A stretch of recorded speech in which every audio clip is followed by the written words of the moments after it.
29. This is the Northern Ireland Assembly, Committee Room 29.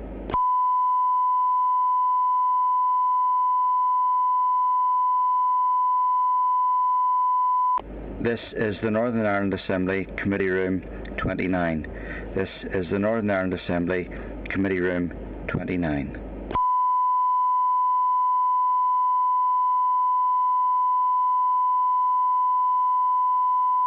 This is the Northern Ireland Assembly, Committee Room 29.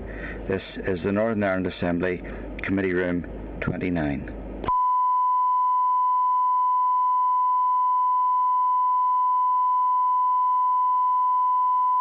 This is the Northern Ireland Assembly, Committee Room 29. This is the Northern Ireland Assembly. Okay, can I declare the meeting open?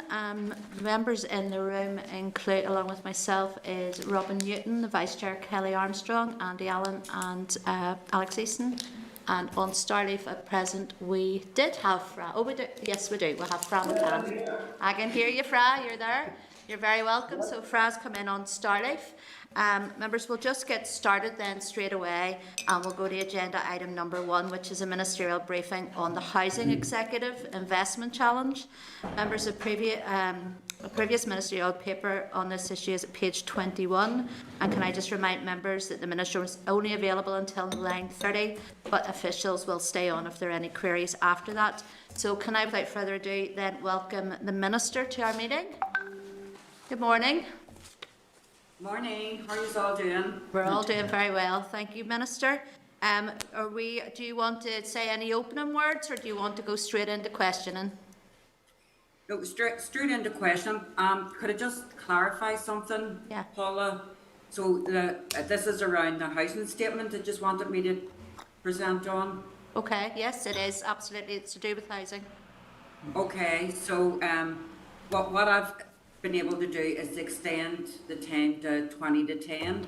Okay. So I'll go straight into questions for you because you've all had the statement. There's no point in reading it all out. You've all got it.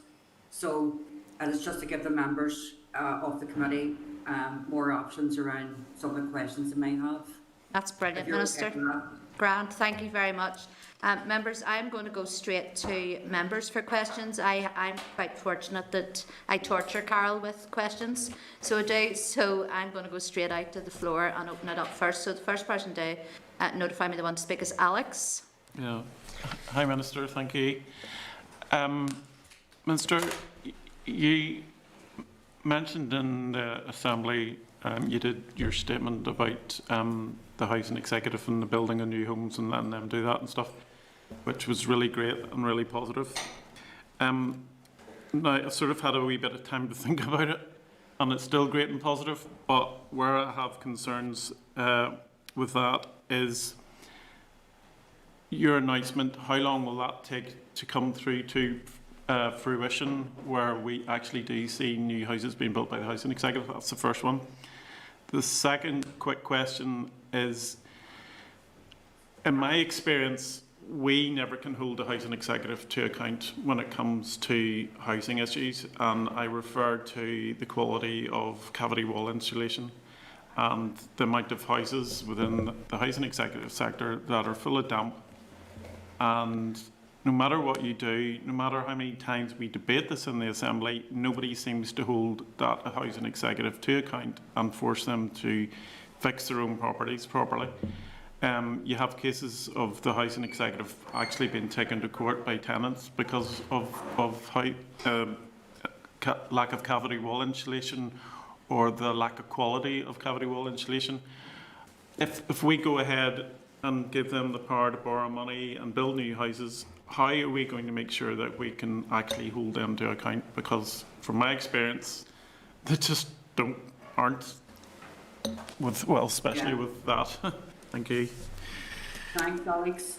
So how long will it take? So as I set out in the statement, I'm looking to the end of this mandate to get actually a whole timeline and a programme of work organised around it. And as you no doubt will hear from officials, and I've no doubt will hear even through the progress of the meeting, that we're taking each section of the statement, because I deliberately laid it out in sections, and we're putting together a programme of work around each of those, including timelines. I've no doubt part of this will mean perhaps amending current legislation or looking at new bits of legislation for some aspects of it. So the quicker we get this done and through the legislative and committee process in the Assembly, the better. So it's just to try and give some assurance around that. I fully understand your point around holding the Housing Executive to account, because we're all MLAs, we've all had difficulties, and the constituents that we represent, and even those here in our constituency and other constituencies, are living with the legacy of poor insulation. They've got respiratory problems, there's dampness, they're spending additional money on decoration and all the rest. That's even before you talk about the impact on their mental health and well-being. But you will remember that the Savills report, going back a few years ago, recommended that at least £7.1 billion was needed to look after the maintenance of at least their 85,000 homes, but certainly even at a conservative level, half of those needed serious remedy. And if we didn't bring forward proposals, one of the aspects that the Housing Executive was saying was, well, we're going to have to sell off 40,000 homes in order to have a proper maintenance budget. So the short answer, Alex, is there will be greater accountability mechanisms, because with this funding and with these opportunities will come conditions from me and my department. And those conditions need to be met. It's not going to provide an overnight remedy, but what it will provide is a set of clear governance and guidelines and targets, because without targets it's going to be very difficult for people like yourself and other members to hold them to account. Okay, thank you. Okay, thank you, Alex. Robin, and then Kelly, then Andy. Thank you, Minister. Like Alex, welcome the statement, albeit with some caveats around just where the statement came. I have to say it came as a surprise. It didn't, at least I certainly wasn't aware of any warning or indication that. But I think it is, given some caveats, it is a good statement. Minister, you in the Assembly Chamber described the targets set for new build as miserable targets. In 2002, we were 13,000 people in housing stress. In 2020, we've 26,000 people in housing stress, and that is a rising figure. Could I just draw you to the Landlord Investment Challenge, which is paragraph 5 in your statement to ourselves this morning. And the level of investment required, you said, was around 7.1 billion over a 30-year front-loaded to the urgent backlog, with 3 billion required over the next 11 years. If this is to be achieved, Minister, the 3 billion over 11 years, and I'm assuming that that is at no cost to the public purse, and then in that case, where would that what security, what would be the mechanism for securing 3 billion within 11 years for NIHE? So first of all, Robin, thank you for the question, and I'm surprised that you're surprised, because from the day I went into that committee, and even my previous days in the DSD committee, I've had housing at probably the centre of everything I've done. No, I do have to accept that. I know you're keen on the statement of this new came as a surprise to me, not the fact that you're interested in housing. No, listen, and I accept that, but the issue is, the thing that drove me to do something very quickly was one of the points you made. So the levels of housing stress are just rising almost by 1,000 each year. And that's on top of the families who've been waiting for years and years and years. So I actually felt it was better to try and start the process without getting a perfect model, to try and see what we can do, primarily to give people hope, to be quite frank about it. And so I just want to put that in that context. The 3 billion over the period, I suspect, will probably rise, because the 7.1 that Savills announced and the 3 billion came from that figure. I actually think it's more towards 7.8 or 7.9 billion in terms of the maintenance. So the Housing Executive have reserves in order to, go towards their maintenance budget. And indeed, we will have to raise or take the money from within our own budget to satisfy those, and that's going to has to be carefully managed and planned over a period of years. So, I mean, that's a short answer. And as you will know, even from the statement, Robin, that when we reclassify and redesignate the landlord side of the Housing Executive and allow them, which will give them the freedom to borrow money, not just to build, but also to maintain at very, very low rates. That's the other part of the equation that we're bringing together to try and ensure that not only is there a budget there, it's realistic, it's planned, it's coordinated, and it's targeted. At the minute, unless we change the varies of the Housing Executive, getting rid of the historical debt and all the rest, we're literally, we're just going through the motions, and none of us want to do that. Can I, Chair, in terms of the cost to the public purse in this strategy that you're embarking on, I mean, I assume there's no cost to the public purse in that strategy. Well, first of all, in relation to the maintenance and in relation to the ability to build, what I've just said to you is the model in which I'm proposing to do it, because as it stands, the cost to the public purse is current. It's the status quo. We need to reduce that. But as we roll out our timelines and roll out the different models and different approaches, not just for the Housing Executive, but also for the private rented sector, the cost of the public purse at the minute, particularly in terms of housing benefit, is massive. So not only am I hoping to ensure that those costs are reduced, I'm also hoping that people get better value for their money, but more importantly, that the quality of their lives is greatly increased. And for me, that is my raison d'etre in terms of keeping the costs down, looking at ways in which we can do that, and improving better outcomes for people, both in the public and indeed in the private rented sector. Chair, really, in terms of, Minister, in terms of the restructuring of the Housing Executive to allow it to borrow money, I'm assuming that there's no cost to the public purse in that. No, not at this stage, Robin, but as you will appreciate, it's early days. The restructuring, in my opinion, is a matter of bringing forward in the same way we did with the reclassification of housing associations.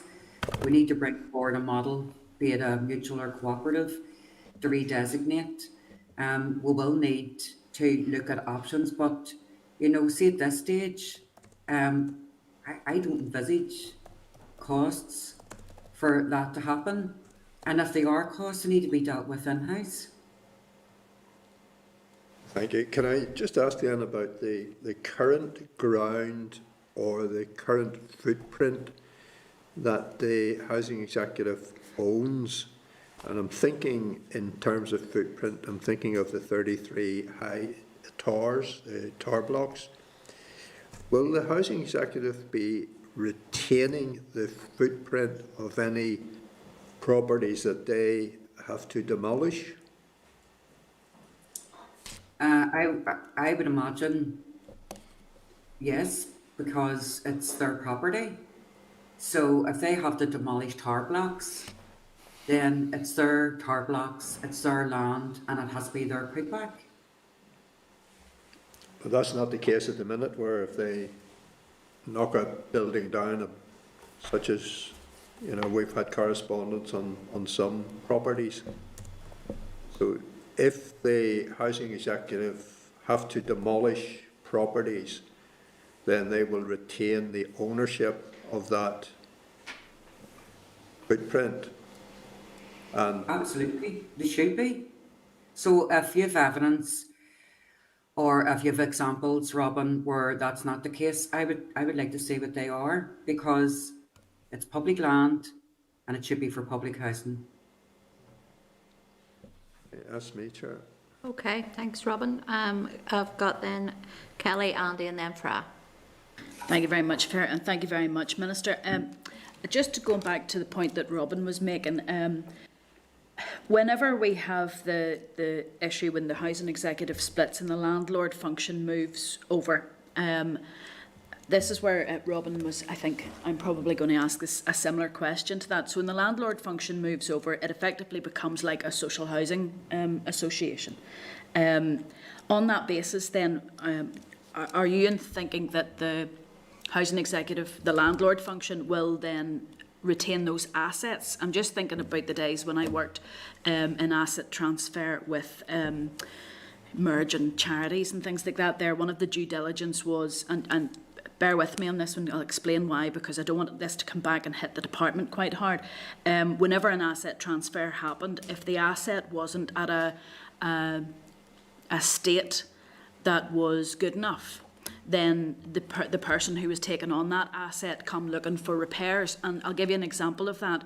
Whenever the councils took over the car parks, during the amalgamation of councils, took that over from Department for Infrastructure, they then came back at the department looking for the maintenance money to upgrade and maintain those those now council car parks. So I'm just wondering if there's I know that you've said that the housing executive have a huge reserve, but it is log jammed, and there will be known liabilities within that reserve. But I'm just wondering, will then that landlord function be looking towards you to make up all the repairs that are required, and the money for all of those repairs, so that they then have an asset that's as new as can be, that they can then move forward with?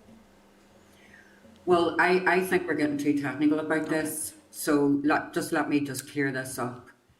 The designation, the rebranding, call it what we may, is public. It will have the public interest at heart. So even though, for example, we know already that from the 85,000 homes that the landlord side has in the housing executive, it's the biggest social landlord in these islands, at least half are in a state of disrepair, almost to the point where they, as I said in response to Robin, that we need a massive capital injection, okay? So we know it's not a case that there'll be any surprises. We know what is needed. So those assets are in the public interest. So whatever budget, whatever state of liability they're transferred, there'll be a clear understanding that they're transferred to make good and to make right. And that's come back to the whole question of, will the landlord side be expected to do A, B, or C, or D? We can't ask people to do and take certain actions without giving them budget headlines that they need. That's the whole point of doing this. So the short answer is, whatever public liability there are in terms of their assets, part of the statement was to ensure that we bring these homes into the 21st century. We make sure that they're safe, they're clean, they're appropriate to people's needs, and we have a massive budget to work through over a period of years. And we need to give the landlord side of the housing executive, we need to clear the decks for them to allow that to happen. That's the reason why we're doing this. Thank you, Minister, because that actually leads on to my next question, because with the new landlord function, which will I'm absolutely in support of, will come the opportunity for them to be able to borrow. And the last thing that we would want to do is for them to all of a sudden have to borrow huge amounts of money to make good those houses. And then ultimately, as you said, you want to keep the rental, of housing executive houses at an affordable rate. But if the renters, the tenants, are going to have to help pay back that massive amount of loan, then it counterbalances that. So I just wanted to check as well, is there an intention whenever the housing executive landlord part breaks off or moves away, that not just mixed tenancy but shared housing will be a focus of theirs, because that's come through from TBUC, from the Executive Office, and I'm quite keen that will be one of their agenda items going forward, that one of their targets is to maintain that shared housing as the housing executive and social housing currently has. Yeah, absolutely. But Kelly, my obligation and my duty is to look at the equality duties and indeed the failure of the housing executive to meet their equality duties, particularly around the housing stress figures, the adoptions that people need. We're failing in those because there are people with huge mobility illnesses, life-limiting illnesses, disabilities that we can't meet because of the configuration. So to give the assurance, I will faithfully respect and promote and continue the TBUC in terms of shared housing. But I also have to say that the biggest and overwhelming demand is for homes. And it's homes where people are at the point of need now. Providing people the options and choices that they want around shared housing is also a priority. But it's not one or other, it's both. And the main issue for me at the minute is I am completely anxious about the levels of difficulties that people are living in, particularly around their mobility issues, and the lack of quality of life that they have because we haven't been able to do the much needed adoptions. And for me, that's my pressure. Mm-hmm. And it's something that I have no issue feeling the pressure of, but that is completely unacceptable, the way families and people are living in a situation where they're bumping up and downstairs on their backsides when they really need downstairs bathrooms, and they've no privacy even to get a shower. It's just ridiculous in this day and age, and it's really unfair. Yeah, I absolutely support that as part of the all-party group on disability and having my lovely hearing problems.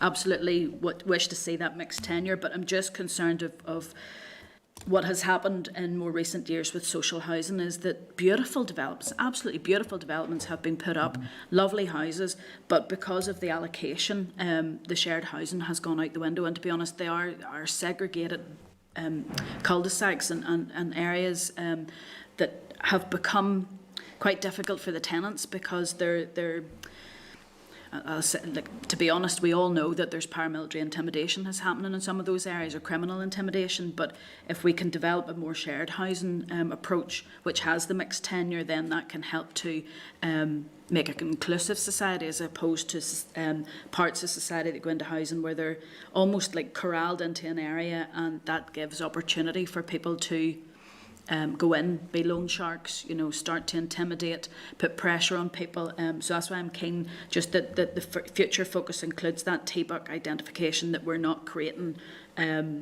closed off areas, that we also have the mixed tenure where everybody with all abilities can live there, but everybody can live there. It's not just segmented. But thank you very much. I'm just supposed to add on to that point that Kelly made. I mean, Minister, you and I both know the shared housing development at Feldon ended up an absolute disaster. So it did, and didn't go. It was supposed to be shared housing and didn't end up. So there's a lot of work needs to be done around that and bringing communities forward. And that, because we've seen there that it couldn't be forced because it just wasn't going to work.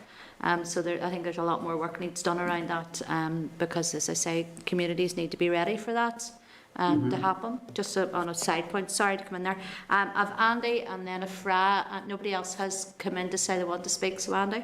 Yeah, Chair, and thank you. I would echo your points around Feldon. When I first came into politics, I was involved in the Feldon development, and what was noticeable to me was, you know, the work on the ground still needs to be done with those communities to move forward in that respect, and not just coming in and building those projects and hoping that they will be successful in that respect. Minister, I wish we had longer with you, and I'll try to keep my comments brief to allow colleagues to come in. I'll jump to an area we haven't really touched on, the housing selection scheme. And I know, obviously, the housing selection scheme isn't just an issue in isolation, because we can tinker and change the housing selection scheme all we want, and if we're not building the houses, it's not going to have a significant impact. But the housing selection scheme, many constituents, and I'm sure you're the same, and colleagues around the table are the same, would highlight the unfairness of it and their inability to be able to get the points that they believe they deserve to get housing. So you'd recommended of the 20 recommendations in the 2017 consultation that 18 of those are going to be taken forward. When are they likely to be taken forward, and when are we likely to see that being used as the framework for allocating housing points? So thanks, Andy. And the issue for me is that I feel at times we're just tinkering around the edges. And while the fundamental review and the allocation of points was a fundamental review, for me, it didn't address the heart of the problem, which was increasing supply to reduce demand. So the housing selection scheme and the ability to progress this has already started, where you'll be talking to my officials when I leave, but we're looking at ways. So I think it was in relation to the point that Alex Eason started with, how long will it take? Each of those points in that statement, we're currently working through the paragraphs, we're currently working through the sections and putting a timeline to it as much as possible. But to be totally honest, and you've hit the nail on the head yourself, while the 18 recommendations that I've accepted going forward will go forward, fundamentally at the bottom of this, we need to increase the supply. And that's, for me, that's at the heart of this.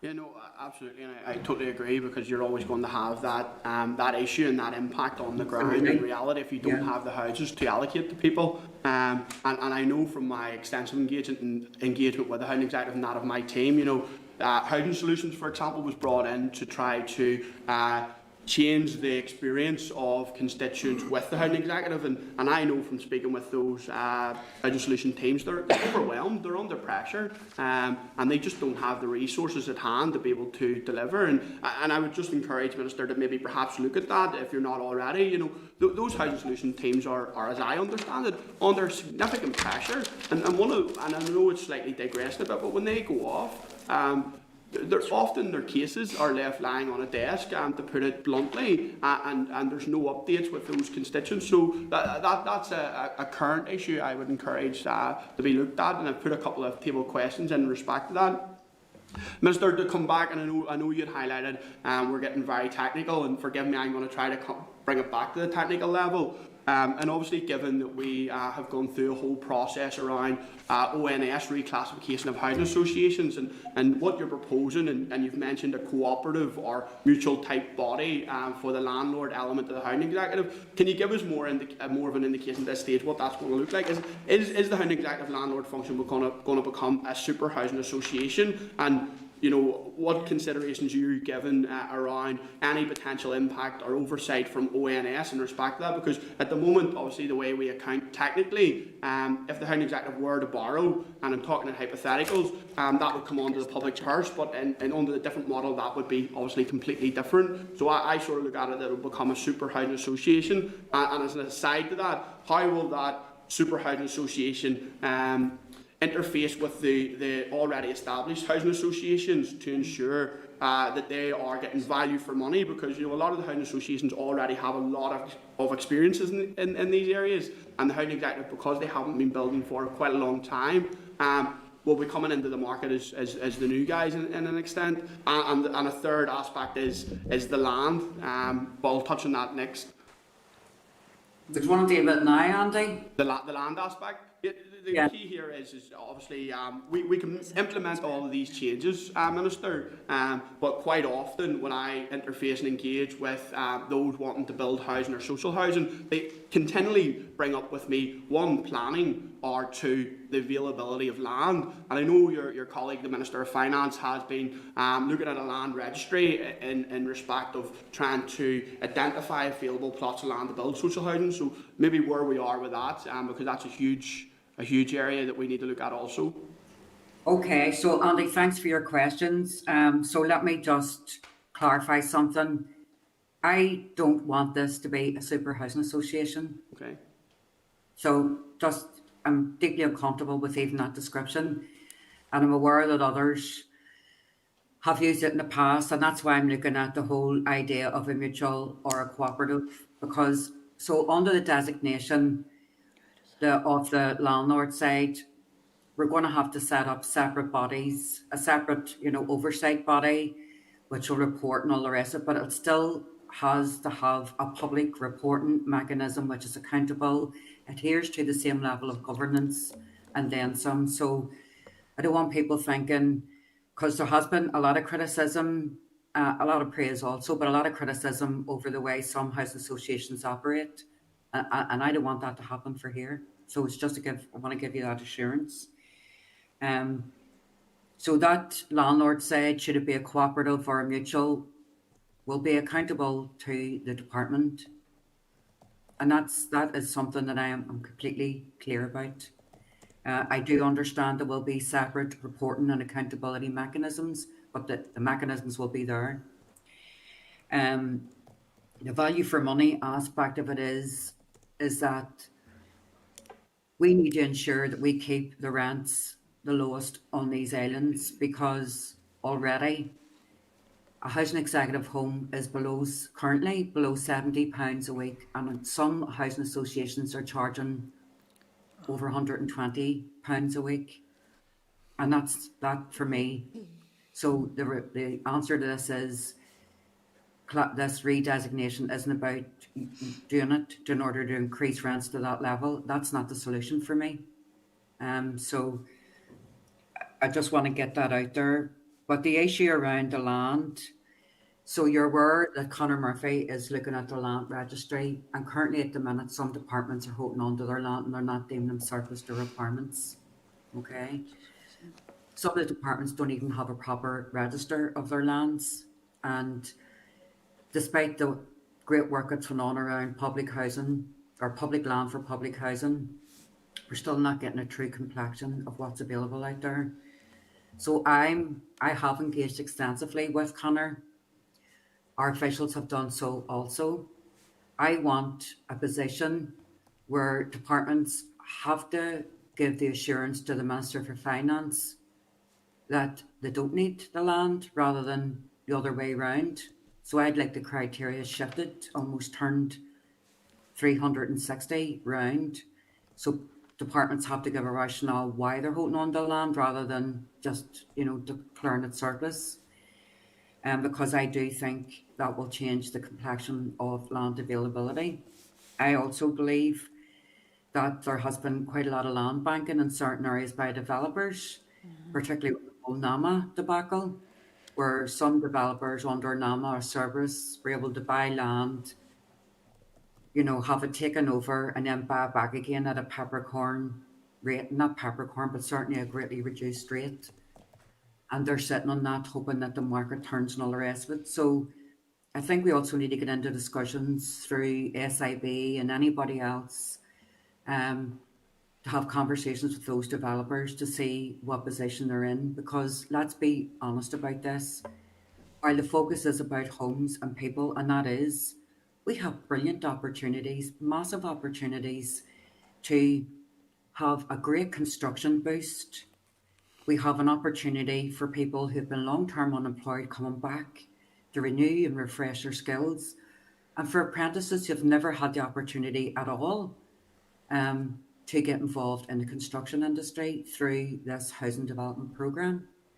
So I'm really, really keen that, as I used to say before, to clear as many decks as possible, because I believe the way in which land has been dealt with, in my opinion, has been too lax. Thanks, Minister, and I'll be very brief. Two more points, because I appreciate we're pushed for time now nearly.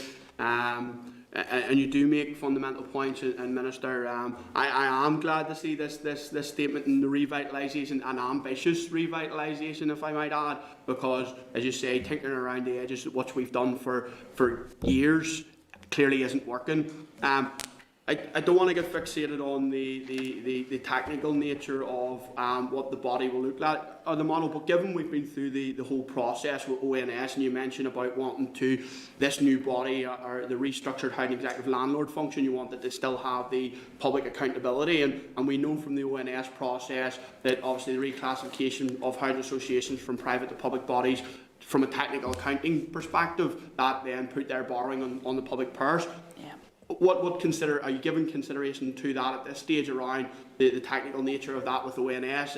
Are your officials engaging with ONS as to try to foresee any potential issues down the line where ONS might come in and highlight issues in that respect? And the final point, and I think a key fundamental point of all of this, Minister, and I know you'll agree, is the tenants. It's those tenants in those houses, and it's important that they're engaged with, and they will be hearing a lot of this high-level stuff now. I'm wondering, what everybody's talking about, what that'll look, what relationship that's going to have for them, and fundamentally, in many respects, that will be affordability for them. But at what stage are you going to be in a position, and again, I know it's difficult around timelines, are you going to be in a position to give those tenants a vision as to what things are going to look like, and what level of say will they have in the new body? So, Andy, you've obviously, got a lot of questions there, and I could spend the next 5 minutes answering them, and Fran McCann won't get in, and I'm going to have to deal with him later. Sinead and Sam Mark Durkin, because they're all still waiting. Yeah, so to be fair, just very, very quickly, ONS has been reclassified that many times, people are getting mixed up. So it's public-private, public-private. Yeah. So, and that's the problem, okay? But let me give you a reassurance. We need to keep the pressure on the public purse down. We need to ensure tenants see an uplift in their terms and conditions and their quality of life. And we need to make sure that when we have the proposals, all, topped and tailed, everything ready to go, that there will be consultation, because at the minute we're getting quite a lot of interest. People are heartened that they feel that their lives are going to be improved as a result of this announcement. So it's early days, we're working our way through it. But will tenants be consulted? Absolutely they will. And that includes the consultation I want to have, and I'll finish in this, is current tenants. If there's new allocations, the pre-allocation support is there. People are supported through their tenancy, and those tenancies will be sustained better. But for people who are living in really awful conditions at the minute, they're going to definitely, everybody's going to be consulted. And I want to use as an imaginative and as progressive ways of consulting as possible, not just a letter when it's all done. So that's the assurance I want to give you. Thanks, Minister. Okay, thanks, Andy. Okay, as I say, the Minister has 3 minutes left, but officials will be staying on. So I've got Fra, then Sinead and Mark. So go to you first, Fra, and if you can ask your questions. Thank you very much. Can you hear me? Yeah. Go ahead. Good morning, Minister. You're welcome, obviously, to the meeting this morning. I think there's been quite a number of questions asked this morning, and I think the main question that runs through a lot of questions that have been asked is accountability. And knowing you for many years, that has always been the top of your push to ensure things, especially. But one of the questions I think that has been asked, and I've spoken to many people from your announcement, and I haven't found one person that did not support the thing. They all believe that they've waited years and years for a minister to come in and to take this bold step on pushing. But the housing associations, housing executive, and whoever who have manipulated the allocation figures in terms of bills and announcements and things like that there in the short term. Can we get that, have that dealt with to ensure that what we hear is the right position of things? And I think secondly, is there any way in terms of the list of things that have been done that could be some quick wins? And I know they've talked about the housing selection scheme, and ensuring that those people who are entitled to homes are the people who would get homes, rather than the manipulation of the point system. Okay, so I think so. 2 points really is, if I understand your question right, and thank you for all for your comments. So first of all, the reason why I'm reintroducing ring fencing is it was removed. It was removed by Margaret Ritchie and Ali Gotwood. And what that meant was that there were protections for people who were living in the areas of highest demand. So that meant to say you protected the budget and built a quota of housing in those areas to try and reduce the demand. We're reintroducing that, and that should hopefully avoid what you call manipulation, although frankly, I would rather just dig it more deeper into that. But I do think if I understand your question right, the reason why it was manipulated was because the people misusing and abusing the intimidation points. So for me, that's what the issue was. So that's why I didn't want to get rid of them, because there are definitely genuine people who are intimidated. Like even, and Paul will know this, even in our own constituency, like we have asylum seekers who came here after leaving absolute misery, conflict, and they came here, put into private rented sector, and all sorts of racist abuse and threats of violence, and indeed violence on some occasions in North Belfast. They had to leave their homes. So those people are genuinely intimidated, as are many, many others, and many other examples. But people were misusing the system. And in my opinion, there wasn't the robust verification process to support a genuine application for intimidation, and that needs to change. Housing associations, Housing Executive will all say this, and they will all say that they are deeply uncomfortable with people who they didn't feel were genuinely intimidated after the fact. You know, we're getting brand new houses in the most part. The people who were living in housing stress for years were left languishing on the housing waiting list. So we need that to change, and that's what I'm looking at. So for me, I'm doing those things now. I'm starting to look at those options now. And then this is all done and paralleled everything else we're doing. Because even go back to Robin's point, you know, from 2002, 13,000 people and living in housing stress. It's increasing 1,000 a year, and it looks like it's going to increase that, at least that, and then some over years. And we just need to put the brakes on this. Chair, I hope that's answered the questions. I've left this to as long as I possibly could. The officials are here. I have no doubt there'll be more questions in this, and indeed other announcements that we'll be bringing forward before Christmas. But just to say that I would like to come back to meet the committee before Christmas, because I'm not content with just giving 40 minutes of my time.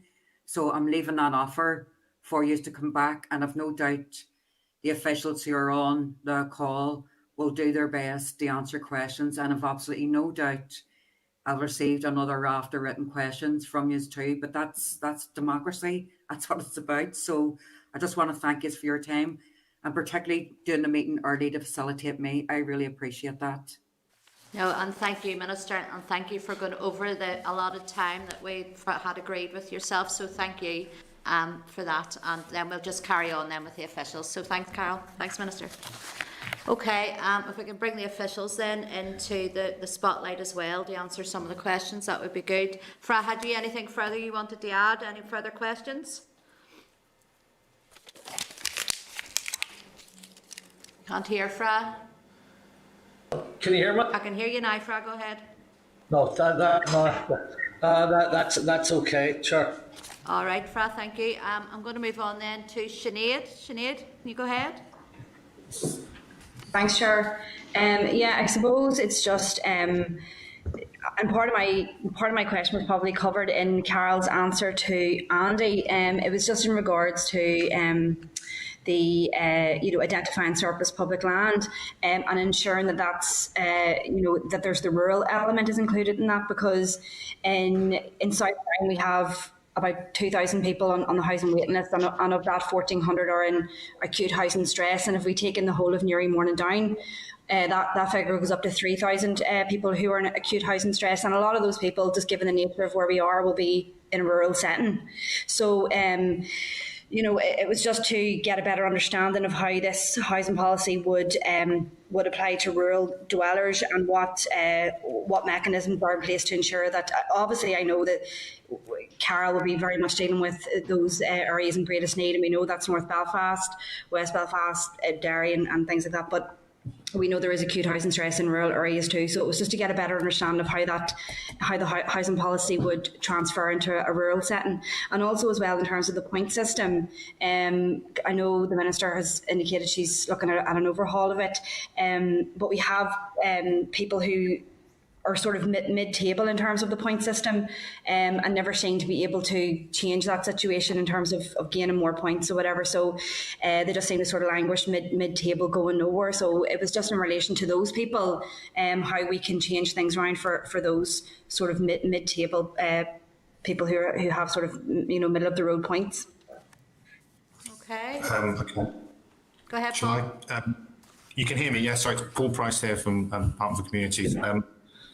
On the issue of land and rural housing need, the efforts the Minister's making, first thing to say is the efforts the Minister's making to public held land is all land. So we land in rural areas to address rural housing need as well. She's had 2 meetings, in fact, the Minister, in the last few months with the Rural Community Network to look at how to better address housing need in their areas. And it's particularly focused on making sure that the housing executive conducts particular kinds of assessments in rural areas, assessments of latent need. This is an acceptance that need isn't always as obvious in these areas as it is in urban areas, and that you need to make a special effort to identify it. And the housing executive conducts these special assessments of latent need, and is looking particularly at how to make sure these particularly capture and reflect the need in these areas, so that then the new build programme will follow them.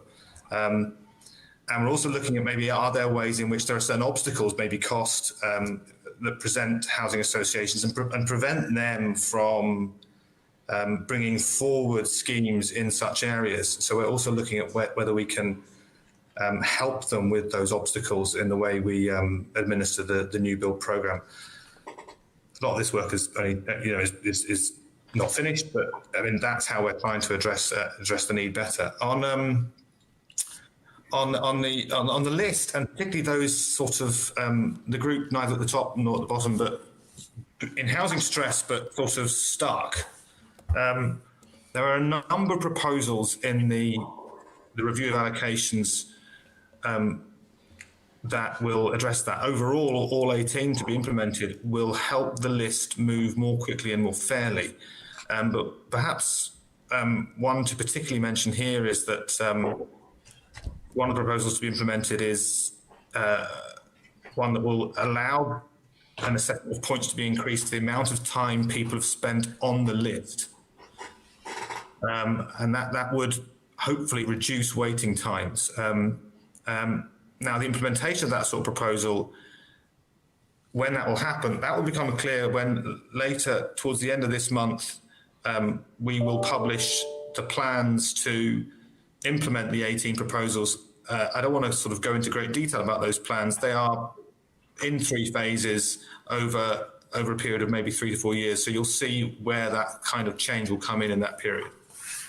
I hope that helps. Yeah, no, that's fair enough. Thank you. All right, Sinead, is that you finished there? Yes? Yeah, no, that's perfect. Thank you. Brilliant. Okay, Sinead, can I then bring in Mark Durkin? Thank you, Chair. I'm sorry I was a wee bit late on the meeting. I forgot about the early kick-off when I was doing the school run. I had more questions that were maybe a bit more political, so that they mightn't be appropriate for the officials, and then one in particular on timeline that Paul addressed in his answer to Sinead there. Just one thing, and the Minister is very clear what she sees that the core of the problem here being around lack of supply. And like I say, I missed the start of the meeting, so she might have said it at the start. Have we any clear target or aim for the number of new social homes completed by the end of this mandate?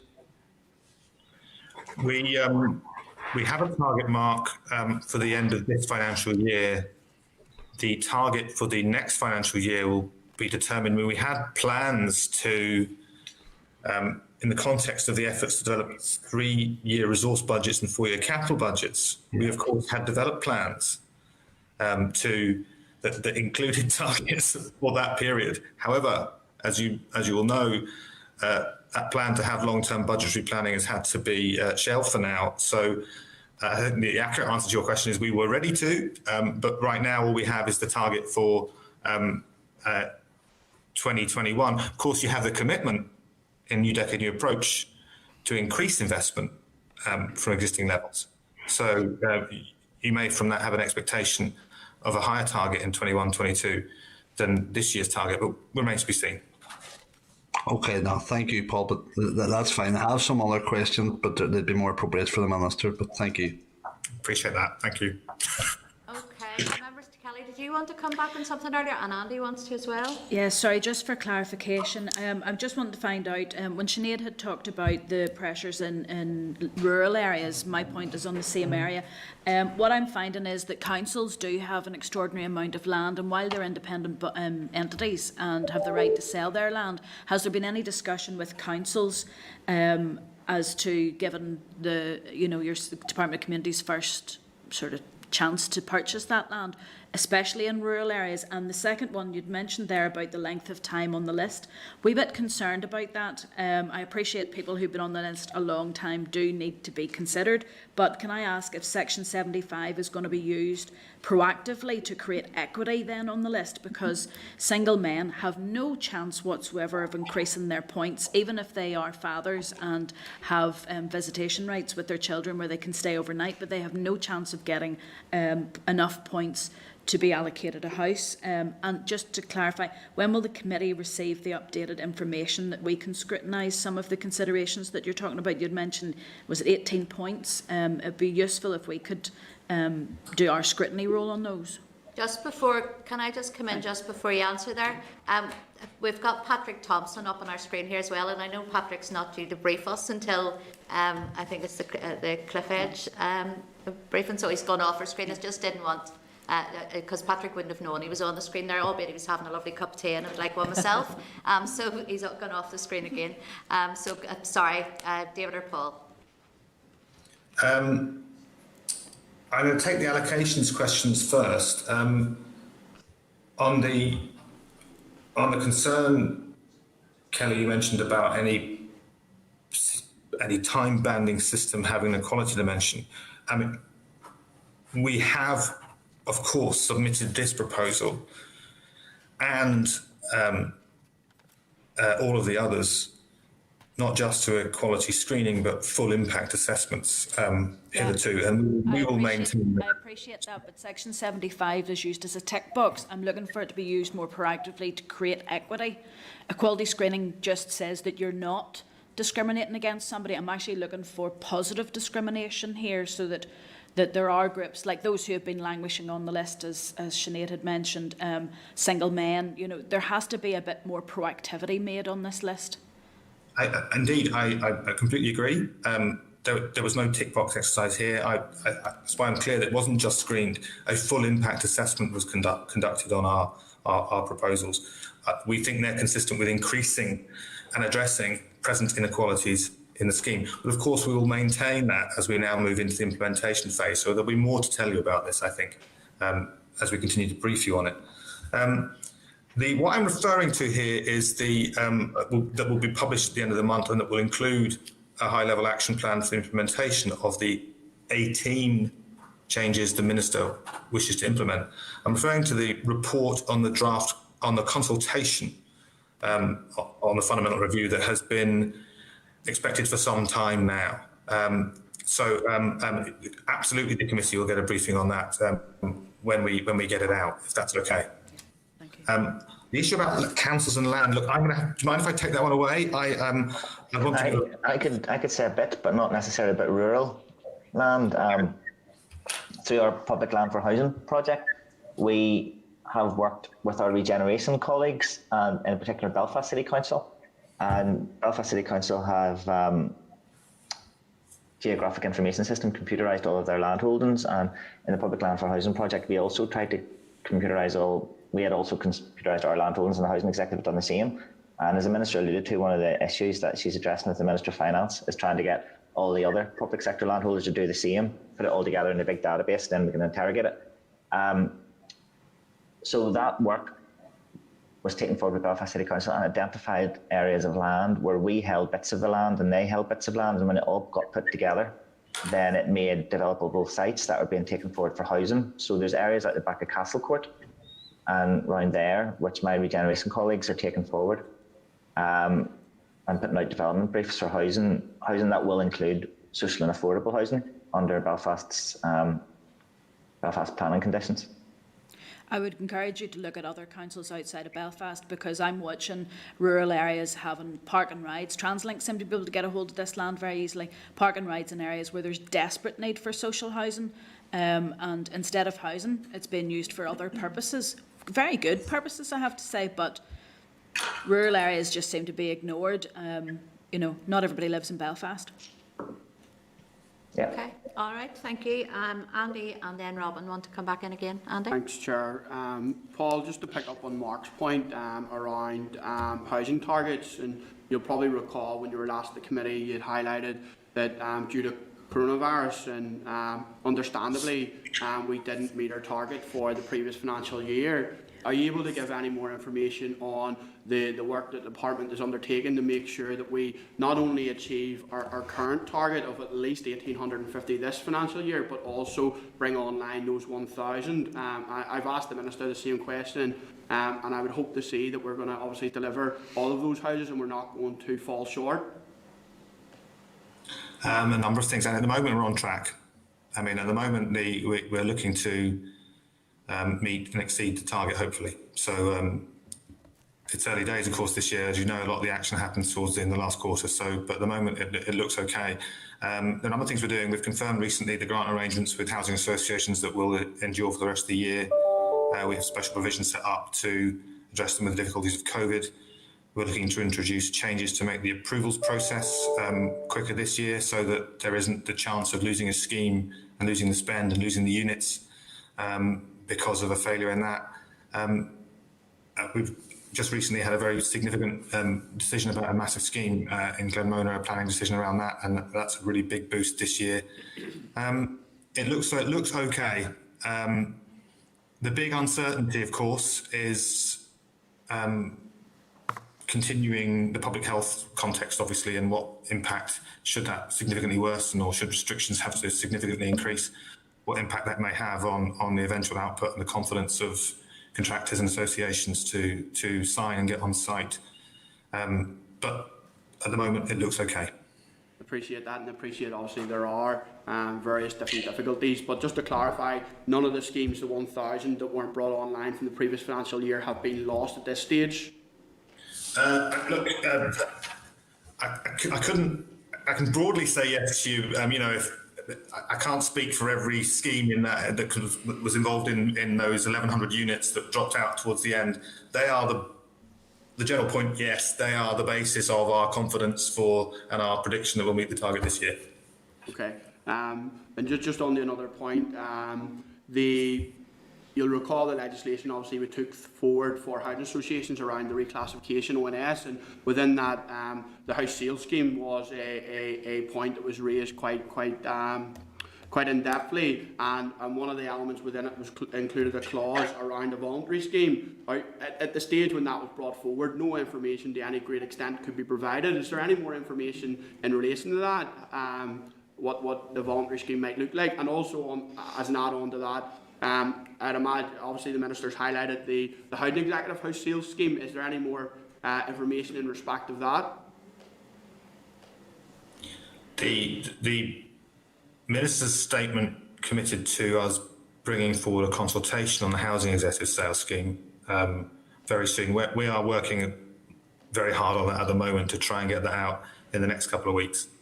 On the provision in the Housing Amendment Bill relating to voluntary schemes, I mean, what that was about was enabling a minister, should a housing association wish to run a voluntary scheme, to have the option of supporting that wish with grants, if the minister, a discount, if the minister wished to. So in a sense, that's it. That's done. That exists now on the statute book. Should a housing association, there is no, what's changed here is the government no longer obliges a housing association to run a house sales scheme. And what's changed now is that there is the option for a housing association to run a sales scheme, and a minister is equipped with the option of supporting them with a grant if they make that decision. Yeah. So the next development on this would be for a housing association to decide it wished to run such a scheme. You might want to check with associations if they have any long-term interest in doing this. Yeah, no, and I appreciate that, and there may well be housing associations who do not wish to take forward a scheme, because I do know fundamentally a lot of them had difficulties with the house sales scheme. But what I was trying to garner out was, is there any more information on what that grant might look like, how much that might be, etc., etc. So we have more information at this stage to have a better understanding of that voluntary scheme. There's no further information on that point. I expect you'd only get to that sort of consideration were a housing association to come to us with proposals for a voluntary scheme supported by our grant, supported by our discount, excuse me. That hasn't happened yet. Okay. I have one more question, Chair, and then I'll leave it. I could probably go on for the rest of the day, but I will leave it. The Social Housing Development Plan, there's obviously a mention of that within the statement, and it highlights two areas specifically, which are, if I can find it here, policy, I think, strategic policy output and budget. Is there any more detail around that, the Minister's thinking, in order to increase the house building moving forward? I think those references are to her statement of intent to reintroduce ring fencing. Yeah. Is that yeah, okay. Is that the only element though, Paul, within when she mentions the budget and the policy, wider policy of social housing development plan, is that the only element she's looking at, or are there other elements? I think in the speech, she certainly referring to ring fencing and her efforts to try and increase output in areas of acute need, and she named some areas. Yeah. Generally, yes. I mean, we are taking forward a series of immediate, mid and long-term changes to the programme to make it better at targeting areas of acute need, and ring fencing would be one of those. We're looking to the housing executive to operationalise, to give us options to operationalise what the minister is talking about, and that's yet to happen. So there'll be more detail on that later. But the other thing we're doing is to try and increase the output of the programme per se. So build more houses in areas where the need is great, but also just build more houses to try and increase supply. There are a number of things, and a lot of the things necessary to do that are quite long term. They're to do with making sure we have the infrastructure connections, we have the land supply, but most particularly also, of course, that we have the budget. And I was saying to Mark earlier, we were embarked on a process that would have hopefully confirmed budgets and hopefully confirmed increased budgets for the next few years, but that hasn't continued, which is a difficulty. I hope that answers your question. In part, one more, Chair. Apologies, and I appreciate it if you can't answer this, Paul or David. How much of this, all of these changes are achievable between now and dissolution in March 2022? I mean, as when we published the consultation report on the fundamental review of allocations, I expect we will have implemented or started to implement a number of those 18 changes before the end of the mandate. Minister is clear on ring fencing that the plans that the Housing Executive will publish, the new build plans, social new build plans that will publish in this new year in January, and they stretch out over the next 3 years. They will reflect her ambitions of ring fencing. On reclassification of the Housing Executive, the Minister's statement is clear. She's bringing back proposals to the Executive before the end of the mandate. And then on the expansion of the SHDP per se, if we get an increase in budget in 21-22, so this year we had 131 million, if we get an increase in budget, you will see an increase in targets and hopefully an increase in output before the end of the mandate. Thanks very much, Paul. Okay, thanks, Andy. Do you want to know, on my side, Go ahead, David. there's a mix. Sorry, Chair. It's a very good question. There's two sets of stuff. There's things which we're going to work hell for leather to get done by the end of the mandate, private rented sector bill, but that is fairly limited as the preparation work that's been done up to this point. The Minister has ambitions beyond that, and I know most of the committee would share a lot of those ambitions. So things like introducing grounds for evictions or things like that would take longer, and much the same with taking forward our intermediate housing options. There is a lot is going to happen by the end of this mandate. You'll have seen that even last week we announced a 4-year funding deal for co-ownership, which will secure the future of that organisation. But in terms of bringing on other types of intermediate housing, there's a lot of work going on, but it'll take time before we actually start to see people moving into something like an intermediate rent house or something like that. So very much our work is split into two bits: the bits where we're going to build foundations to build on in the future, and then the things which we're going to work very, very hard to get done in this mandate. Thanks very much. Okay, thank you. I have Robin as the only one I have left that wants to make further comment. Could anybody on Starleaf, if they want to make further comment, please press their hands up button for me. Go ahead, Robin. Okay, thank you, Chair. And can I just, I wasn't quite clear. Alex Eastwood started, Easton even. Alex Easton started the conversation around the upgrading of the landlord's stock, and particularly about the energy ratings of dwellings and so on. And the information tells us that it's a 7.1 billion over 30 years and 3 billion over the next 11 years. I wasn't quite clear of the Minister's answer as to where that was coming from, because the landlord can only afford half of the annual investment from its current rental. So can you tell me where the balance of that 3 billion would come from, or indeed the balance of the 7.1 billion will come from, without it impacting on the public purse? And yes. The Minister said that she would not be creating a super housing association. So if it's not going to be that type of organisation, can you maybe outline to us what the type of organisation it might be? I can do both of those. The question about the 3 billion, I suppose the easiest way to answer this is that if we don't change the housing executive landlord, then of that 3 billion, from its rental income, the housing executive can afford about 1.5 billion to around 2 billion. And that therefore, if we don't change the landlord, the public purse will have to fund the balance. And that would be an entirely new pressure on our capital allocation. There is currently no funding, or very little, apart from in-year funding, that is passed to the housing executive landlord to deal with its investment needs.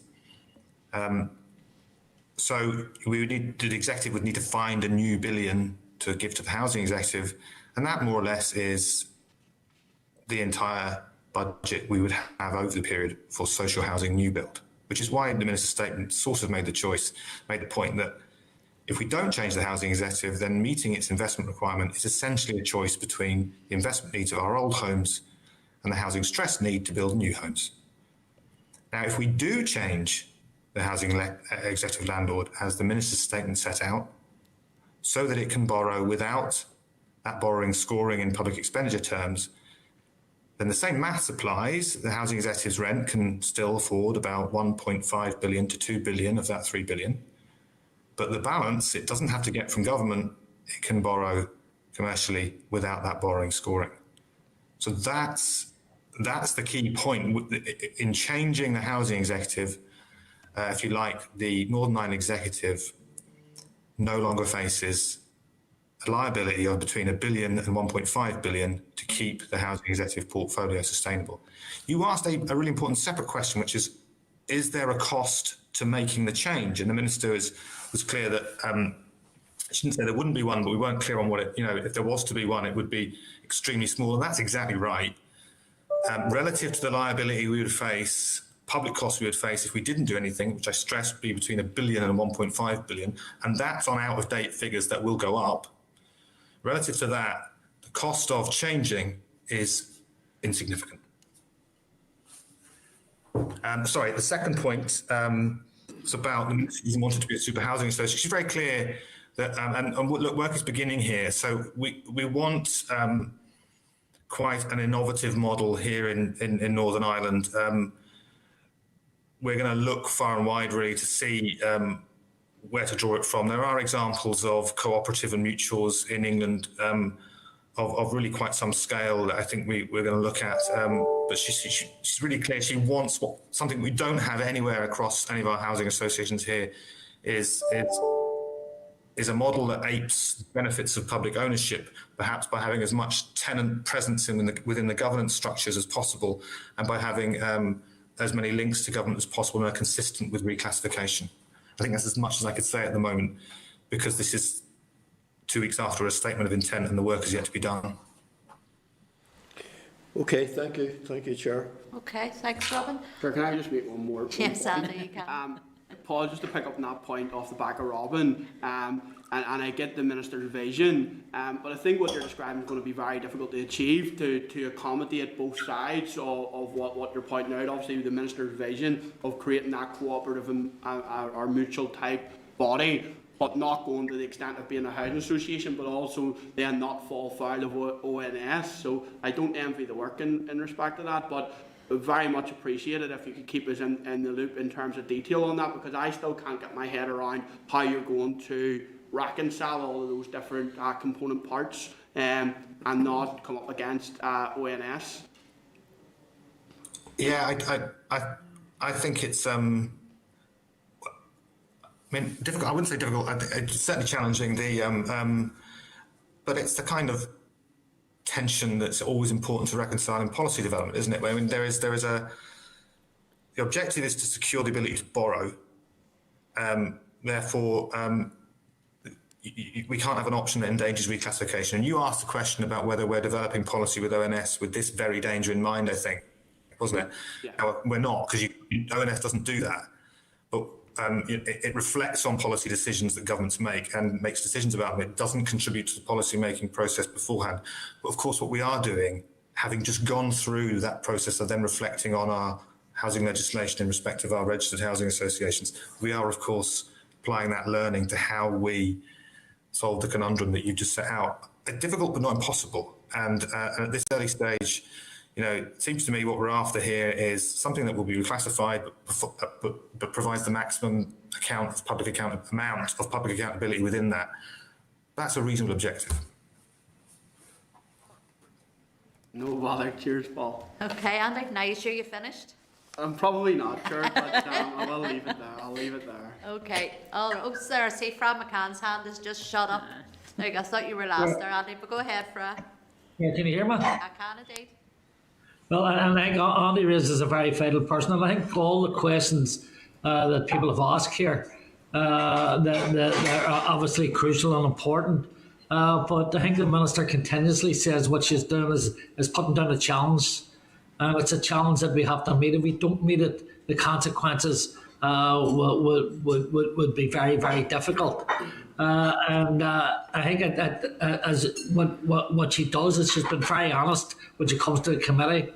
And what we need is support from the committee to ensure that at every stage of this, yes, if there's a challenge there, we meet it head on. But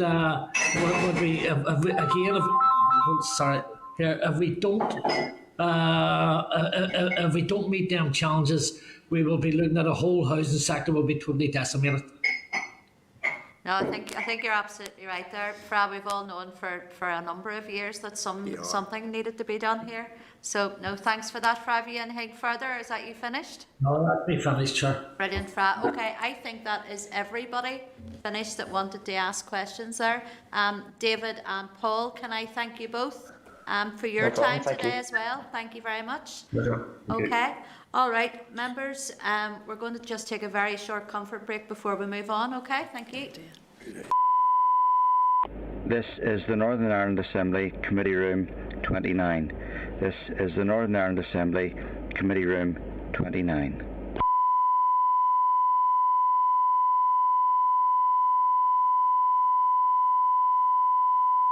This is the Northern Ireland Assembly Committee Room 29. This is the Northern Ireland Assembly Committee Room 29.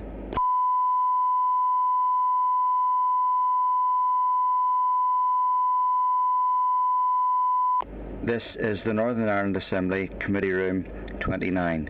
This is the Northern Ireland Assembly Committee Room 29.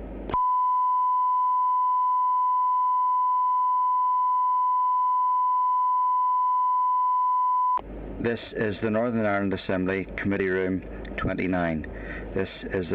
Assembly Committee Room 29.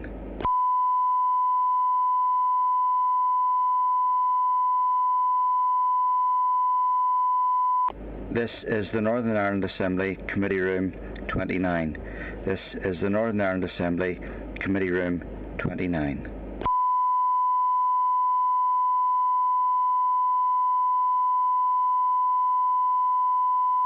This is the Northern Ireland Assembly Committee Room 29.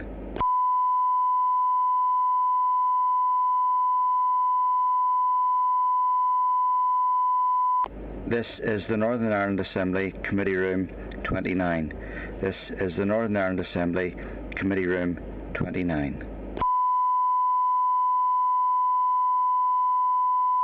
This is the Northern Ireland Assembly Committee Room 29. This is the Northern Ireland Assembly Committee Room 29. This is the Northern Ireland Assembly Committee Room 29. This is the Northern Ireland Assembly Committee Room 29.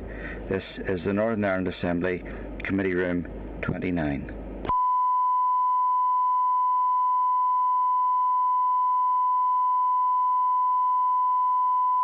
This is the Northern Ireland Assembly Committee Room 29. This is the Northern Ireland Assembly Committee Room 29.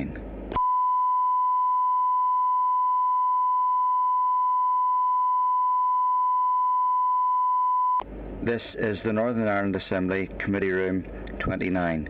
This is the Northern Ireland Assembly Committee Room 29.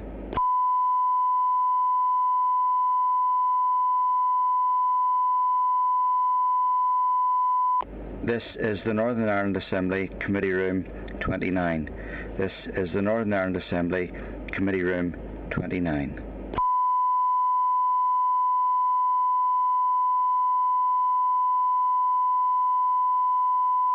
This is the Northern Ireland Assembly Committee Room 29.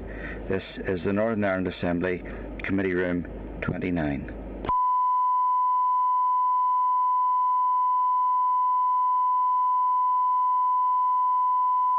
This is the Northern Ireland Assembly Committee Room 29. This is the Northern Ireland Assembly Committee Room 29.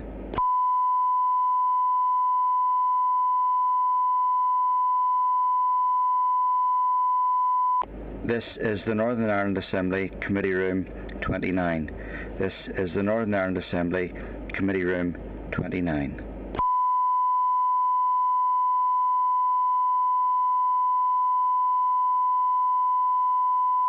This is the Northern Ireland Assembly Committee Room 29. This is the Northern Ireland Assembly Committee Room 29.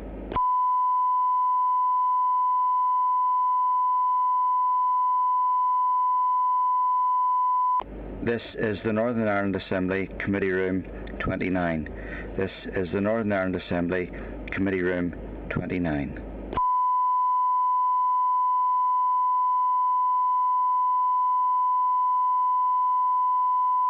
This is the Northern Ireland Assembly Committee Room 29. This is the Northern Ireland Assembly Committee Room 29.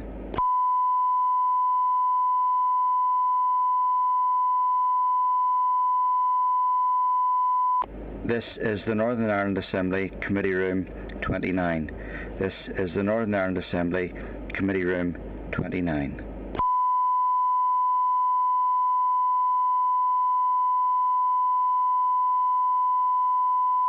This is the Northern Ireland Assembly Committee Room 29. This is the Northern Ireland Assembly Committee Room 29.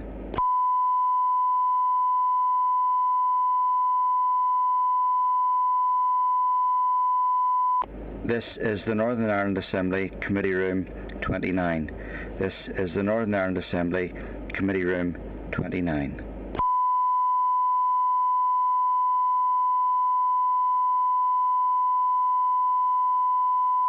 This is the Northern Ireland Assembly Committee Room 29. This is the Northern Ireland Assembly Committee Room 29.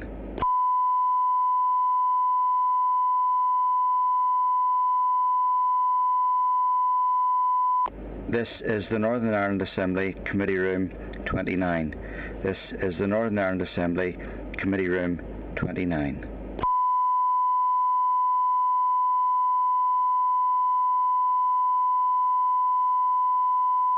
This is the Northern Ireland Assembly Committee Room 29. This is the Northern Ireland Assembly Committee Room 29.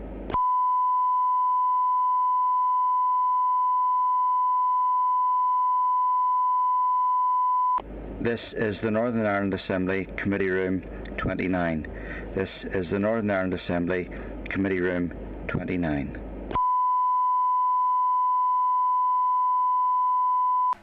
Okay, members, we're going to then move on to agenda item number 2, which is apologies. Everybody's present and correct, so we don't have any of those. Item number 3 then is chairperson's business, and just to remind members that effective questioning training for the committee is taking place from 12 to 1 today after the meeting finishes, and this is being conducted by Kate Farher of Bespoke Skills. And will be very useful, certainly for us as we go on to progress through the licensing bill. Then can I inform members that the meeting on the 12th of November, a query was raised in relation to an underspend of $6 million, which members felt should be released to community and voluntary sector, if you remember. Officials have advised that the Charities Fund budget allocated was $15.5 million and 8.8 was awarded in total to all eligible applications to the fund for the period 1st of April to 30th of September. The remaining 6.7 million does not represent an underspend, and the department proposed to offer it now to charities for the period the 1st of October to the 31st of March. And I certainly know we have CO3 in next week, I think, for our briefing. But I know that many of the larger charities didn't apply because they had some reserves and felt that they wanted to let the smaller charities. But now those reserves are severely depleted. So it's just to mention that to you as well. It comes up further along as well in my brief as well. So are you content to note that for the moment? Yep. Okay, yep. Thank you. Agenda item 4 is draft minutes. You'll find the draft minutes of last week's meeting, the 12th of November 2020, in your tabled papers. It contains a minor amendment to the version that was in the meeting pack, and that's why it's in tabled papers. Are you content with the minutes of the 12th of November 2020, all members? All content? Thank you. Item agenda 5 is matters arising. Members, you've been provided at page 11 with a departmental response to community queries on the fuel poverty scheme. The response highlights that the departments fund two separate schemes, as we know, the Affordable Warmth Scheme and the Boiler Replacement Scheme. It also highlights that following public consultation in February 18, the Minister has approved changes to the eligibility criteria for the affordable warmth, increasing the income threshold from 20,000 to 23 and removing disability benefits from the calculation of income for the scheme. Regulations will give effect to these changes to criteria, which will increase the number of eligible households. The response states that there are currently no plans to change the income threshold for boiler replacement schemes, so I think that is to be welcome, certainly, especially the disability benefits part is not taken into account. Andy, do you want to make comment on that? Yeah, sure, it's a very important step, and I would just encourage the department to obviously advertise that widely, because that change could mean a lot of people are now eligible. Yeah, no, absolutely, and we will pass that back to them as well. Okay then, members, then moving on. You've been provided at page 13 with the departmental response to the committee queries on the support package for sports. The response states that the department is developing a business case as well as working with Sport NI on a programme that will deliver a needs-based scheme to ensure that the £15 million funding is distributed quickly and to those that, who can evidence the financial losses incurred during COVID restrictions. The response highlights that the committee will be kept informed on the progress of the scheme as it develops and rolled out. Again, members, any comments or they want to make on that are happy that we move on? Yeah, move on, okay. Then can I ask you to turn to page 15, and that's a departmental response to the committee queries and engagement with the deaf community and BRS. The response highlights a range of regular engagement and communication meetings and an independent service user feedback and engagement exercise involving key stakeholders. Again, we have them penciled in, some people from the deaf community and department for a briefing in December, I think that is, if I remember correctly. So are members content we move on from that as well? Yep. Okay. I think it's after Christmas. It's after Christmas, sorry, I'm being told, but I know it's not that far away. Okay, then can I ask members to turn to page 18 of their packs, and there's a departmental response to committee queries on the COVID-19 Charities Fund. I've already mentioned this in the Chair's brief. Do members want to make any further comment on that at this stage? I just know also, I think that we need to write to as well about the arts funding, because as far as I'm aware, that still hasn't been finalised, that application process, and we think that money came originally in the very beginning of July. Yeah. So we've been waiting quite a long time, the arts sector, to get that funding out, so can we add that on as well if members are happy there too? Okay, and then I'm going to move on then to page 19 of your meeting packs, and that's a response from the Finance Minister to the Committee on Dormant Accounts. Members, any comment or query on that? I think, was Kelly, you'd brought that up, yeah? Basically, this is money that's been sitting there for quite some time. It's taken a long time in planning. I note that there's requirements to extend the laying of a strategic plan in the Assembly Library. I'm not aware that it has gone there yet, but we need to see what that plan is for the dormant accounts. I know that the proposal is that it's to make organisations sustainable, which is great, but it'd be good to see that plan whenever it comes. Okay, all right. I think that is then us ready to move on to agenda item 6. Are members happy enough with everything? We move on to 6. Go ahead, Robin. Just a small point, Chair. Are you able to write directly to the Arts Council on the matter? Well, we can as a committee write directly to them, yes, but it's certainly it's departmental led, yeah. So we can do that, yeah. Okay, there's a briefing arranged. That's right, there is. We have a briefing arranged on that as well. Yeah. Okay. Thank you. All right, members, happy enough? We move on to item 6 then, which is a briefing by the Cliff Edge Coalition on welfare reform mitigation measures. Before the briefing starts, can I inform members that yesterday the department sent a letter for the committee in advance of the briefing today. I just want to highlight a few points from the letter by way of background before we move on to the briefing. The letter highlights that the current range of welfare mitigation schemes that are in place. It states that there has not yet been possible to introduce the legislation to extend the existing mitigation schemes before they came to a statutory end on the 31st of March. All mitigation payments from the 1st of April 2020 have been made under the authority of the relevant Budget Act, and this approach is due to continue until the 31st of December 2020. The Department will look to agree a further extension to these arrangements until the 31st of March 2021 if necessary. It received an allocation of 40.3 million for continuation of the welfare mitigation schemes for 2021 financial year, and it has a bid in for £42.8 million for continuing existing mitigations for 21-22. The letter also states that officials have been working on draft proposals for a review of the mitigations using the principle of co-design. The letter highlights that any new legislation will consider options to strengthen and improve the support available, including proposed amendments to the bedroom tax and benefit cap mitigation schemes. Again, members, I'm going to move on to the briefing, or unless any members want to make comment on that letter first before we move to briefing. Go ahead, Kelly. Just very quickly, to be honest, I'd like to see what the review is, because, you know what, we're a scrutiny committee, and we don't know what they're looking at with the welfare mitigations. Is it just as is with a few tweaks? Are there any new things coming forward? There's quite a lot there that it would be good to get an update on what their thinking is. Yeah, I think it was something that this committee, whenever it was established back at the beginning of the year, it was something that we had highlighted as a committee that we wanted to see the evidence on those mitigations, and because we want to just make sure we're doing it right, and that there's nothing further that we should. Well, we know there's plenty further that could be done, but further that should be done. Yeah, it's been a bit disappointing we haven't had the chance to go through that with great scrutiny. But yeah, take your point, Kelly, and if we can get any further scrutiny on that, that's certainly welcome. Okay, members, I'm going to move on then to our oral briefing from the Cliff Edge Coalition. We don't have any papers from them, but I'm sure we all have a good idea of what they're going to speak to us about. Isn't that correct? Didn't I say that? Yeah. So can I welcome to the meeting Ursula O'Hare from the Law Centre, Ciara Fitzpatrick from the Law Centre, and Patrick Thompson from the Northern Ireland Federation of Housing Associations. Right, they seem to have gone now. They've dropped off. Oh no, they're there. Are they not? Okay, I can see Patrick's name and I can see Ciara on the screen. Or Ciara, sorry, Ciara.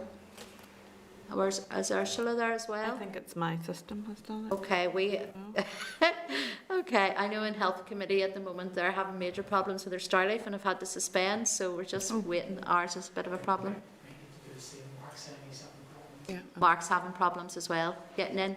Okay, then can we just suspend the meeting again for a few moments? Did we try and get this sorted, members?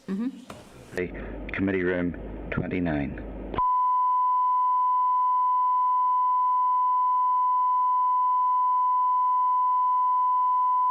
This is the Northern Ireland Assembly Committee Room 29. This is the Northern Ireland Assembly Committee Room 29.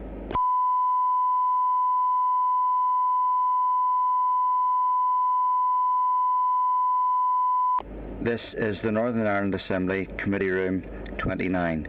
This is the Northern Ireland Assembly Committee Room 29.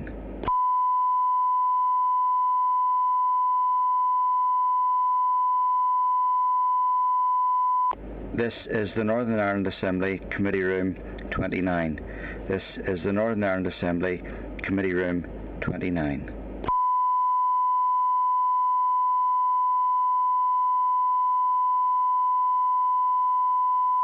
This is the Northern Ireland Assembly Committee Room 29. This is the Northern Ireland Assembly Committee Room 29.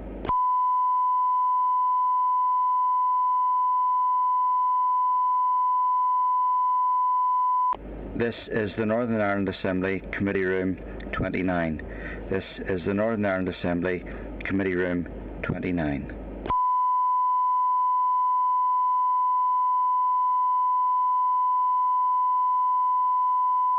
This is the Northern Ireland Assembly Committee Room 29. This is the Northern Ireland Assembly Committee Room 29.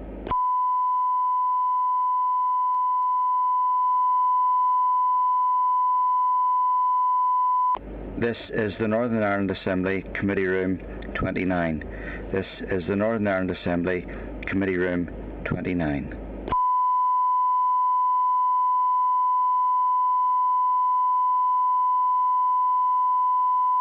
This is the Northern Ireland Assembly Committee Room 29. This is the Northern Ireland Assembly Committee Room 29.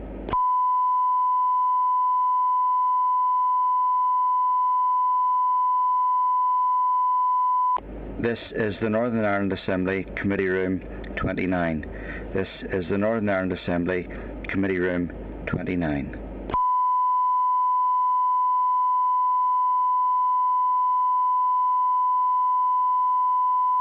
This is the Northern Ireland Assembly Committee Room 29.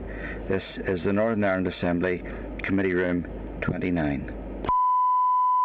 Okay, members, I'm going to try opening this meeting again and see if we can get Dr. Ciara Fitzpatrick, Patrick Thompson, and let me see, Ursula O'Hare. Oh, there, we've got them in. There we are. We're ready to go again. Sorry about that, folks. The building seems to be having a few problems here with Starleaf this morning. So it does, Patrick, you're very welcome back. We had you in a departmental briefing earlier, so we did, and you could have answered maybe a couple of the questions there to do with housing associations. So you're very welcome to brief us as part of the Cliff Edge Coalition. We didn't get a briefing paper from you. We are running a bit tight time at the minute, so I do want you to give us a briefing. So I do, but if you could make it as, not short, but as succinct and to the point, we would appreciate that. So I'll pass over to yourselves. Okay. Ursula, we can't hear you. Is your volume button on or your mute button? No, it's not on. Okay. What about Patrick or Ciara? Yeah, Ciara. Can you hear me? Can you hear me? I can hear you too. I just can't hear Ursula. So I can't. For some reason or other. No. No. No sound at all, Ursula.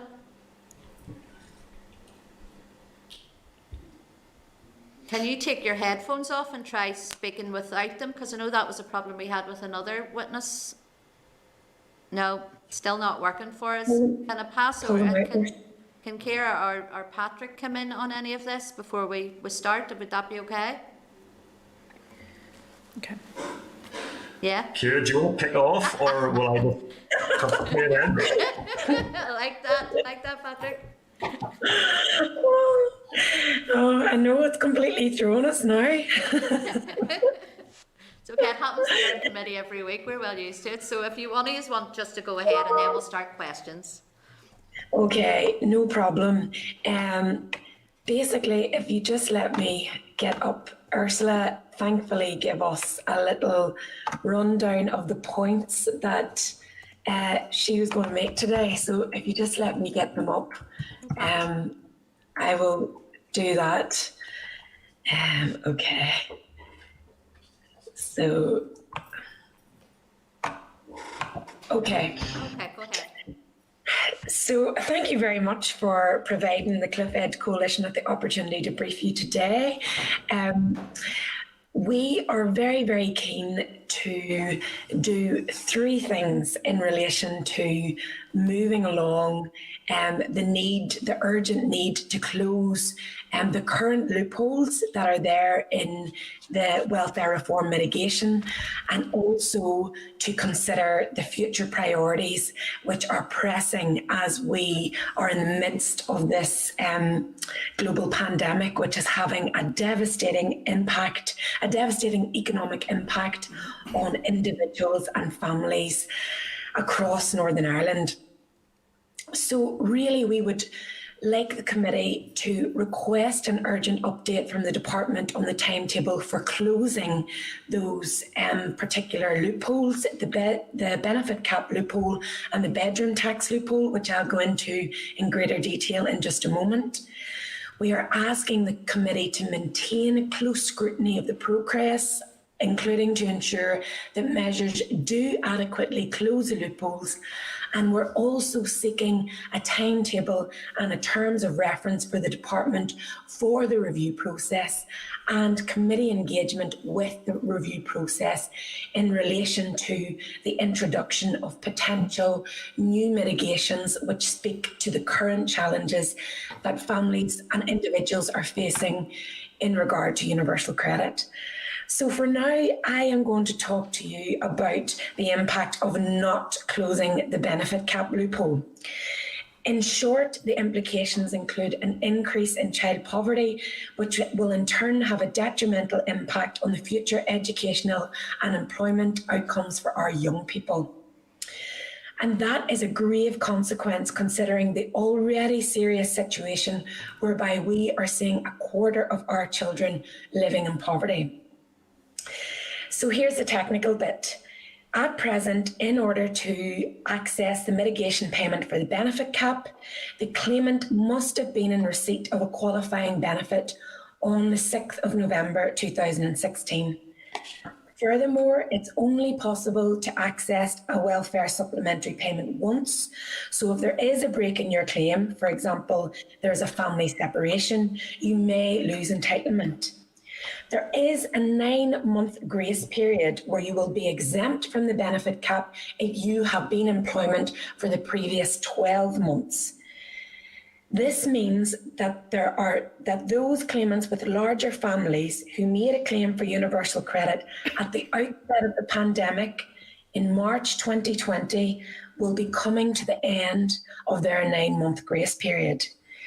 So to give a little bit more detail, we had a total of 46,340 claimants made a new claim to UC at the end of March 2020. And evidence has consistently shown that the benefit cap will have a bigger impact in Northern Ireland due to the larger family sizes here. As such, we are likely to see the current figures representing those affected rise significantly. The Northern Ireland Human Rights Commission shows an average reduction of £3,500 per year due to the benefit cap.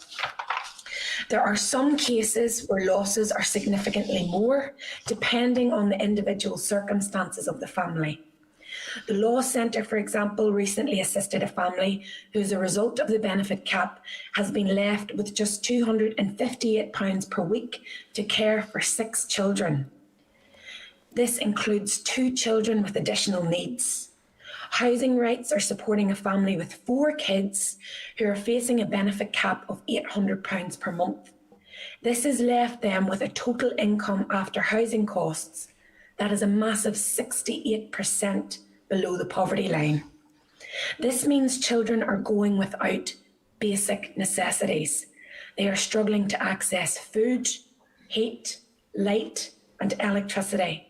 This is impacting their education and their future outcomes, as I mentioned before. This situation is further exacerbated by the design of universal credit. The 5-week wait means that many families have no choice but to apply for the universal credit advance payment. Many unaware of the Universal Credit Contingency Fund, which has been underutilised. This means when they face a crisis situation, which I've seen time and time again in my own voluntary work in the community, whereby their cooker or fridge breaks down, they will find it much harder to access a discretionary support grant or loan, as they have reached their debt threshold under discretionary support regulations. This ultimately means that the family have no choice but to seek support from family, many having to ring many different charities during these times where, as you previously mentioned, Chair, charities have seen their funds much depleted and they are severely overstretched. Evidence shows that due to the current situations, families are forced to turn to charities again and again. We know that the benefit cap is affecting around 1,000 families at the moment, and as I explained earlier, this is set to rise significantly in the context of COVID-19. Many larger families will also be hit by the 2-child limit, which will further intensify pain and suffering incurred by poverty. The Northern Ireland Human Rights Commission's economic modelling shows that £3 million can protect 2,000 families from the benefit cap for the period of a year. This seems like a small price to pay when considering the long-term implications of persistent poverty, and legislation should therefore be brought forward urgently to ensure more people do not fall over this perilous cliff edge. In terms of future priorities, Cliff Edge Coalition is campaigning for new Northern Ireland specific mitigations which should be developed to address new challenges brought forward by universal credit. This has become even more crucial as Northern Ireland starts to plan for economic recovery.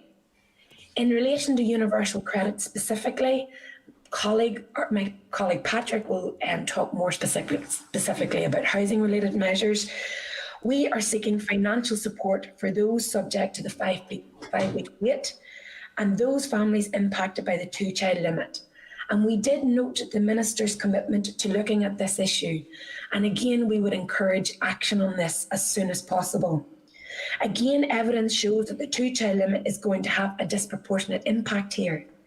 The policy was introduced to provide fairness to the taxpayer in ensuring families who rely on benefits must make the same decision as those who don't.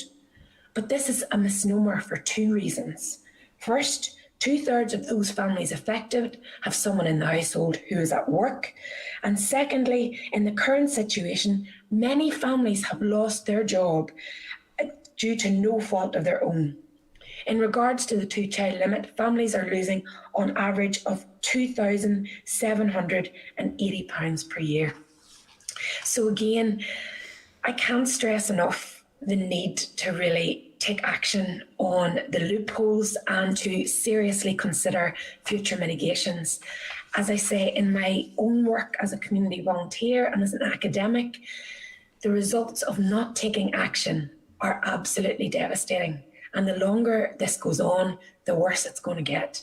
And at that, I'm going to pass over to Patrick. Thank you very much. Hopefully you can all hear me okay. Good. A couple of areas that I wanted to touch upon on housing matters. One, obviously, is the immediate issue with the bedroom tax mitigation and specifically the loophole that exists with that one. As you know, housing allocation policy here and welfare policies don't really align. So we were very grateful when the mitigations package came out and the bedroom tax part of that was introduced. But there is a loophole there. We know that it exists and it's unfair to say that bedroom tax has gone away here because of that loophole. The mitigation can be lost if a householder moves to another social property where they continue to under-occupy, so they may have a spare bedroom in there. We estimate that there are about 227 people who are victims of that loophole at the moment, and we really need that closed. That's causing them about a £500 or £50 a month shortfall, which works out for them about £600 a year that they need to find. And that's, we already know, is leading to rent arrears. We're seeing a heightened risk of homelessness for those people.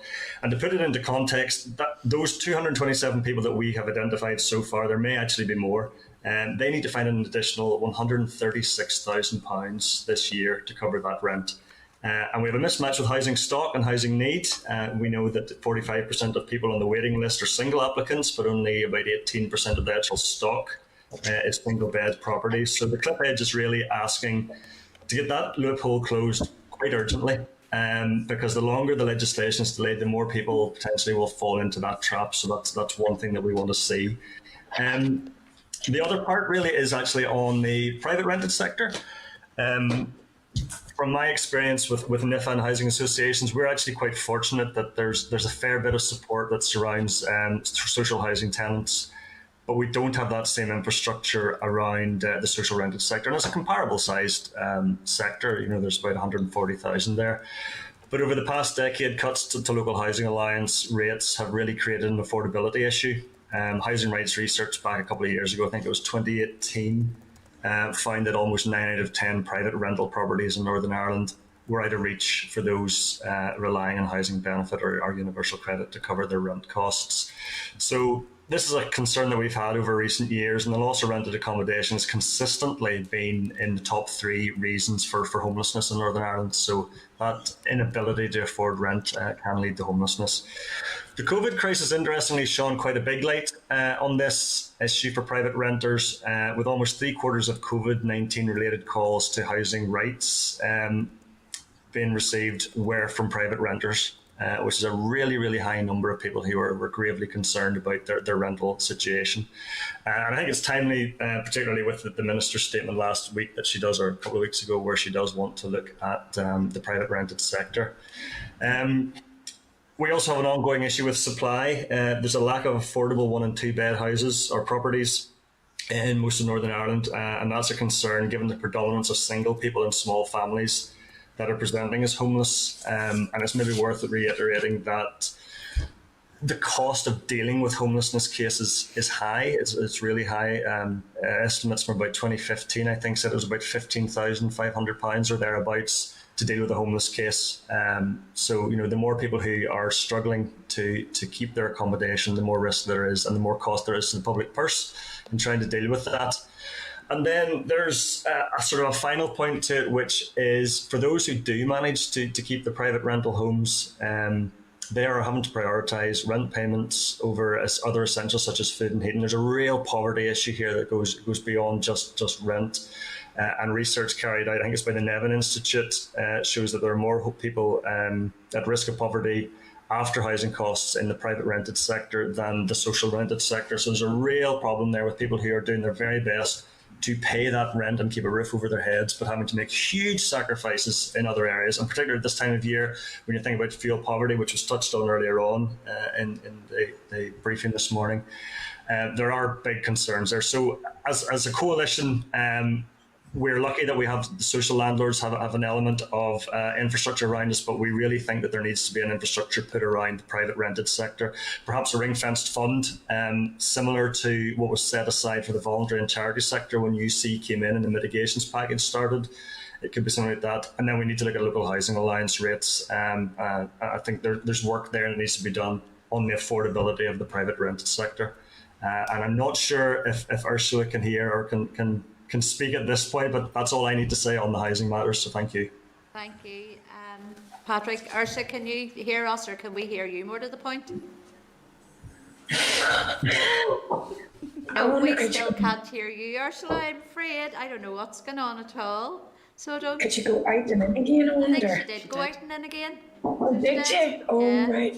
For some reason, we're not picking up Ursula's sound, but we'll press on and we'll maybe see if you can go in and out again. We'll try it again, but we'll just press on because I know that we are tight for time as well here today. I know that you have been listening in to our briefing for a little while now, so you have. So you would have heard about the letter that I'd mentioned that the department had sent, where it states that officials have been working on draft proposals for a review of mitigations using the principle of co-design. So that's where I want to come in with you then. So I would imagine as part of that co-design, you've been involved with those proposals with the department. If you can tell me what your involvement there has been on that review. And you heard also then both Kelly, the Vice Chair, and myself mention that this is something that the committee brought up very early on this year about welfare mitigations and the need for that scrutiny by the committee. And I think because we haven't had that scrutiny from the committee, that the situation has got worse. So it has in some of those issues that you've mentioned. And I think also to mention then about what Patrick said about the private rented sector, we know that we are heavily reliant here in Northern Ireland on the private rented sector for our social homes, as well as affordable rents for people as well that are not maybe so affordable now.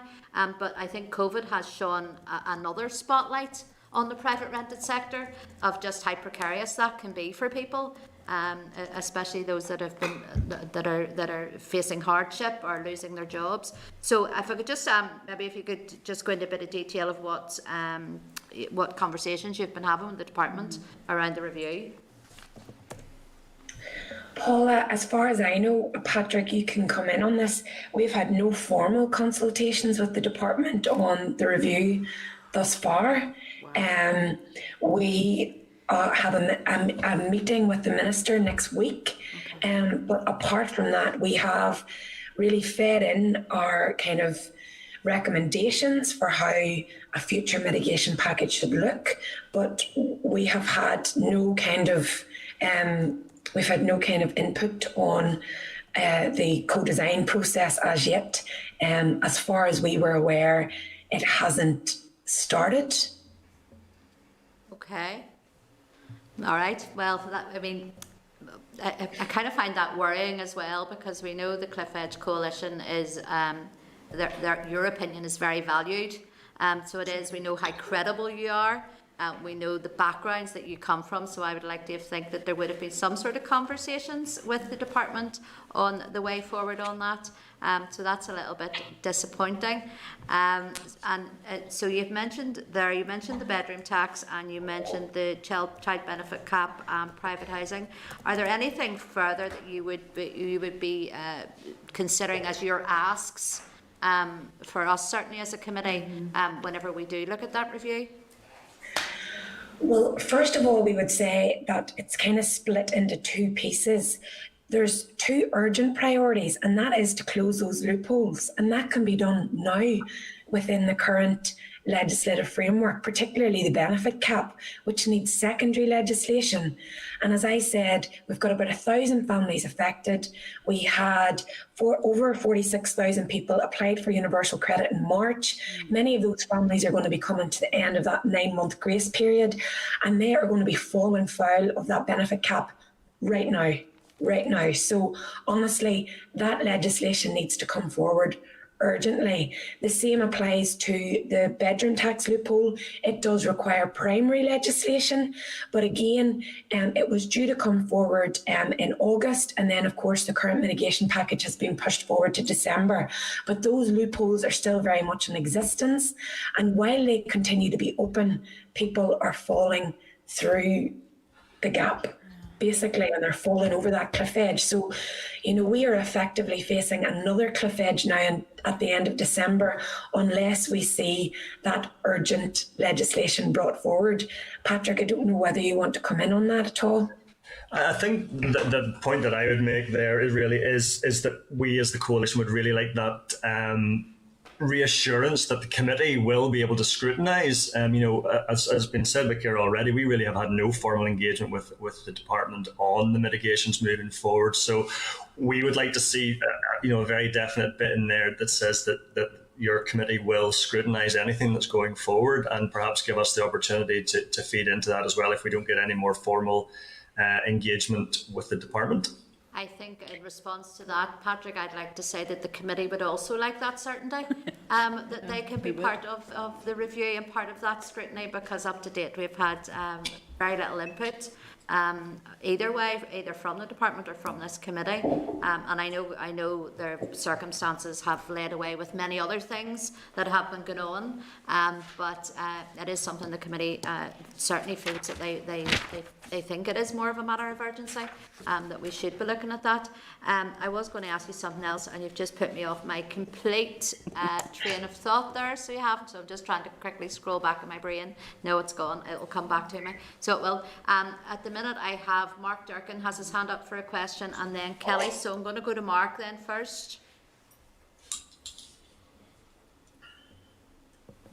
Mark, are you there? Yeah. Happy days. Yeah. Hello. I thought you were trying to silence me as well. Not you, Chair, of course, just Sterling. And thank you, Ciara and Patrick, for that. And it's just on the point that you were addressing there, Chair. You'll know that I've made this point several times now, that it's important that primary legislation for a review of the mitigations that closes these loopholes that we've been hearing about is laid before the Assembly as soon as possible, and that we avoid the need for accelerated passage. But the cynic in me thinks that that's where the department's going with this, that they possibly don't want us trolling over and scrutinising that. And I think, well, I might be paranoid, but it doesn't mean they're not out to get us, because we have been raising this for quite some time. We haven't heard anything back. The coalition themselves, who have been key critical friends, should I say, of the department throughout the whole welfare reform process have been kept very much in the dark too. So I would be proposing that we write to the Minister and in a strongly written letter requesting an update from her on what exactly is happening here. I know many of us will have been putting in written questions or asking oral questions on this as individuals or along with party members, but we as a committee really need to start sort of jumping up and down about this, because it is something that we very much want to scrutinise. We need to make sure that this is right, that there aren't loopholes or cracks that vulnerable people are falling through. And I don't think we should be denied that right to get it right. And it's not about us. It's not us being precious. It's about trying to protect people. And the coalition obviously have a key role in that too. Just in terms of questions, I know the issues there have been raised also around the benefit cap, and there's also the 2-child tax rule. Just was maybe for Ciara more so, what sort of impact are you finding that those measures are having on claimants here? Massive impacts. Now, I'm talking from my own experience working as a volunteer in North Belfast, but through the COVID-19 pandemic, it is really single parents who are facing so much hardship, especially if they have more than 2 children, because they are being impacted by both the benefit cap and the 2-child limit. And when I say that they cannot afford the basics, I truly mean that. Food, gas and electricity are, requests that we see time and time again. But even more seriously than that, they face a crisis if something that we might take for granted, for example, their washing machine breaking down or their cooker breaking down, or a lot of parents went through a really tough time come September when they faced a huge cost for a uniform for a first year, or big life events. It's just pushing families into not just poverty, but literally destitution, where they're not able to afford the very basics. That's why we really welcomed when we heard news that the Minister was looking at the 2-child limit in particular. But again, we would encourage action on this, because more and more people are suffering as time goes on. And it looks like the way things are going, it's only going to get worse. No, well, I've asked several different questions in several different formats, and they've got several different answers. So I think that's why it's important that we as a committee seek that clarity ourselves. Ciara, just while you were speaking there, I dug out an old tweet. I had something in the back of my head that I had seen from you before, and it was something that you'd said in September. You were citing a statistic that around 14,500 UC claimants are over 50. And that's a figure that we can sadly expect to rise, I'm sure, when the furlough scheme ends and as a result of the pandemic. But you said there's a real need for a tailored employment programme for older workers. Is this something you would see being operated maybe through the universal credit system, or do you think it would be better to keep it distinct and avoid any association, real or perceived, with conditionality and the system of sanctions? I think that an employment programme could be run very well by the Department for Communities within the auspices of the local jobs and benefits offices, but it will require that work coaches, we know that there's thousands of work coaches being recruited, and they're going to be steeped in this really complicated system, that has lots of different strands and entitlements and eligibility criteria. So it would need probably a specially trained team of work coaches to really give specialist support to those people that are losing their job who are over 50. So they're going to face being on universal credit, until they reach pension credit age. Many people, from my own research around this, because I've been looking at in-work conditionality, this new concept that's going to hit us very soon, whereby people will not just be expected to work part-time, they'll be expected to search for full-time hours, and they'll face sanctions. If they may face sanctions or additional conditionality measures if they can't evidence that they have been doing enough to search for more work or better work.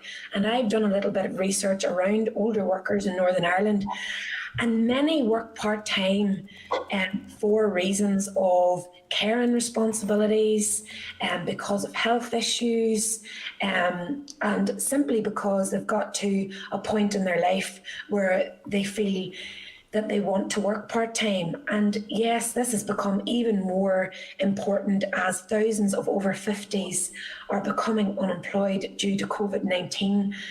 And the reality is that their employment prospects in a squeezed economic market where we have less jobs is going to be really, really narrow, and it's going to be so difficult for them to get back to the labour market.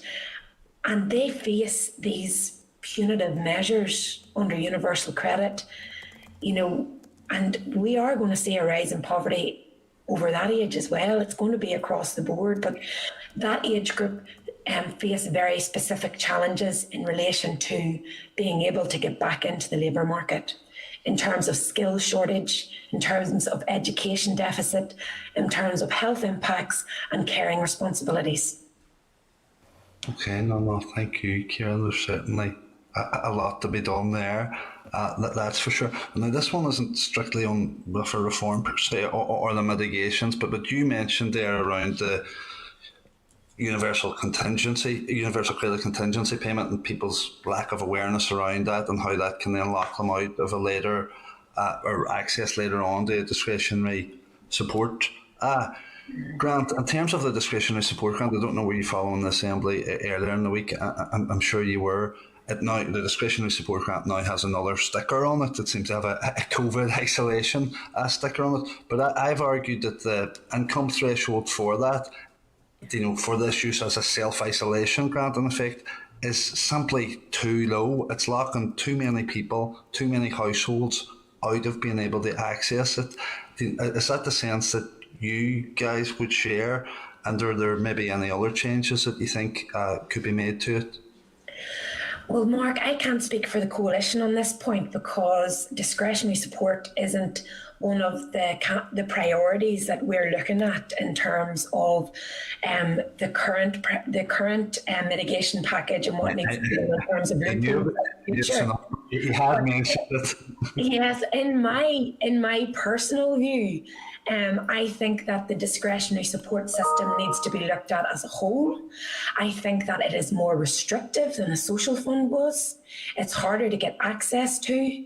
The contingency fund has been a stickler for me for years at this point because anybody who I have talked to have not heard of it, have not been made aware of it. Even the name, the contingency fund, a lot of claimants don't actually know what that means and how to get access to it. So I think that is absolutely critical because at the moment we end up with an illogical ecosystem whereby, for example, the executive have allocated a total of £6.5 million in COVID emergency support for food parcels and community support.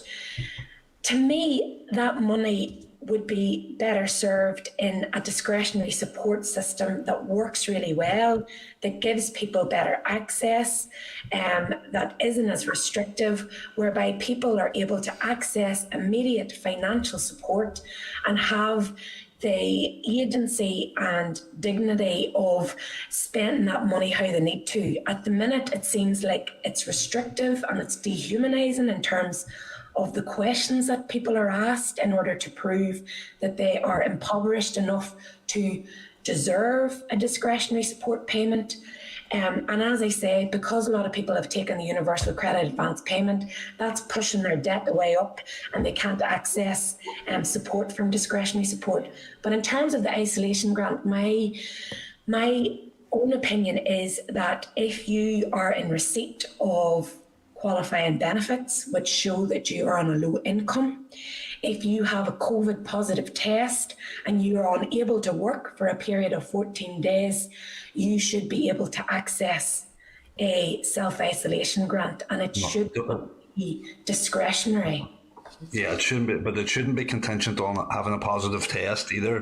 You can have a contact with a positive. Yes, right. I should say if you are to self-isolate for the period of 2 weeks, if it is determined that you have to stay in your home and you can't work, you know, you should be able to access that grant. It should not be a discretionary decision where a frontline decision maker looks at your situation and, you know, sees whether you're in enough hardship, because the fact is that's going to be unfair. One decision maker might think that you should have access to it. Another decision maker might think that you shouldn't. And so it's just not going to have equality of access across the board during this time. It's up to someone's discretion as to whether or not you qualify for it, and then it's up to them how much you qualify for as well. So no, that's fine. Ciara, thank you, and thanks Patrick, and thanks Ursula. Thanks, Mark. Can I just ask a couple of follow-up questions there? Especially, well, first about around the advance payment stuff. Back in February, members of this committee, and actually it was a full cross-party membership, attended a roundtable with some some users of, or some service users, to come back to my health service days here, of some, mainly women they were, round the table, who were telling us their story and how this advance payment started them off on the back foot from the very beginning and caused them so much financial distress. And we brought that back to the committee at that time, and to the Minister, and the Minister at the time, Deirdre Hargey, and Carol as well, were very much, okay, this needs to change. The information given out to people needs to change. We need to tell them that that is not the option. The other, you know, they don't need to go for that option. There are other ways. So just to ask, have you noticed a difference even between sort of that period of the Assembly being back up and running again to now on the levels of advance payments that are being handed out? Has that decreased? Are people being made aware of the other fund? And then secondly, I just want to ask then another question around what Mark was saying to do with with people going back to work, and you'd mentioned about the over 50s. Kelly and I attended a conference yesterday with, I think the Law Centre ran it, it was Commission on Social Security, and they had mentioned about the work side of the benefit system, and how they felt that should be separate. It shouldn't be within that whole benefit system. There is a conflict of interest there. We do know that there is a lack of available suitable employment, because what suits someone may not suit someone else. And we know that people, as you say, are receiving punitive measures, on many occasions through no fault of their own. So it's just to expand just a little bit on that, and then the other bit about UC, and I've got Kelly then to speak after that. Okay, thank you. Okay, Paula, in terms of the advance payments, you know, I've looked just last night at the data from DFC, and civil servants briefed us to say that less people were taking the advance payments, but the reason was more so in the context of COVID-19, that many people who, we call them, I suppose, new claimants due to COVID-19, were able to see through that 5-week period without the advance payment. However, there was still 50%, around 50%, and that's been consistent throughout. 50% of people will take that advance payment. Now, our colleague and member of the Coalition Working Group, Siobhan Harding, recently published research from the Women's Support Network that showed that knowledge of the contingency fund continues to be very, very low. People simply do not know that they have the option of accessing a grant rather than a loan. But there's also evidence to show that that grant that they get through the contingency fund isn't necessarily the equivalent of what they would receive in the advance payment, but it is still overall most likely a better option.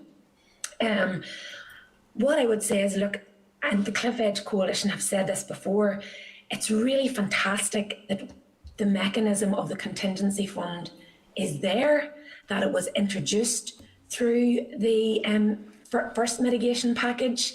And my kind of point of view would be, why isn't it being utilised? Why isn't it being used? Why isn't that fund being topped up and for people to access, rather than, as you say, being put on the back foot and starting their universal credit claim in a huge amount of debt, which is going to be deducted from future UC payments, which is going to leave them more in need and unable to access emergency support through discretionary support as well. So I do think that that's a really positive instrument that we have there, and I think it would be great to see it become more accessible. Yeah, just on that, just to come back on that point, I'm very disappointed. I'm sure other members will agree with me, because this was something that was highlighted very early on this year, that yes, people may not know about the contingency fund, but the department know about it. So why are people not being signposted and told you can apply for a contingency fund and maybe a smaller amount of advance payment? I mean, it's completely no-brainer to me why that is not being done. I think as a committee, along with what Mark had proposed earlier, I think we will be writing again to the Minister and to the department around that needs to be pushed, that needs to be pressed. So yeah, I'm glad you were able to tell us that, and it is disappointing. And then just a bit on the work side of it about splitting those functions. What I just would also say about the contingency fund, that I have to say the department do have it on the journal, on the Universal Credit Journal. It is there, but it is maybe not as visible as it could be for people to actually see it and access it. And again, it's just thinking of that word contingency fund. A lot of people don't maybe realise what that means and are thrown off by that. So I think there's very simple ways that it could be made more accessible.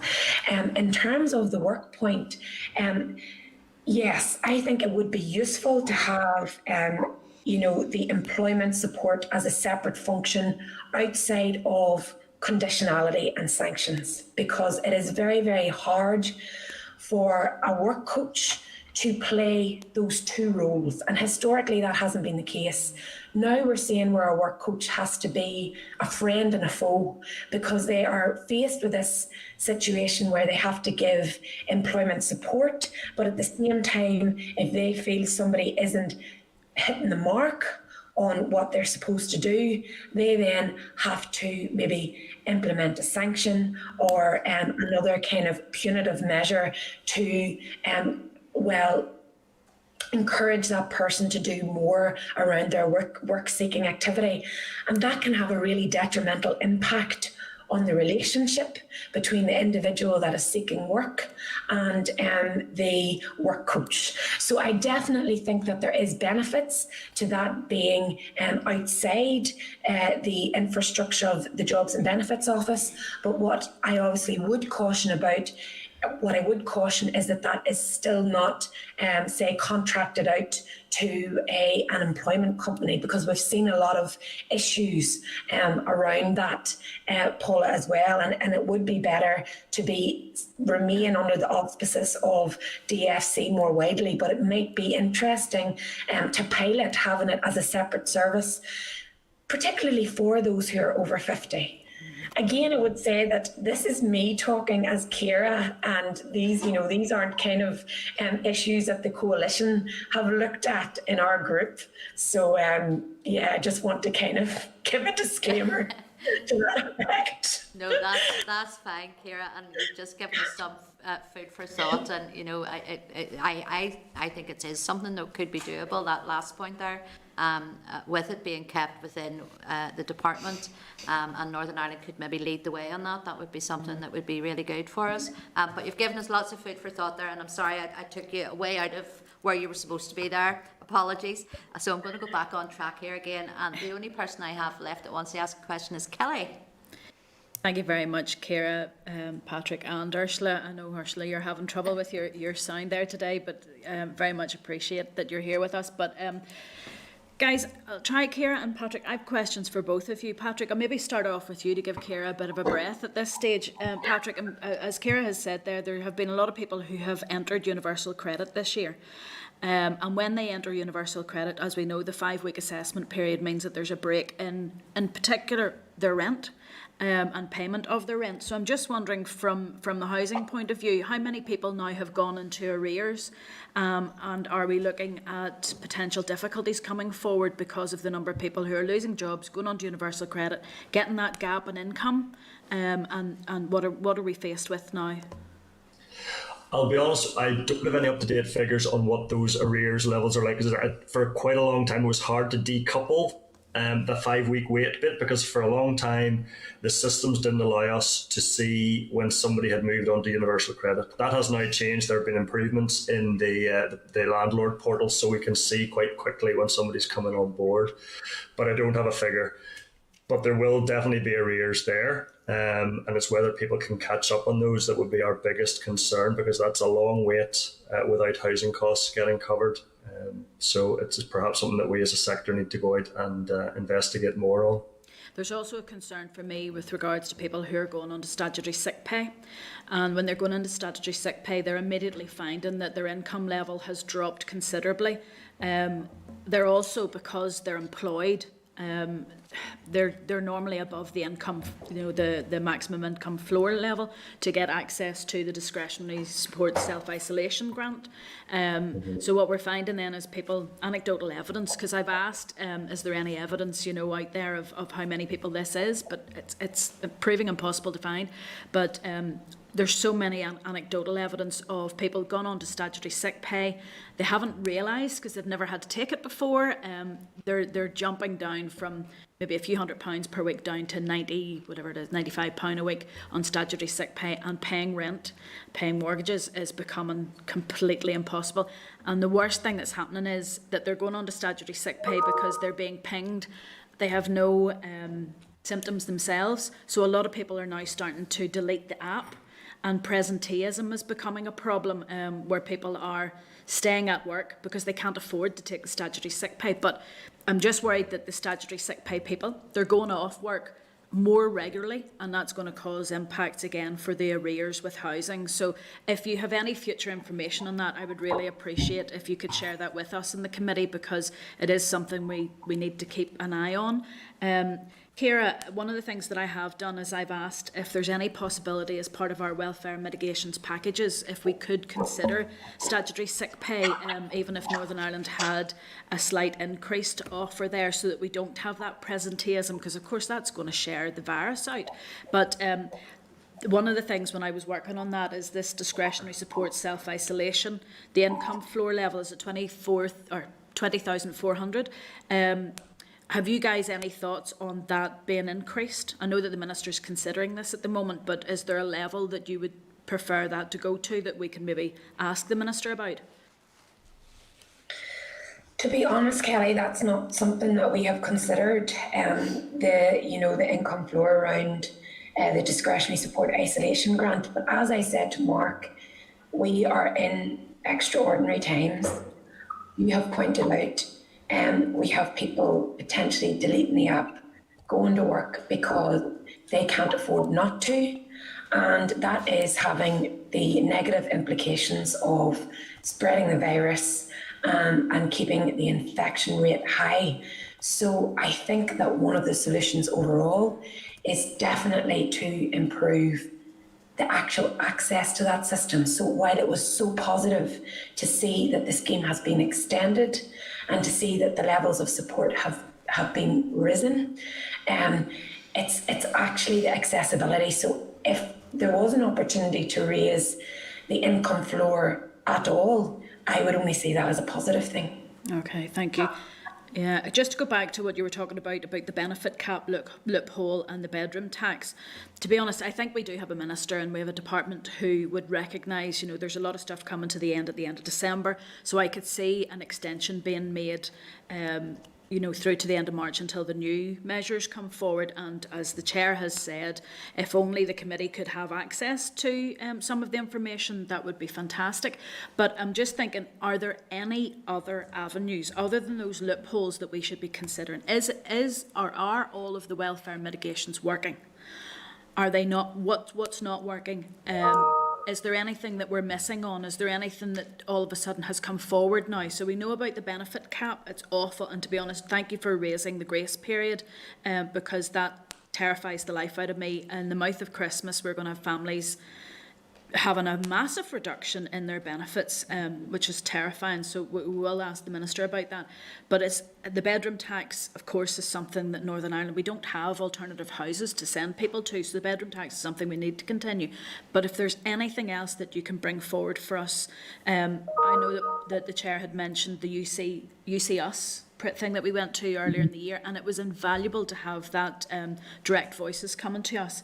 But if there's anything else there, the bit about the contingency fund, I'm furious about it, to be honest, because it should be the one thing that's offered first. And I know in the past we were given an explanation by officers to say it was a fixed budget and they didn't want to run out.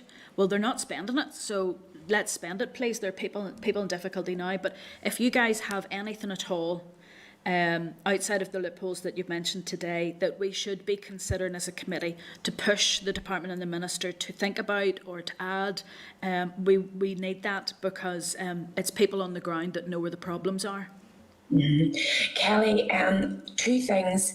We are very worried that the current mitigation package might be extended again to March. That is a concern for us, because that simply means that unless these loopholes are closed urgently, we are going to see more and more people impacted by the bedroom tax and the benefit cap. So what we're really trying to stress today is that those priorities, those two loopholes, are critical and they need urgent action. They really, really do.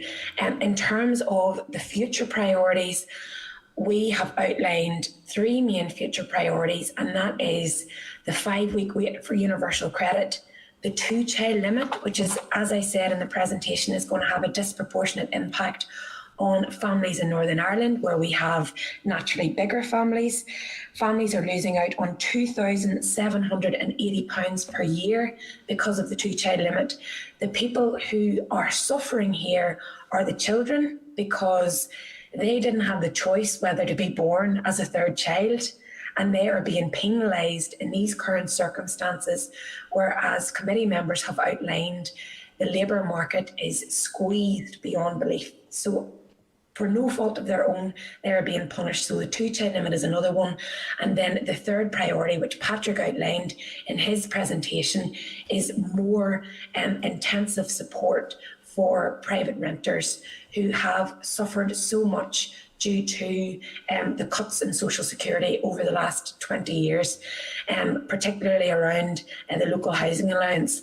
I was speaking to an advisor colleague just a few days ago, and they said that that is a major issue that they're seeing at the moment. Basically, that the LHA isn't stretching to the rent that is required, and people are living in conditions that belong in another time. And it is just having a real detrimental impact on all aspects of their life. And that is something that the Cliff Edge Coalition have explained before. In the last presentation to yourselves, colleague Andy McClenaghan from Bagwell said that this cost of poverty is being displaced into other public services. So we heard Julianne Maney on The View a couple of weeks ago. We are seeing the huge health implications of poverty and hunger on children and on adults alike. And it's also very interesting, we don't have enough evidence yet, but we're also seeing the impacts of COVID hit those areas of economic disadvantage more intensely. So there really does need to be social security measures put in place now. I know. I've had evidence in this last week of nurseries that provide, PEGS places, the statutory, preschool places for children, closing down. How could they close whenever they're being funded? But they are closing. And then, as you had mentioned earlier, the over 50s. Now that I'm in that age bracket, but it's one of those things that the apprenticeships are geared towards the 16 to 24-year-olds, which they very need to be. But we also need something geared at those over 50s to ensure that end-of-life employment. We don't have jobs for the full life anymore, so end-of-life employment is also available and ready. And if we have the amount of house building, Patrick, that we're hoping that's coming forward, we should have lots of people out there who have amazing skills, who can actually maybe even be the apprentice trainers for those young people. But I'll leave it at that. Thank you very much for your time, and I'm sure we will be pushing the Minister and the Department to get that review information as quickly as possible. Thank you. Okay. Thank you. Thank you, Kelly, and thank you. No other member has indicated that they want to speak. Can I just then finish off? Mark had put a proposal forward earlier on that we write to the Minister as a matter of urgency around the loopholes. We as a committee will certainly do that. I just want to remind members, I'd read it out earlier, and just to let you know again, that in our letter we received from the department yesterday, it said the department will look to agree a further extension to the present or to these arrangements, meaning the present arrangements, until the 31st of March 21, if necessary. So that appears to be where we are. That's the state of play at the moment, so it doesn't look like that's going to change anytime soon. So certainly we'll be doing that. And then also the contingency fund, I want definitely as a committee to write back to the Minister again, because I know she feels strongly about this, that this actually should be made as a first option. Maybe need to change the name of it, because advance payment and contingency fund, I know which one I would log on to first, one that mentions actually payment of money. So yeah, that's something else that we will do. I just want to, and I know we're really pushed for time here too, but I just want to say, Kelly brought up about the apprenticeships. It's something I have brought up many times, and how that disproportionately affects women. It affects all of those women that have brought up their children or whatever else they may have done and decide that they want to go and do something different in life, and they're because of age, it disproportionately affects them. It affected my son when he left the army, because he was told at 28 you're too old to retrain in something else. So there's a vast array of people that the apprenticeships is affecting, and I know certainly I've had those conversations with Diane to look at trying to bring in something more bespoke for older people. I think that, I know Andy had his hand up there, only if you are major quick. I'll be concise, Chair. Just the point, and the Minister did raise it in the Chamber around the self-isolation grant, and the point around the contingency fund, where she said that the information isn't getting out there to people, that is a non-repayable grant. So there's evidence that this is happening across the board. So just to reiterate that point. And the other thing, if members are agreeable, is just to get up-to-date information on underspends across the medications as well, if possible. Yeah. No, and that's a point that we sometimes overlook, and we should certainly be asking for those details as well. Look, folks, can I thank you? Thank you, Ursula. Sorry we could not hear your voice today, but we will certainly have that amended for the next time. And Ciara and Patrick, really good as per usual. Great evidence session that have left us with more questions than answers, but that's good. That's how it should be. And thank you for attending today. Okay. Thank you now. Bye. Bye. Okay, members, we're going to move then. But all of that was agreed then. That's our agreed actions. Was there any other actions, any other members wanted to bring up, or are we agreed on those actions? Agreed. All agreed? Okay, so we can move on to agenda item 7. Okay, that is then a briefing by Drumbo Park representative on the Licensing and Registration of Clubs Amendment Bill. Members, you'll find papers for this item at page 29, and further papers arrive which are also in your tabled packs. Members should note that as well as the Drumbo Park paper, they have been provided with a departmental response in respect of the impact of abolishing the surrender principle at page 32.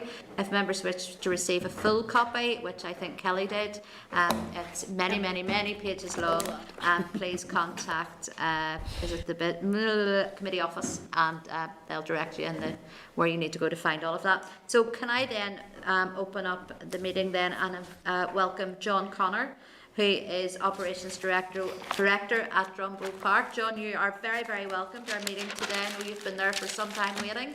So can I just pass over to yourself, John, if there's anything that you want to say before members want to ask some questions? Yep. Thanks very much, guys, for giving us the opportunity to brief the committee. It's a vitally important issue. And for both ourselves at Drumbo Park and indeed the wider greyhound industry. As you've mentioned there, I'm the Operations Director at Drumbo Park, and I'm actually part of the staff team that took over the stadium following the liquidation of the former company last year. We directly employ around 45 people, but we estimate that there's around 500 people, either directly or indirectly linked to the greyhound industry and are basically reliant on ourselves at Drumbo Park remaining open. Hopefully you have a copy of our submissions from the end of October there and the 16th of November. As I'm sure you can all appreciate that the COVID pandemic it's been a very challenging time for us here at Drumbo Park, as it has the rest of the hospitality industry. And I think it's highlighted the important role that the industry plays in just wider society here in Northern Ireland. Looking forward, we believe it's essential for the hospitality industry, has a legislative framework that allows us to flourish and help grow both the tourism and the hospitality industries and employ as many people as possible. Ourselves at Drumbo Park, we're very proud of the fact that we employ an awful lot of young people. For many, it's actually their first job on the employment ladder, and it's something that we're hoping to grow in the coming years. Sensible licensing rules are essential. It's for the future of the industry, and we welcome the Assembly's plans to modernise the current licensing regime, including a plan to allow us to flexibly open on Sundays, for which we already actually have planning consent. Drumbo Park at the minute, we have a place of public entertainment licence, and it really only allows us to sell alcohol on Friday and Saturday nights until 11 p.m, even though we actually have an entertainment licence from Lisburn and Castlereagh Council that allows us to 1 a.m. Unfortunately, the way things are at present, that puts us at a huge competitive disadvantage with the many bars, restaurants and other venues in the greater Belfast area that we're trying to compete for custom with.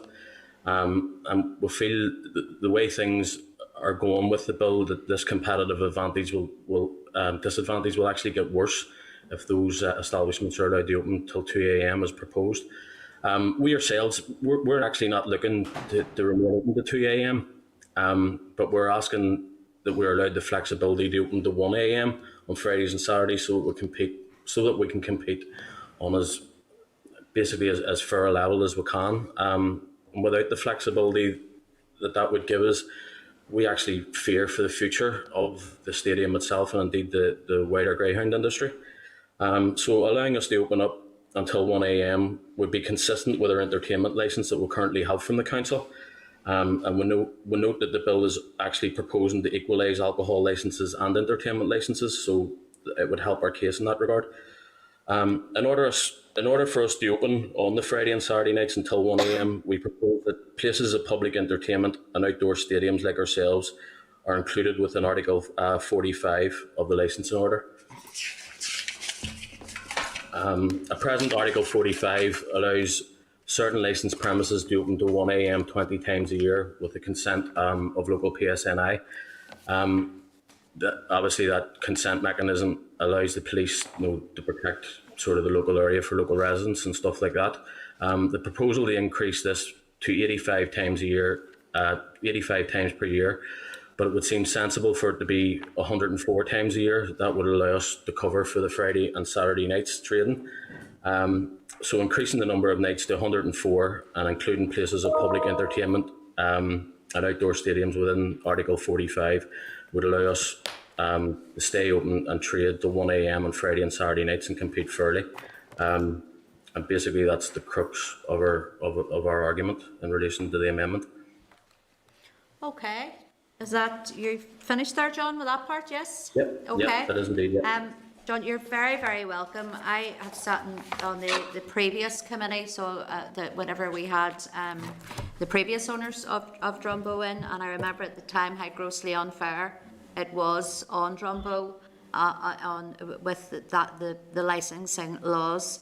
And, you know, I think if it had been the committee's will and the will of many, it would have been changed. A lot of this would have been changed to certainly support Drumbo. I have been to it, albeit it's been a little while since I've been there, but I have been there. I know exactly where you are. I know that you're not in the middle of a high street or a town centre, so there's not you know, those antisocial behaviour issues. I know that everything can be under one roof. I like the idea that you can go there for dinner, you can go there for entertainment. It's all under one roof. So, I mean, it has lots and lots of plus points. So I absolutely get where you're coming from, where you see that the whole issue around entertainments and being given a fair footing, you know, and a fair chance to promote what you have there. I think you said it in your submission. Is Drumbo now the only racetrack that we have here, the dog racetrack that we have here in Northern Ireland now? I think there's ourselves in the Brandywell, but the Brandywell went under recent redevelopment there by the Darien Strabane City Council. But the facilities up there, it's basically only a track for racing, so that there's no amenities with regards to a stadium or food and beverage offering or anything like that there. So really, we're the hub, we're the premier venue in Northern Ireland. So really, the whole industry sort of centres around ourselves. And there is a big following, and you know, I think that can't go unnoticed either. There is there is a big following here in Northern Ireland for this sport as well, and so I think that we have to do whatever we can to help sustain that business that you have there and to help it grow as well. So I certainly will be in any way I can to try and see if we can fit your proposals, if we can bring those forward to the department to see how your proposals can fit in with the bill. I'm going to ask members if they have any other comments or questions. Kelly, I know you'll have something. As always, I was just going to ask John, anybody else across Northern Ireland in the same position as yourselves? Does this affect, well, Down Royals just are getting a stadium licence. Who else does this affect other than yourselves? I'm unaware directly who it affects. I suppose it really only came really evident to me, having taken over the business there a year or so ago. I know the issues and the problems that the previous owners kept sort of trying to explain to me, but I was sort of more to do with the greyhound side of it. But now that I'm part owner of the business, I have a more holistic view of how it operates, and really, you know, sitting in when you're listening to the bookings team, when bookings are coming in and having to explain to people that are coming for a night out, you know, that 11 o'clock, you know, your evening's over and you're having to go out and home, it's just putting us at a massive disadvantage. The amount of customers that, you know, it's hard enough to get bookings, and the amount of customers that we lose as a result of having to tell them that your night's cut short is the main reason why we're coming here and asking for the amendment to, you know, to be looked at. So your licence, what is your current category of licence then? Our current category of licence is a place of public entertainment. So there's bound to be others. So on that one, 51H, sorry, I think is the actual licence that we have. Okay. No, because I was trying to find out all of the different licences there are, and my eyes started to cross. So it's a place of public, all right, okay, entertainment. Because to be honest, if it's aligned with your entertainment's licence, which runs on to 1, but you have to close the bar at 11. It's the flip side of what's actually said in the legislation then, where they're saying that the bar licence goes, or, you know, the entertainment stops with the bar licence. Your licence is at 11, but your entertainment goes on to 1. Yeah. So, okay then, to be honest. Even with regards to, you know, post-race, if we're putting a little bit of music on, currently we have to stop at 11. So, you know, essentially for us in the real world, we're living with what the COVID restrictions are, just on a permanent basis. It just seems grossly unfair. Yeah, I like the chair. I have actually been to your place probably more times than I would like to admit, but yeah, there's quite a few friends of mine who have had a number of birthday parties there.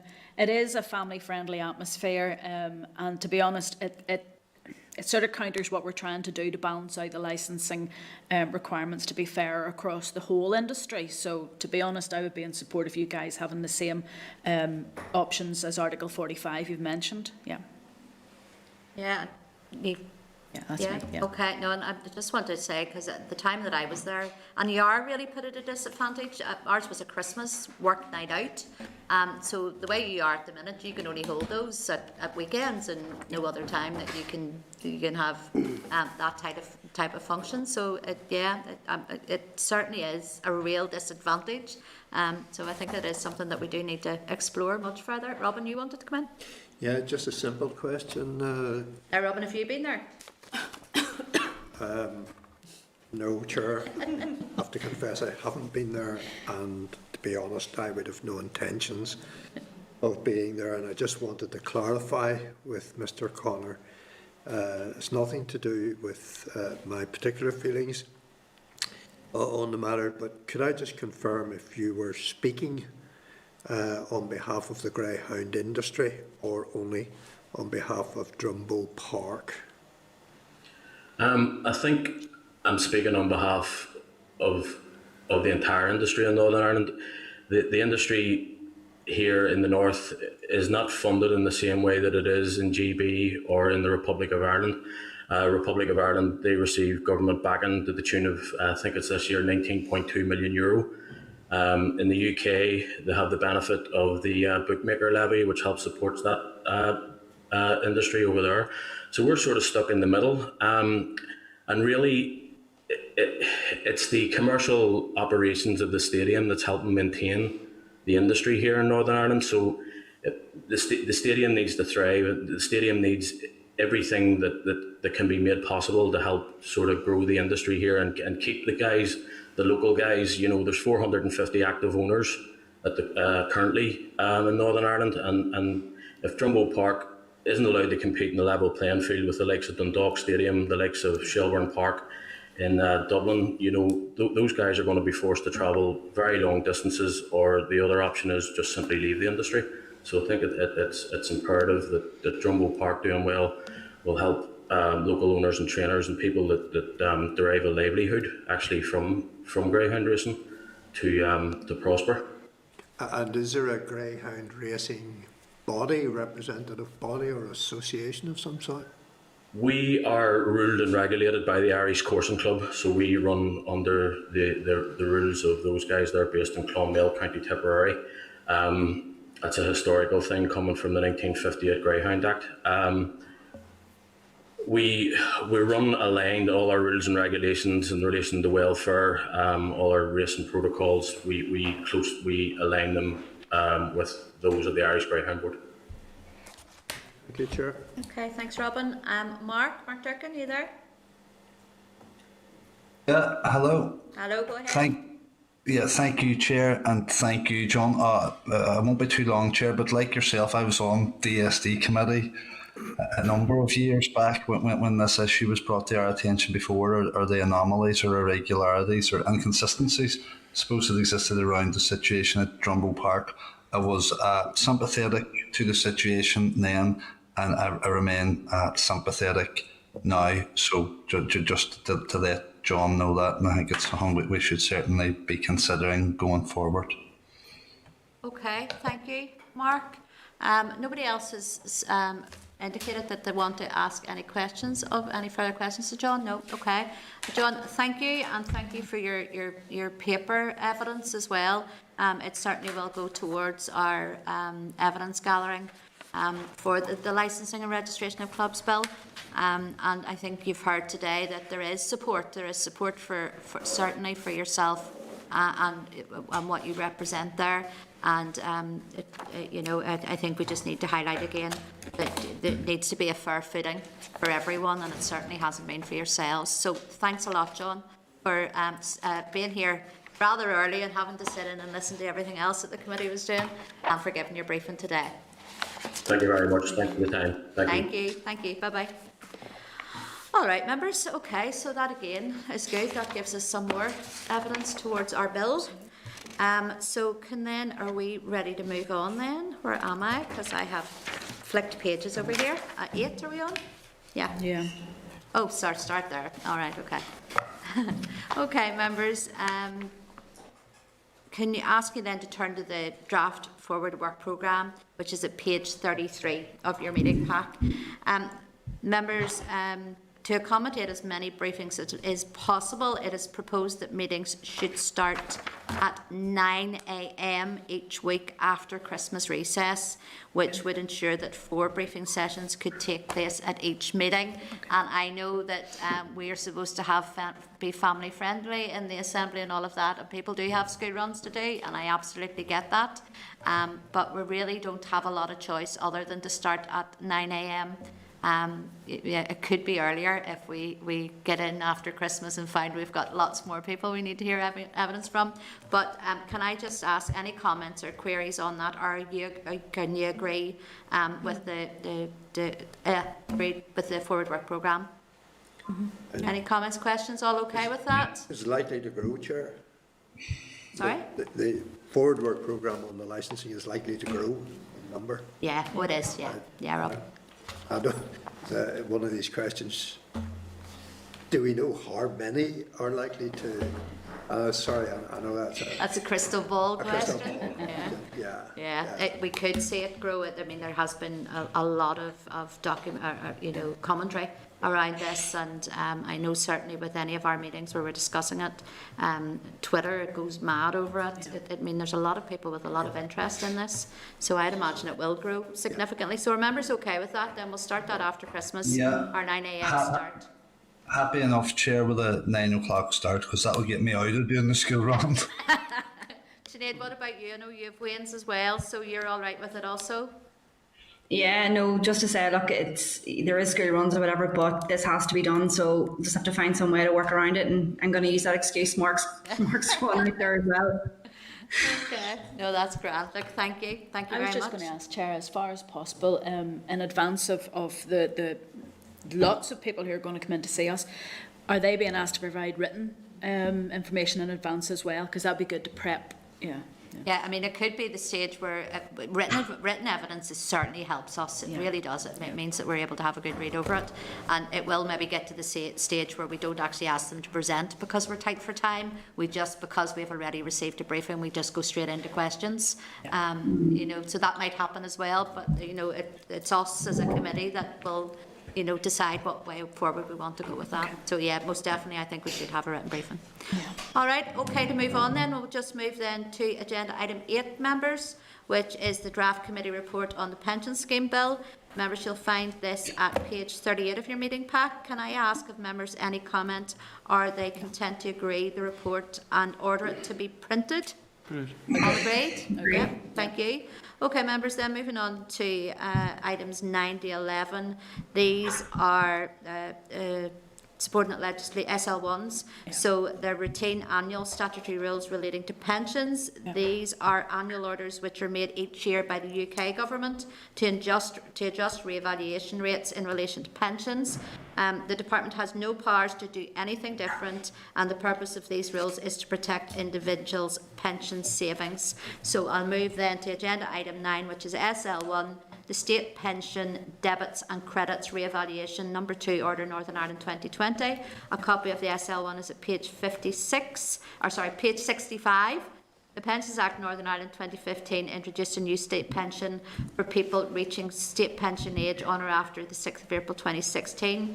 This proposed rule revalues new rate scheme pension debits and credits to reflect price increases since the debit and credit was created. So can I ask members, are they content that this rule be made? Agreed. All agreed? Agreed. Yeah, thank you. Then item number 10, SL1, the State Pension Re-evaluation for Transitional Pensions, number 2, Order Northern Ireland 2020. Copy again of this SL1 is at page 70 of your pack. The Pensions Act Northern Ireland 2015 introduced new state pension for people reaching state pension age on or after the 6th of April 2016. The proposed rule revalues protected payments to reflect increases in general level of prices since the 6th of April 2016. Okay, members, again, are you content that this rule be made? Content. All content, yes, great, thank you. Then agenda item 11, SL1, the Occupational Pensions Re-evaluation Order 2020. Again, you'll find this SL1 at page 75. The proposed rule will specify the percentage by which preserved pension rights are revalued for members of salary-related occupational pension schemes who leave their scheme before pension age. A rule has to be made each year to apply to those who attain their scheme's normal pension age in the following calendar year. All clear as mud there, members. Can I ask if you're agreed and content that this rule be made? Agreed. All agreed? Thank you. All right, I'm moving on then to agenda item 12, which is SR 2020-245, the Personal Independence Payment Amendment Regulations Northern Ireland 2020. You'll find this at page 80 of your pack. Can I ask members, have they any objections to this rule? No objections? No. Then I put the following, that the Committee for Communities has considered SR 2020-245, the Personal Independence Payment Amendment Regulations Northern Ireland 2020, subject to the Examiner of Statutory Rules report, has no objection to the rule. Okay, then moving swiftly along then, we'll go to agenda item 13, which is correspondence. Members, correspondence memo is at page 88 of your meeting pack. I have nothing at this stage that I need to highlight. Members, Kelly, you have... Yeah, I just wanted to ask that High Street Task Force, one thing that it doesn't mention that the task force is going to do is give an update to this committee. If we could maybe write and ask that the department ensures that there's a regular update from that grouping to hear. We are going to get a briefing, isn't it, from research? We have requested, commissioned a research paper from the research service here, and that will be coming to us before Christmas in the pack, but certainly we can write as well. It just seems to be that they've left the committee out of that group, just if we can get a regular update when they meet, whenever that might be. No, that's fair enough, Kelly. Thank you for that. Any members, Mark or Sinead, have you anything you want to bring up under correspondence? No, that's fine. Dead on. Okay. So then, members, can we agree the correspondence memo as set out in our pack? Yep. Agreed? Agreed. Good stuff. Agreed. Okay, agenda item 14, Forward Work Programme. Can I just remind members that our first informal stakeholder briefing event on housing matters will be held next week, Tuesday the 24th of November from 1 p.m. to 3 p.m. in room 30. And also members, at the meeting next week, the 26th of November, we will be briefed by Assembly Research on the Licensing and Registration of Clubs Amendment Bill, the Department on the Financial Wellbeing Strategy, and CO3 on the impact of COVID-19 on the charity sector. Any comments on Forward Work Programme? No, happy enough? Okay. Then we'll move on to agenda item 15, which is any other business. Can I just then ask members any other business they want to bring up? No other business? Good stuff, okay. Just one thing, Chair.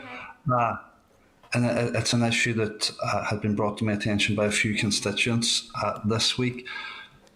Recipients of PIP who had got a letter maybe a month ago or a few weeks ago telling them that their award had been extended to October 2021. Then this week got a letter telling them, or with a form telling them they had to have it filled out and completed and returned by the end of November. Now, I'd put in a priority or a 2-day priority question to the Minister on Monday. Haven't got an answer back yet, but I was just wondering, had any other members come across anything like this? And is there something maybe we as a committee could be asking for clarity on? Okay. It's causing an awful lot of anxiety to people. They were told you're going to be getting this for a year. Talking people here with mental health problems, those are the ones I was talking to now. And, it's bad enough at the best of times, but particularly in the context of the pandemic. And when they had been given that assurance, and now it's just been pulled from under their feet.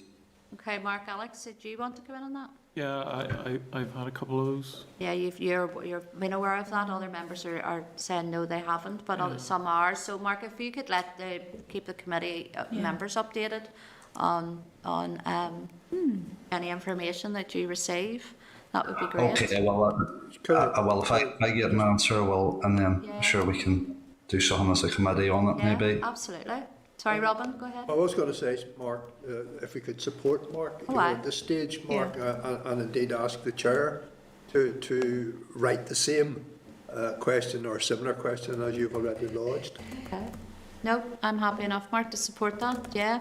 Another thing I want to just inform members, just quickly, I've put it out over my social media, but certainly I was contacted by a lady yesterday who came into my office. I was speaking to her, who had received a letter about her winter fuel payment with the wrong bank details on it. So after a lot of investigation by my office, who I have to say rang various numbers, I finally got an email address I was able to write to, and the department phoned me back within 10 minutes of receiving my email to tell me that there had been a mistake, a big error had occurred. This year it was DWP were sending out the letters, and they'd got people's account numbers wrong. So they've assured me that this was rectified by the end of last week. And you're not just talking a few people, you're talking a few thousand, I've been told. So it's just, members, anybody comes into your office with that query, they're not going to receive another letter with telling them that this has been rectified, but they've assured our own department have assured me that this has been sorted out, and people will get their winter fuel payment into their bank accounts. Well, all right? You've been told different from what I've been told. I've been told they will get another letter. No, well, I've been told they will get another letter because of the finance involved with sending out another letter. But if they do get, all the better. If they don't, can you, everybody just as members, get that message out as well? So that's all I have to say. Mark, your hand's still up. Do you want to come back in? No? No, you can't hear me. All right, okay, members, I'm going to move on then. The item number 16, which is date, time and location of our next meeting, and just advise members that our next meeting will take place next Thursday, the 26th of November, at a much more respectable time of 10 a.m. here in room 29. And just remind members that we now have a closed session briefing about to start in a few moments. Okay, thank you. Assembly, Committee Room 29. This is the Northern Ireland Assembly, Committee Room 29.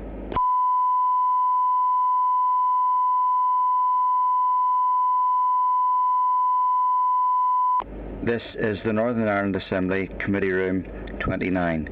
This is the Northern Ireland Assembly, Committee Room 29.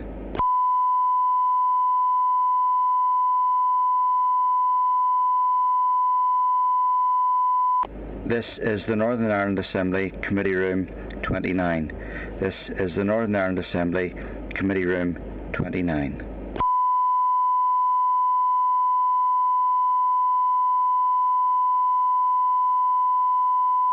This is the Northern Ireland Assembly, Committee Room 29. This is the Northern Ireland Assembly, Committee Room 29.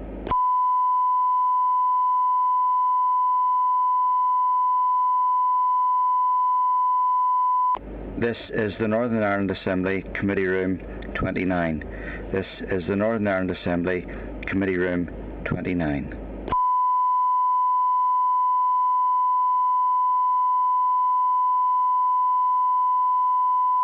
This is the Northern Ireland Assembly, Committee Room 29. This is the Northern Ireland Assembly, Committee Room 29.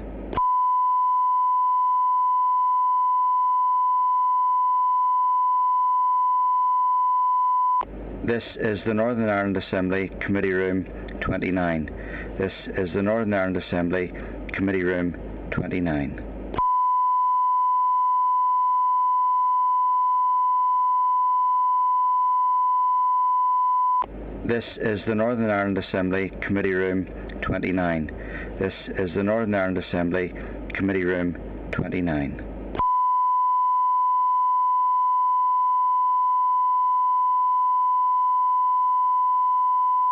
This is the Northern Ireland Assembly, Committee Room 29. This is the Northern Ireland Assembly, Committee Room 29.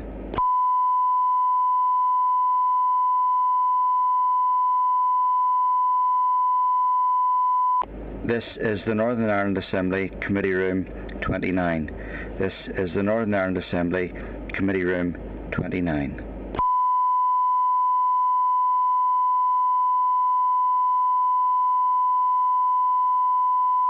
This is the Northern Ireland Assembly, Committee Room 29. This is the Northern Ireland Assembly, Committee Room 29.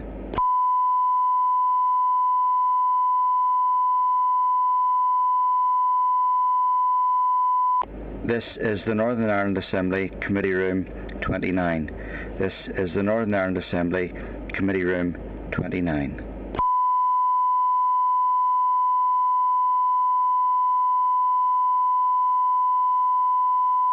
This is the Northern Ireland Assembly Committee Room 29. This is the Northern Ireland Assembly Committee Room 29.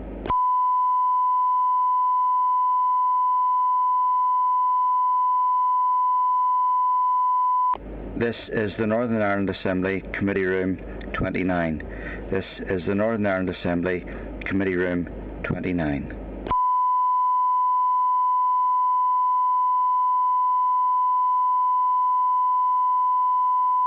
This is the Northern Ireland Assembly Committee Room 29.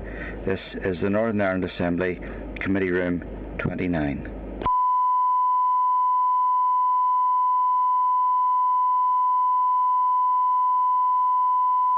This is the Northern Ireland Assembly Committee Room 29. This is the Northern Ireland Assembly Committee Room 29.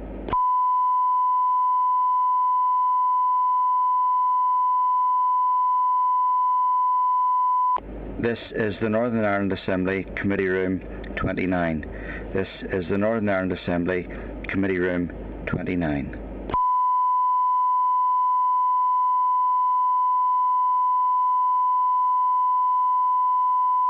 This is the Northern Ireland Assembly Committee Room 29. This is the Northern Ireland Assembly Committee Room 29.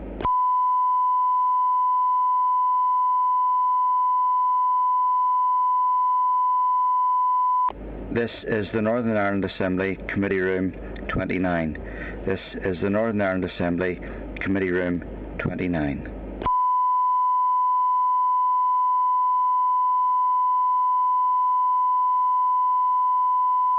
This is the Northern Ireland Assembly Committee Room 29. This is the Northern Ireland Assembly Committee Room 29.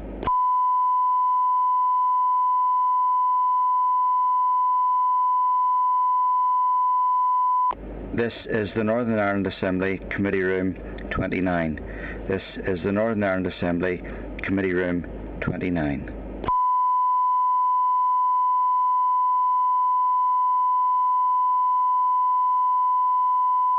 This is the Northern Ireland Assembly Committee Room 29.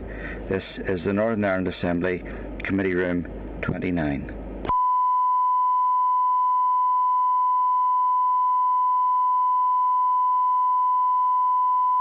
This is the Northern Ireland Assembly Committee Room 29.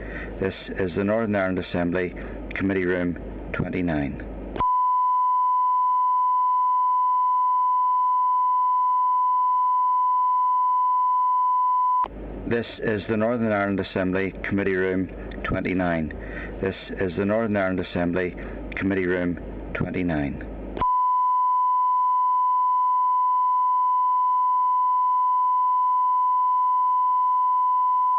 This is the Northern Ireland Assembly Committee Room 29.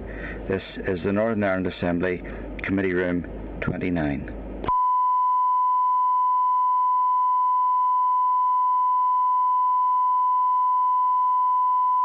This is the Northern Ireland Assembly Committee Room 29. This is the Northern Ireland Assembly Committee Room 29.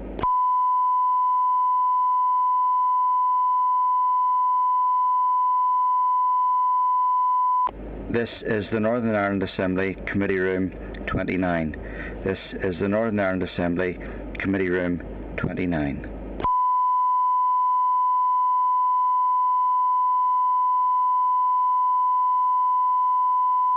This is the Northern Ireland Assembly Committee Room 29. This is the Northern Ireland Assembly Committee Room 29.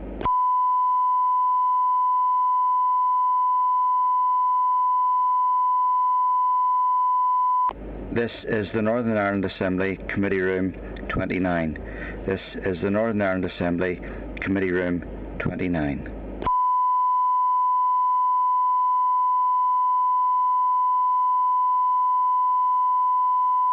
This is the Northern Ireland Assembly Committee Room 29. This is the Northern Ireland Assembly Committee Room 29.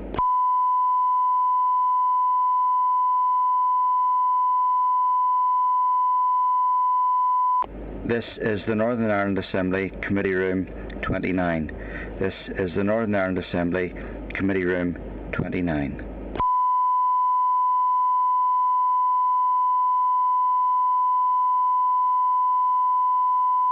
This is the Northern Ireland Assembly Committee Room 29.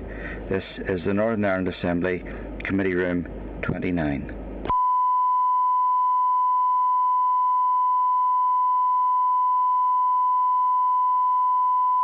This is the Northern Ireland Assembly Committee Room 29. This is the Northern Ireland Assembly Committee Room 29.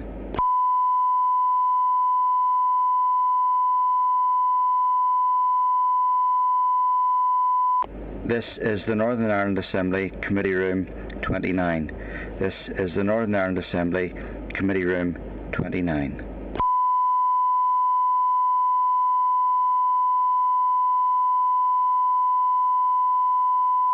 This is the Northern Ireland Assembly Committee Room 29. This is the Northern Ireland Assembly Committee Room 29.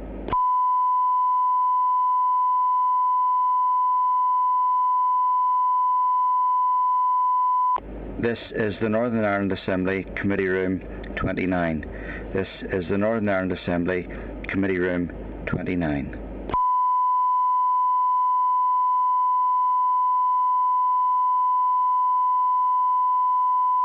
This is the Northern Ireland Assembly Committee Room 29. This is the Northern Ireland Assembly Committee Room 29.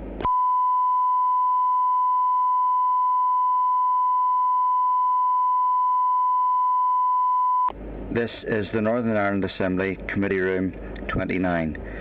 This is the Northern Ireland Assembly Committee Room 29.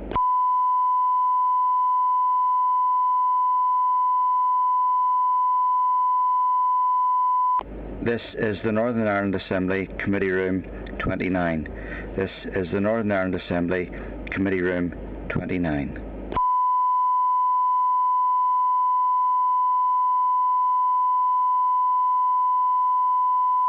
This is the Northern Ireland Assembly Committee Room 29. This is the Northern Ireland Assembly Committee Room 29.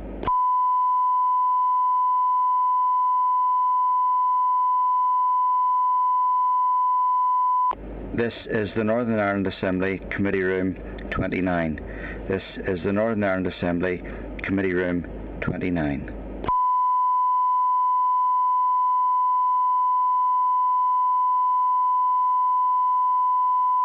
This is the Northern Ireland Assembly Committee Room 29. This is the Northern Ireland Assembly Committee Room 29. This is the Northern Ireland Assembly Committee Room 29. This is the Northern Ireland Assembly Committee Room 29.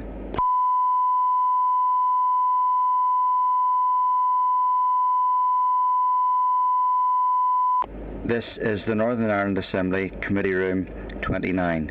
This is the Northern Ireland Assembly Committee Room 29.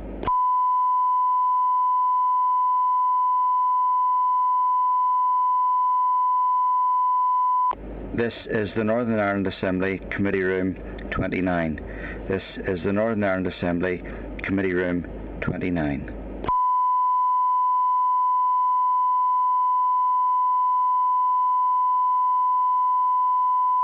This is the Northern Ireland Assembly Committee Room 29. This is the Northern Ireland Assembly Committee Room 29.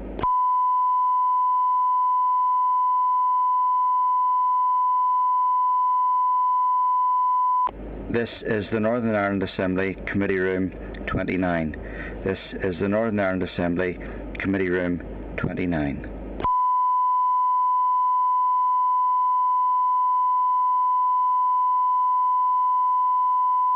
This is the Northern Ireland Assembly Committee Room 29. This is the Northern Ireland Assembly Committee Room 29.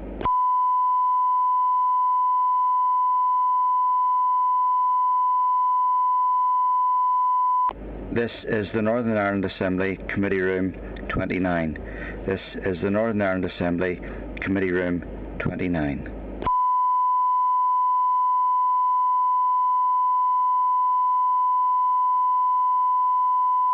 This is the Northern Ireland Assembly Committee Room 29.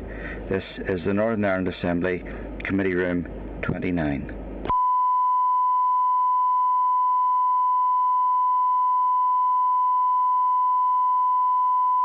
This is the Northern Ireland Assembly Committee Room 29. This is the Northern Ireland Assembly Committee Room 29.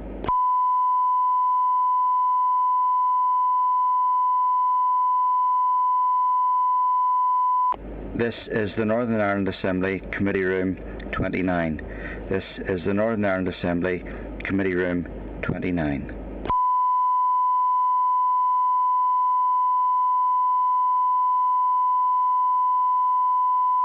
This is the Northern Ireland Assembly Committee Room 29. This is the Northern Ireland Assembly Committee Room 29.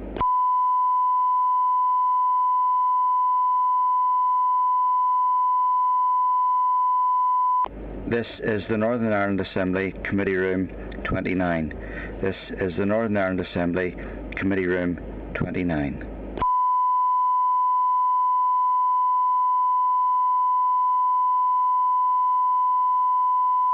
This is the Northern Ireland Assembly Committee Room 29.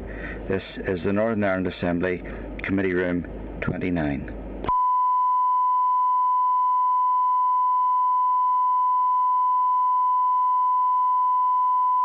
This is the Northern Ireland Assembly Committee Room 29. This is the Northern Ireland Assembly Committee Room 29.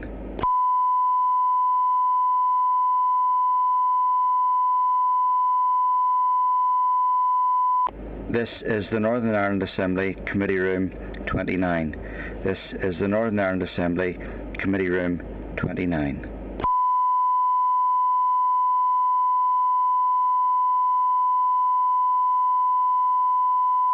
This is the Northern Ireland Assembly Committee Room 29. This is the Northern Ireland Assembly Committee Room 29.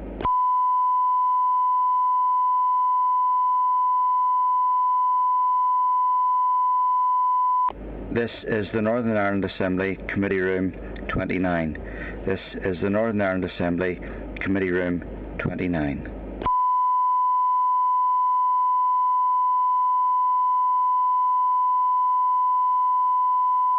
This is the Northern Ireland Assembly Committee Room 29. This is the Northern Ireland Assembly Committee Room 29.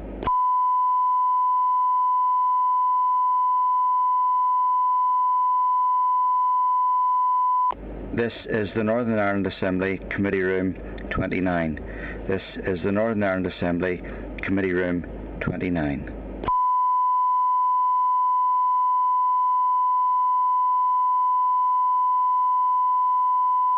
This is the Northern Ireland Assembly Committee Room 29. This is the Northern Ireland Assembly Committee Room 29.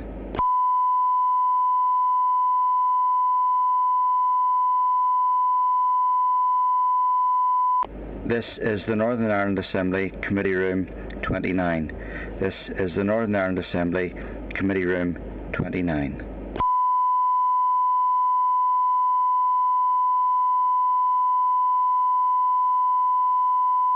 This is the Northern Ireland Assembly Committee Room 29. This is the Northern Ireland Assembly Committee Room 29.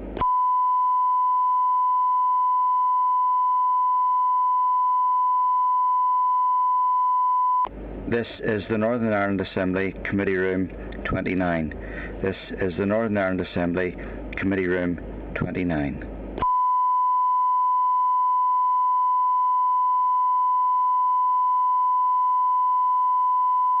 This is the Northern Ireland Assembly Committee Room 29. This is the Northern Ireland Assembly Committee Room 29.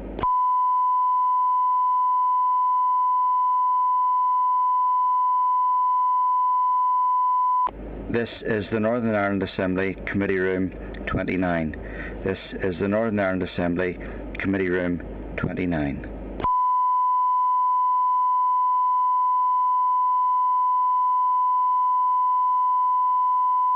This is the Northern Ireland Assembly Committee Room 29. This is the Northern Ireland Assembly Committee Room 29.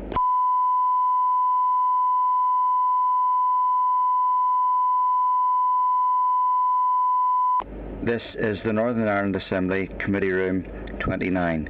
This is the Northern Ireland Assembly Committee Room 29.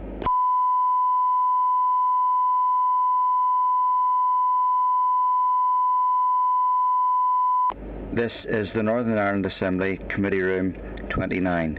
This is the Northern Ireland Assembly Committee Room 29.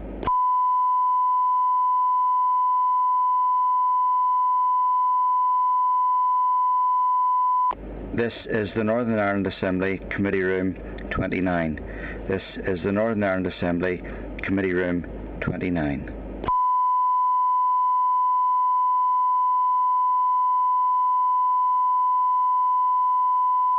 This is the Northern Ireland Assembly Committee Room 29. This is the Northern Ireland Assembly Committee Room 29.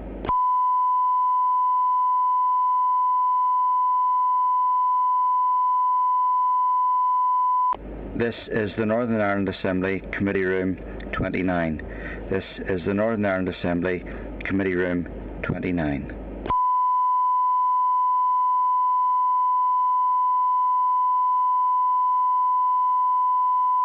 This is the Northern Ireland Assembly Committee Room 29.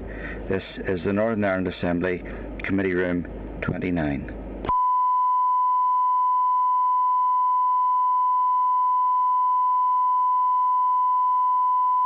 This is the Northern Ireland Assembly Committee Room 29. This is the Northern Ireland Assembly Committee Room 29.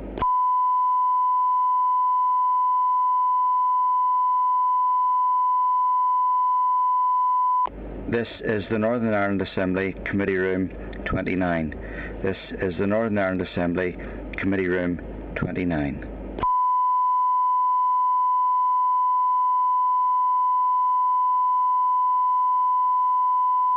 This is the Northern Ireland Assembly Committee Room 29. This is the Northern Ireland Assembly Committee Room 29.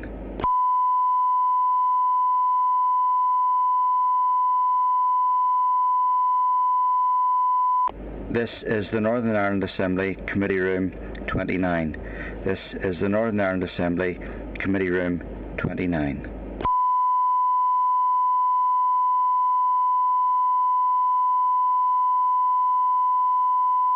This is the Northern Ireland Assembly Committee Room 29. This is the Northern Ireland Assembly Committee Room 29.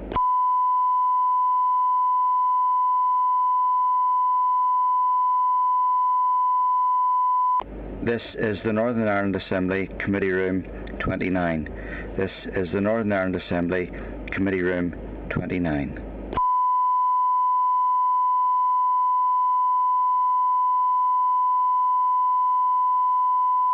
This is the Northern Ireland Assembly Committee Room 29. This is the Northern Ireland Assembly Committee Room 29.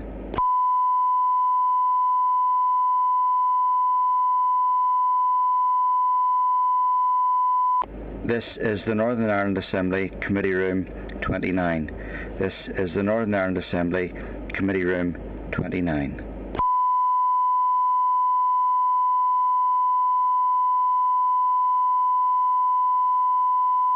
This is the Northern Ireland Assembly Committee Room 29. This is the Northern Ireland Assembly Committee Room 29.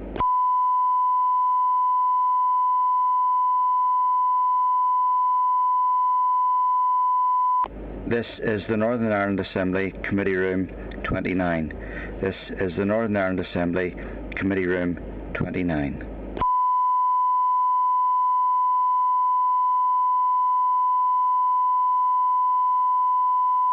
This is the Northern Ireland Assembly Committee Room 29. This is the Northern Ireland Assembly Committee Room 29.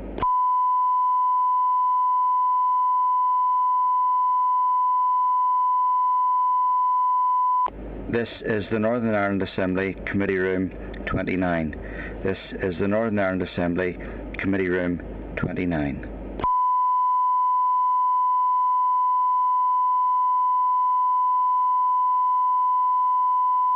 This is the Northern Ireland Assembly Committee Room 29. This is the Northern Ireland Assembly Committee Room 29.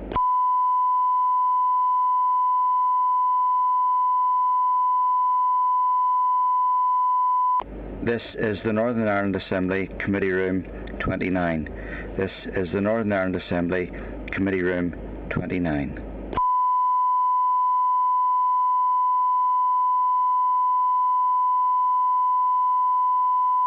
This is the Northern Ireland Assembly Committee Room 29. This is the Northern Ireland Assembly Committee Room 29.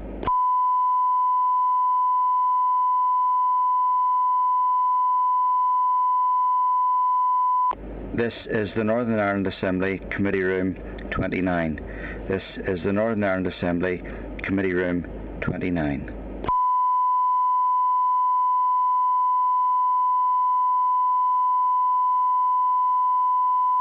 This is the Northern Ireland Assembly Committee Room 29. This is the Northern Ireland Assembly Committee Room 29.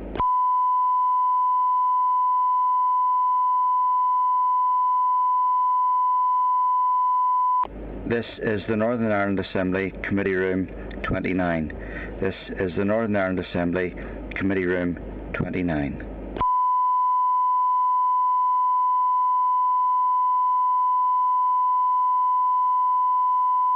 This is the Northern Ireland Assembly Committee Room 29. This is the Northern Ireland Assembly Committee Room 29.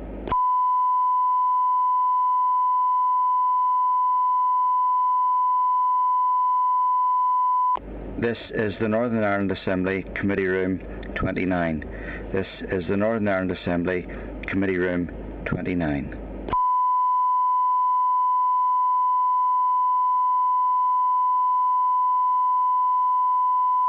This is the Northern Ireland Assembly Committee Room 29. This is the Northern Ireland Assembly Committee Room 29.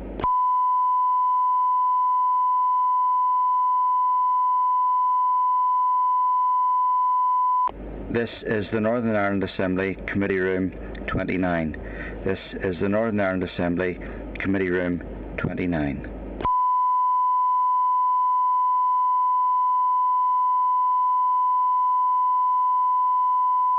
This is the Northern Ireland Assembly Committee Room 29. This is the Northern Ireland Assembly Committee Room 29.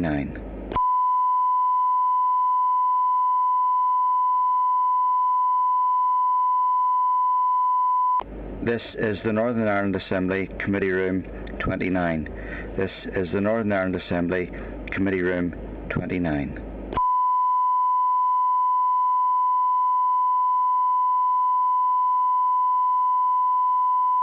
This is the Northern Ireland Assembly Committee Room 29. This is the Northern Ireland Assembly Committee Room 29. This is the Northern Ireland Assembly Committee Room 29. This is the Northern Ireland Assembly Committee Room 29. This is the Northern Ireland Assembly Committee Room 29.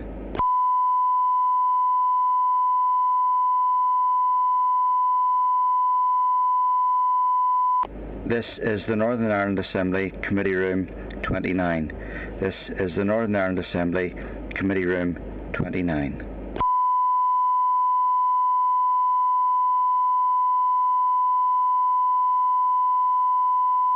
This is the Northern Ireland Assembly Committee Room 29. This is the Northern Ireland Assembly Committee Room 29.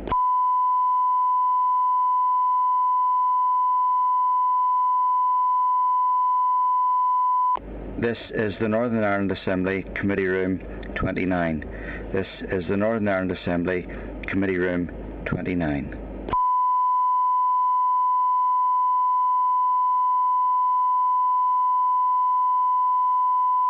This is the Northern Ireland Assembly Committee Room 29. This is the Northern Ireland Assembly Committee Room 29.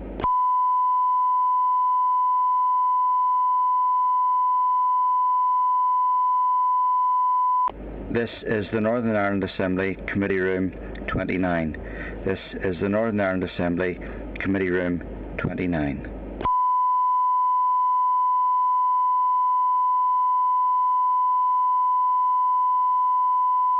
This is the Northern Ireland Assembly Committee Room 29.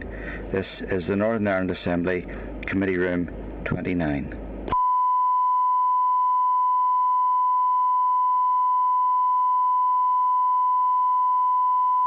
This is the Northern Ireland Assembly Committee Room 29. This is the Northern Ireland Assembly Committee Room 29.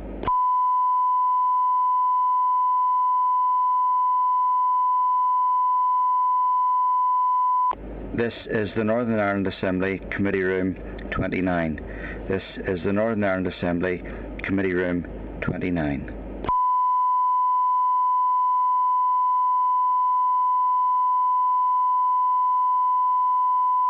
This is the Northern Ireland Assembly Committee Room 29. This is the Northern Ireland Assembly Committee Room 29.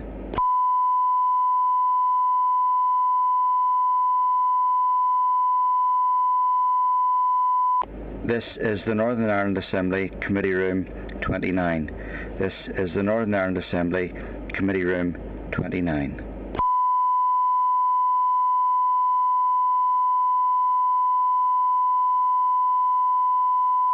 This is the Northern Ireland Assembly Committee Room 29. This is the Northern Ireland Assembly Committee Room 29.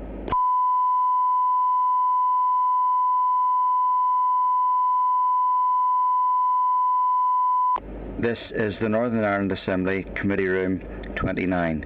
This is the Northern Ireland Assembly Committee Room 29.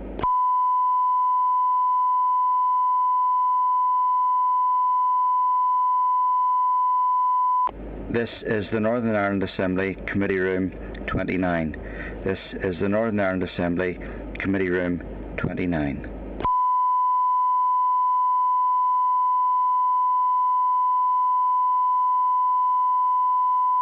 This is the Northern Ireland Assembly Committee Room 29. This is the Northern Ireland Assembly Committee Room 29.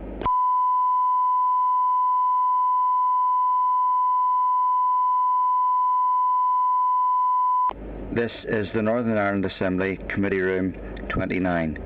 This is the Northern Ireland Assembly Committee Room 29.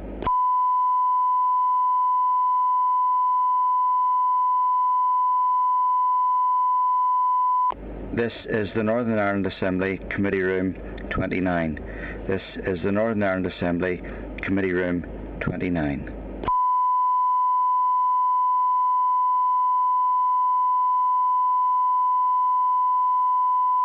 This is the Northern Ireland Assembly Committee Room 29. This is the Northern Ireland Assembly Committee Room 29.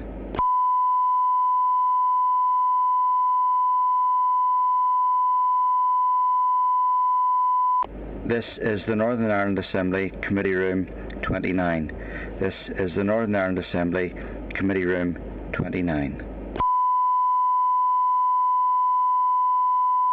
This is the Northern Ireland Assembly Committee Room 29. This is the Northern Ireland Assembly Committee Room 29. This is the Northern Ireland Assembly Committee Room 29.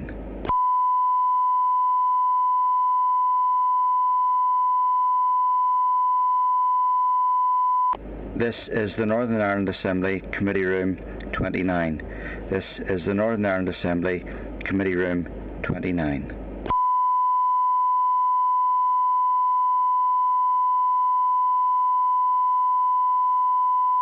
This is the Northern Ireland Assembly Committee Room 29. This is the Northern Ireland Assembly Committee Room 29.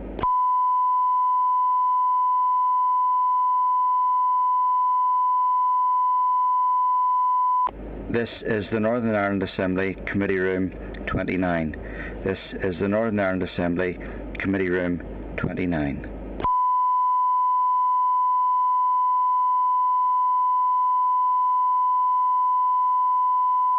This is the Northern Ireland Assembly Committee Room 29. This is the Northern Ireland Assembly Committee Room 29.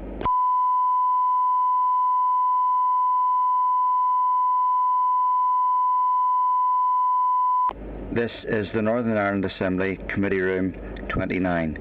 This is the Northern Ireland Assembly Committee Room 29.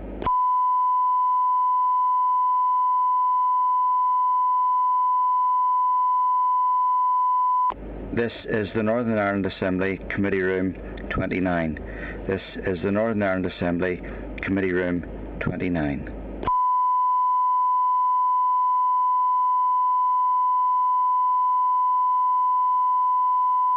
This is the Northern Ireland Assembly Committee Room 29. This is the Northern Ireland Assembly Committee Room 29.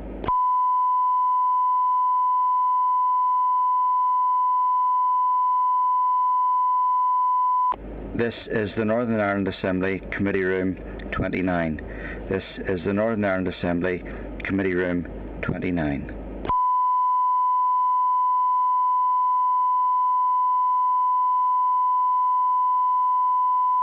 This is the Northern Ireland Assembly Committee Room 29. This is the Northern Ireland Assembly Committee Room 29.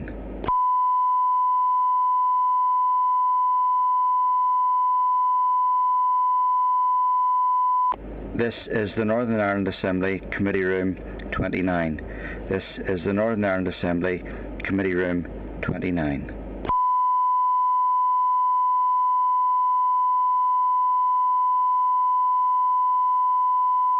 This is the Northern Ireland Assembly Committee Room 29.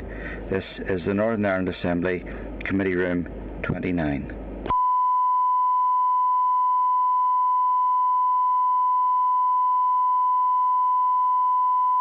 This is the Northern Ireland Assembly Committee Room 29. This is the Northern Ireland Assembly Committee Room 29.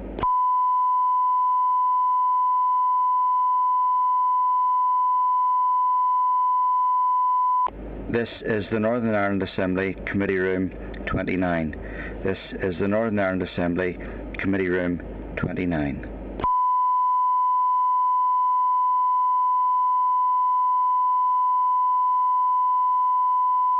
This is the Northern Ireland Assembly Committee Room 29. This is the Northern Ireland Assembly Committee Room 29.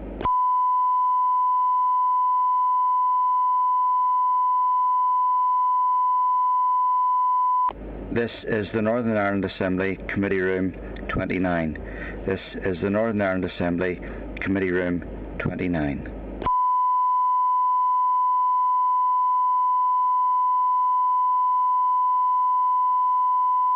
This is the Northern Ireland Assembly Committee Room 29. This is the Northern Ireland Assembly Committee Room 29.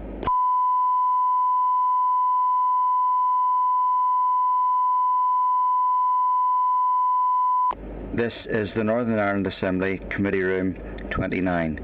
This is the Northern Ireland Assembly Committee Room 29.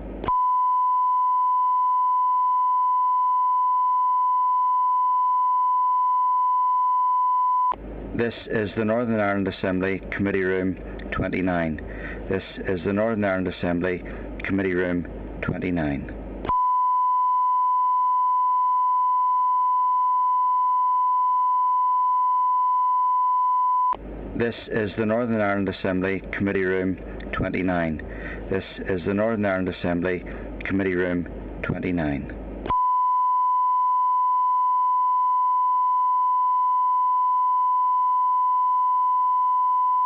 This is the Northern Ireland Assembly Committee Room 29. This is the Northern Ireland Assembly Committee Room 29.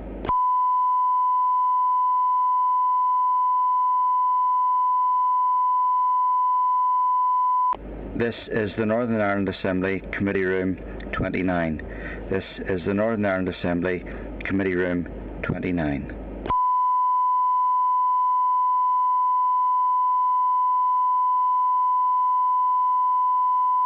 This is the Northern Ireland Assembly Committee Room 29. This is the Northern Ireland Assembly Committee Room 29.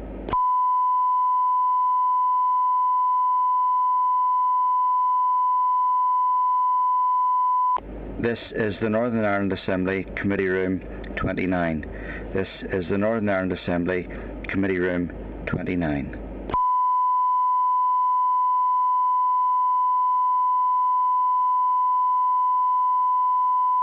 This is the Northern Ireland Assembly Committee Room 29. This is the Northern Ireland Assembly Committee Room 29.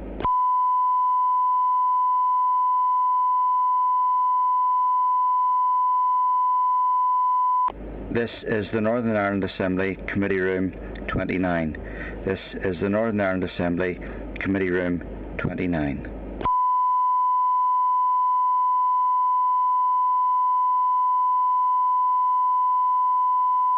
This is the Northern Ireland Assembly Committee Room 29. This is the Northern Ireland Assembly Committee Room 29.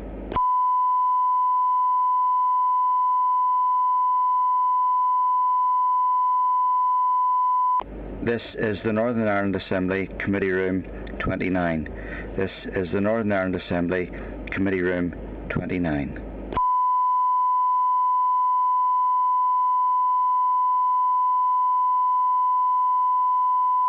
This is the Northern Ireland Assembly Committee Room 29. This is the Northern Ireland Assembly Committee Room 29.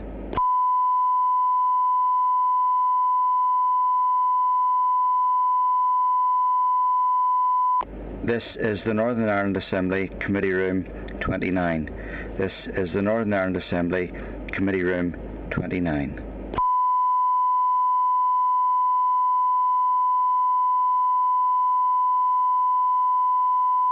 This is the Northern Ireland Assembly Committee Room 29. This is the Northern Ireland Assembly Committee Room 29.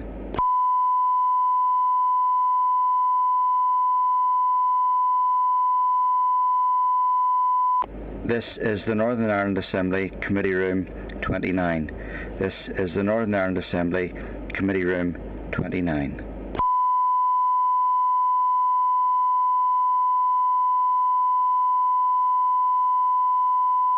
This is the Northern Ireland Assembly Committee Room 29. This is the Northern Ireland Assembly Committee Room 29.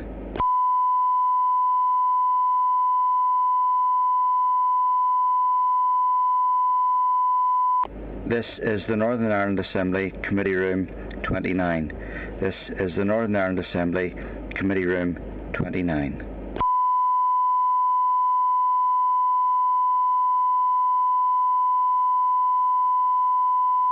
This is the Northern Ireland Assembly Committee Room 29. This is the Northern Ireland Assembly Committee Room 29.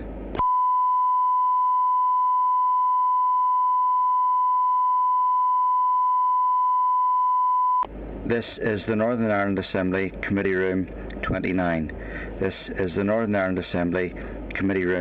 29.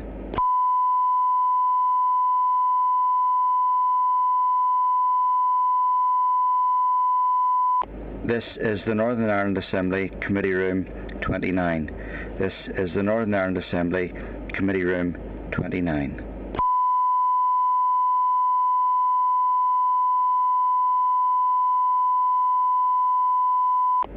This is the Northern Ireland Assembly Committee Room 29.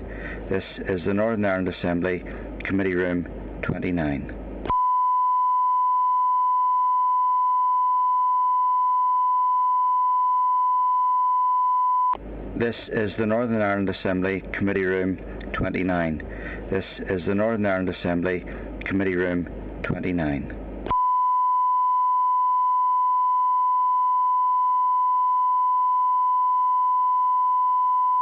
This is the Northern Ireland Assembly Committee Room 29. This is the Northern Ireland Assembly Committee Room 29.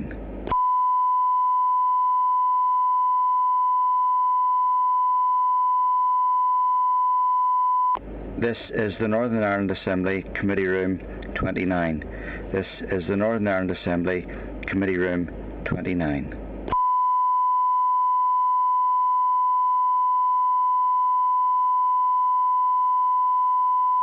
This is the Northern Ireland Assembly Committee Room 29. This is the Northern Ireland Assembly Committee Room 29.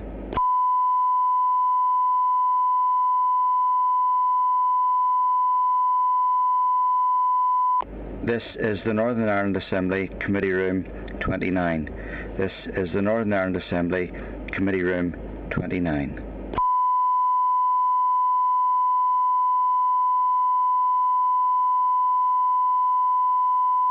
This is the Northern Ireland Assembly Committee Room 29.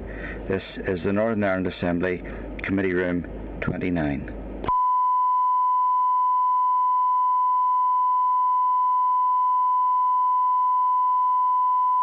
This is the Northern Ireland Assembly Committee Room 29. This is the Northern Ireland Assembly Committee Room 29.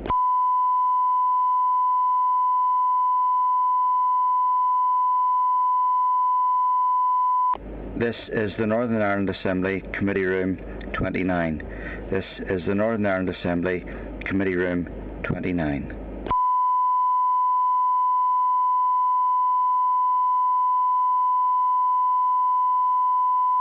This is the Northern Ireland Assembly Committee Room 29. This is the Northern Ireland Assembly Committee Room 29.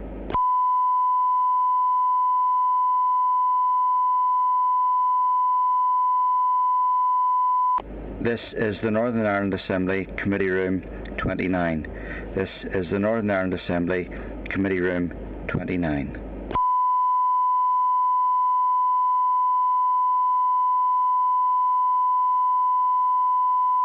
This is the Northern Ireland Assembly Committee Room 29. This is the Northern Ireland Assembly Committee Room 29.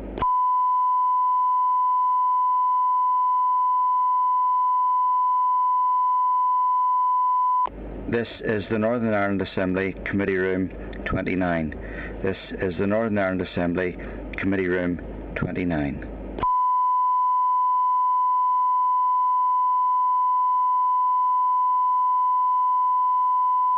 This is the Northern Ireland Assembly Committee Room 29. This is the Northern Ireland Assembly Committee Room 29.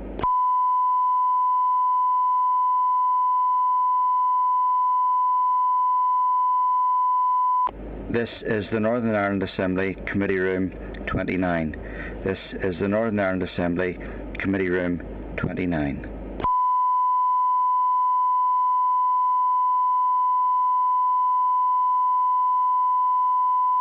This is the Northern Ireland Assembly Committee Room 29.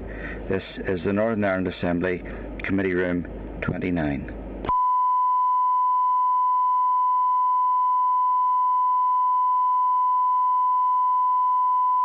This is the Northern Ireland Assembly Committee Room 29. This is the Northern Ireland Assembly Committee Room 29.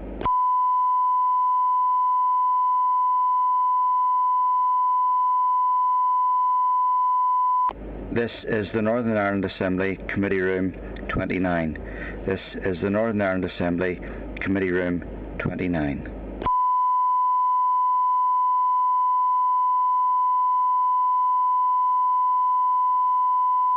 This is the Northern Ireland Assembly Committee Room 29. This is the Northern Ireland Assembly Committee Room 29.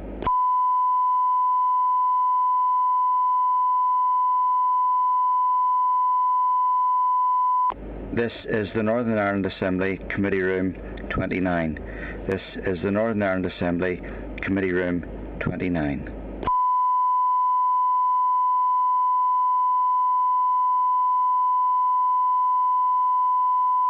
This is the Northern Ireland Assembly Committee Room 29. This is the Northern Ireland Assembly Committee Room 29.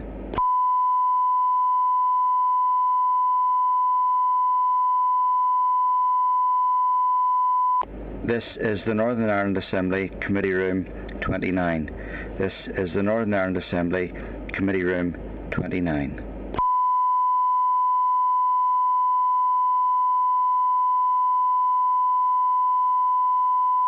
This is the Northern Ireland Assembly Committee Room 29. This is the Northern Ireland Assembly Committee Room 29.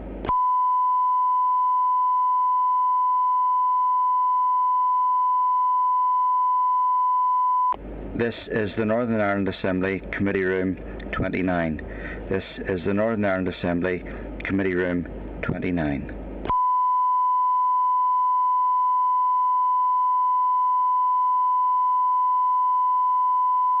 This is the Northern Ireland Assembly Committee Room 29. This is the Northern Ireland Assembly Committee Room 29.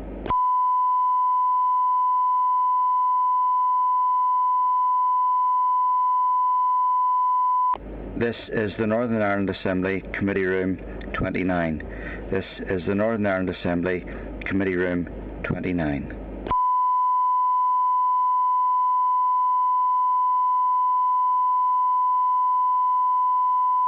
This is the Northern Ireland Assembly Committee Room 29. This is the Northern Ireland Assembly Committee Room 29.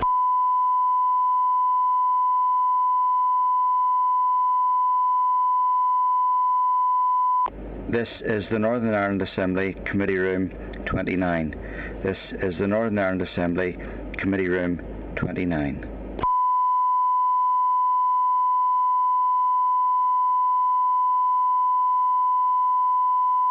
This is the Northern Ireland Assembly Committee Room 29. This is the Northern Ireland Assembly Committee Room 29.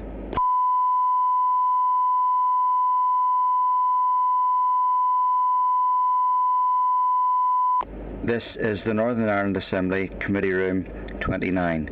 This is the Northern Ireland Assembly Committee Room 29.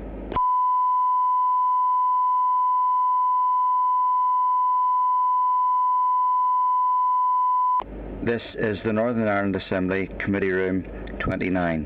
This is the Northern Ireland Assembly Committee Room 29.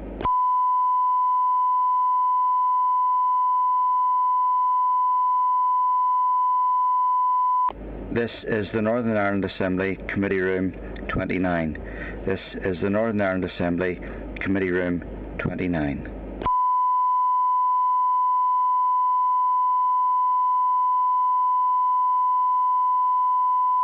This is the Northern Ireland Assembly Committee Room 29. This is the Northern Ireland Assembly Committee Room 29.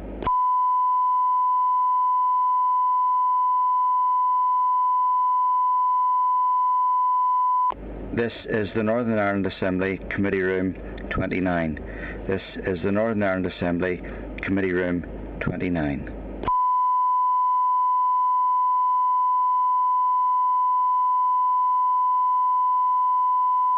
This is the Northern Ireland Assembly Committee Room 29. This is the Northern Ireland Assembly Committee Room 29.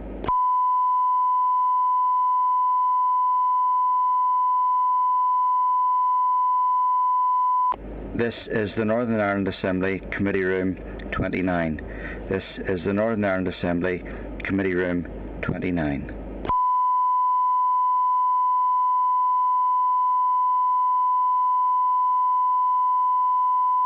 This is the Northern Ireland Assembly Committee Room 29. This is the Northern Ireland Assembly Committee Room 29. This is the Northern Ireland Assembly Committee Room 29. This is the Northern Ireland Assembly Committee Room 29.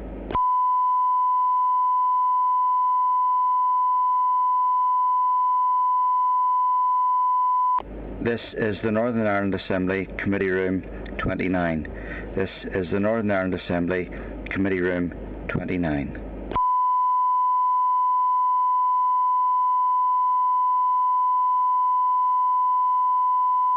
This is the Northern Ireland Assembly Committee Room 29. This is the Northern Ireland Assembly Committee Room 29. This is the Northern Ireland Assembly Committee Room 29. This is the Northern Ireland Assembly Committee Room 29. This is the Northern Ireland Assembly Committee Room 29.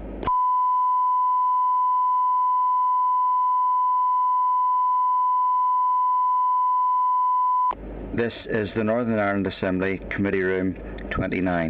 This is the Northern Ireland Assembly Committee Room 29.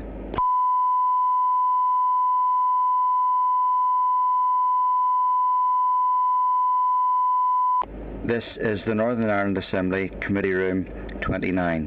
This is the Northern Ireland Assembly Committee Room 29.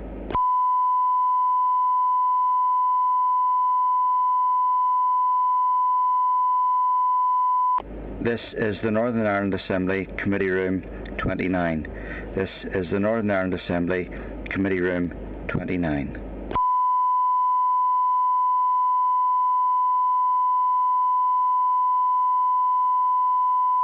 This is the Northern Ireland Assembly Committee Room 29. This is the Northern Ireland Assembly Committee Room 29.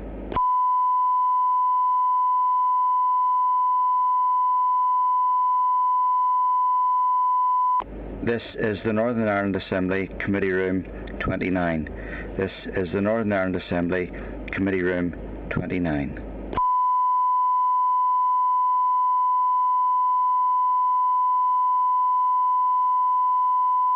This is the Northern Ireland Assembly Committee Room 29.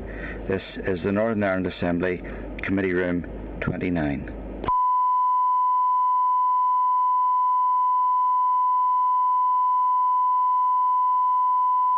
This is the Northern Ireland Assembly Committee Room 29.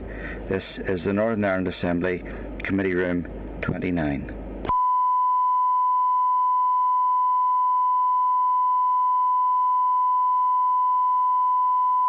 This is the Northern Ireland Assembly Committee Room 29. This is the Northern Ireland Assembly Committee Room 29.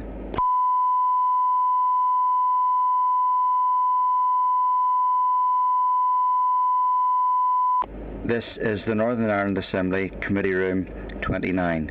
This is the Northern Ireland Assembly Committee Room 29.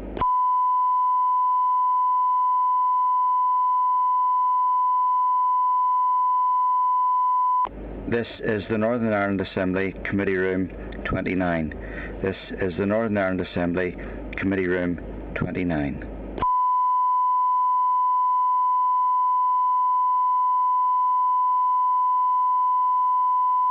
This is the Northern Ireland Assembly Committee Room 29. This is the Northern Ireland Assembly Committee Room 29.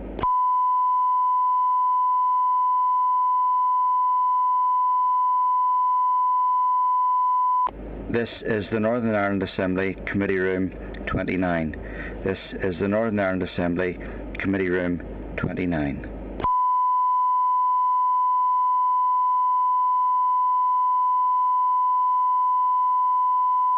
This is the Northern Ireland Assembly Committee Room 29. This is the Northern Ireland Assembly Committee Room 29.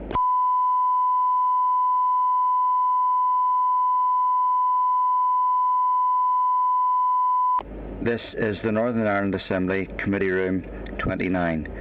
This is the Northern Ireland Assembly Committee Room 29.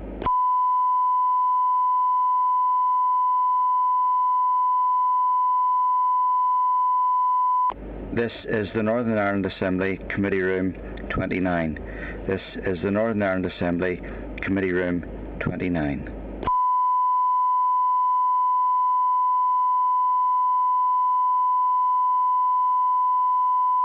This is the Northern Ireland Assembly Committee Room 29. This is the Northern Ireland Assembly Committee Room 29.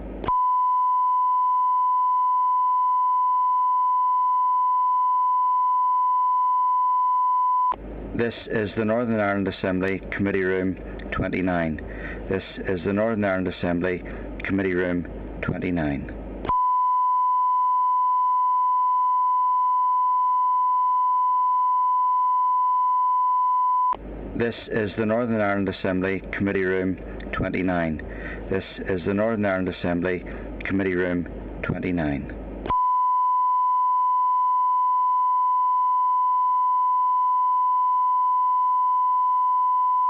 This is the Northern Ireland Assembly Committee Room 29. This is the Northern Ireland Assembly Committee Room 29.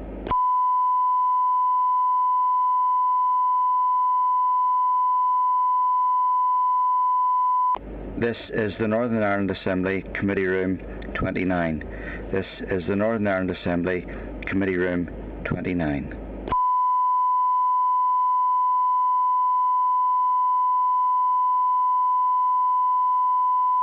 This is the Northern Ireland Assembly Committee Room 29.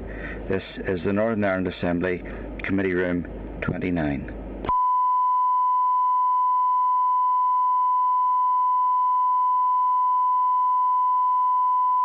This is the Northern Ireland Assembly Committee Room 29. This is the Northern Ireland Assembly Committee Room 29.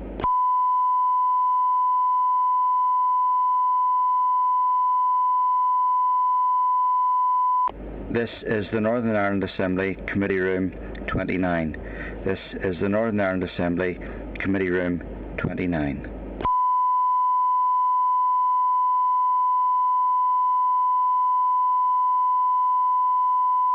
This is the Northern Ireland Assembly Committee Room 29.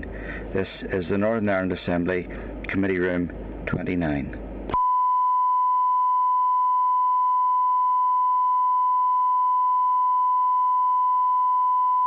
This is the Northern Ireland Assembly Committee Room 29. This is the Northern Ireland Assembly Committee Room 29.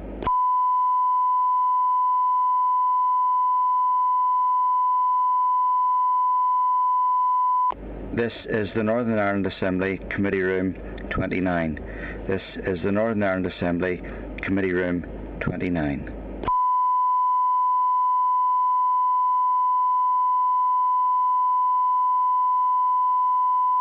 This is the Northern Ireland Assembly Committee Room 29.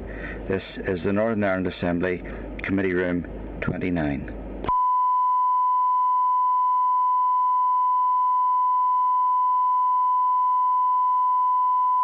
This is the Northern Ireland Assembly Committee Room 29.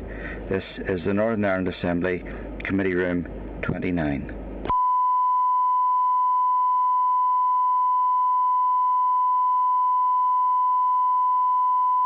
This is the Northern Ireland Assembly Committee Room 29. This is the Northern Ireland Assembly Committee Room 29.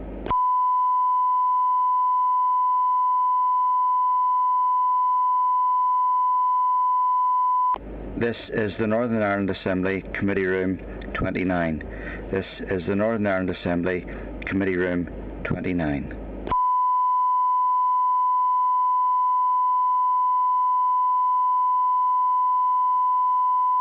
This is the Northern Ireland Assembly Committee Room 29. This is the Northern Ireland Assembly Committee Room 29.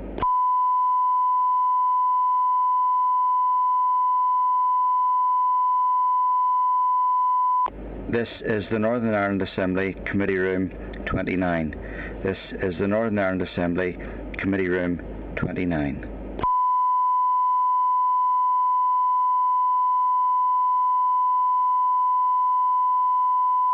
This is the Northern Ireland Assembly Committee Room 29. This is the Northern Ireland Assembly Committee Room 29.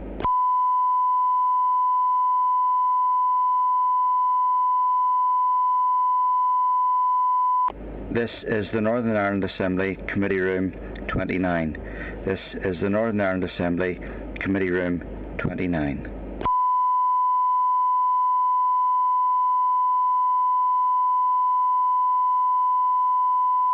This is the Northern Ireland Assembly Committee Room 29.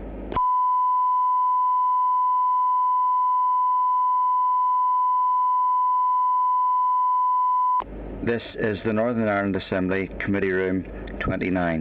This is the Northern Ireland Assembly Committee Room 29. This is the Northern Ireland Assembly Committee Room 29. This is the Northern Ireland Assembly Committee Room 29. This is the Northern Ireland Assembly Committee Room 29.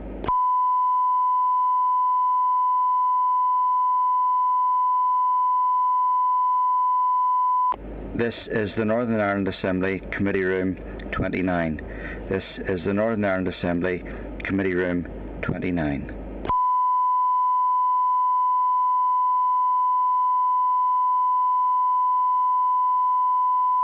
This is the Northern Ireland Assembly Committee Room 29.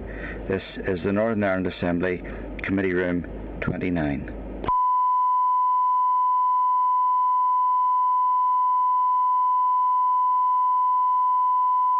This is the Northern Ireland Assembly Committee Room 29.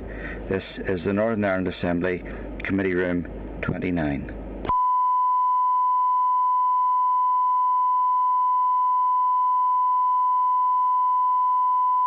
This is the Northern Ireland Assembly Committee Room 29. This is the Northern Ireland Assembly Committee Room 29.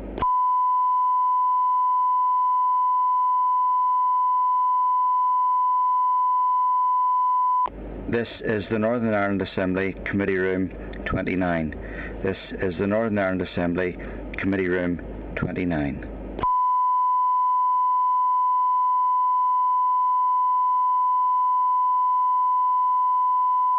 This is the Northern Ireland Assembly Committee Room 29.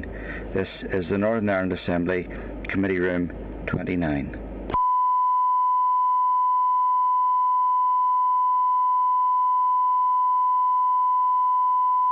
This is the Northern Ireland Assembly Committee Room 29.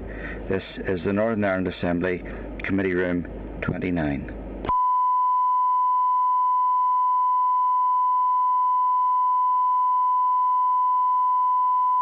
This is the Northern Ireland Assembly Committee Room 29. This is the Northern Ireland Assembly Committee Room 29.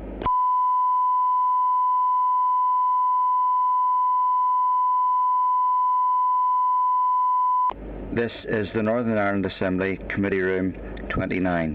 This is the Northern Ireland Assembly Committee Room 29.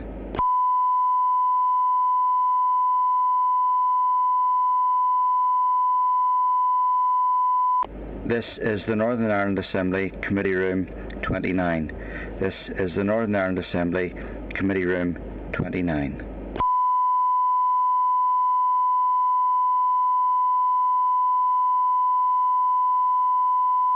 This is the Northern Ireland Assembly Committee Room 29.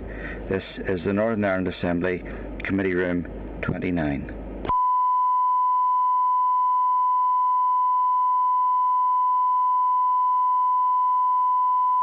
This is the Northern Ireland Assembly Committee Room 29. This is the Northern Ireland Assembly Committee Room 29.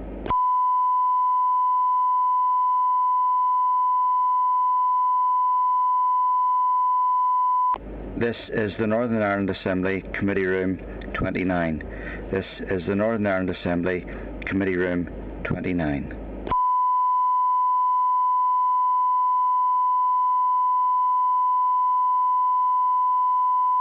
This is the Northern Ireland Assembly Committee Room 29.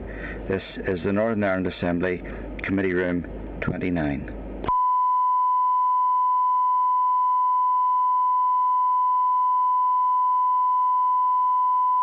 This is the Northern Ireland Assembly Committee Room 29. This is the Northern Ireland Assembly Committee Room 29.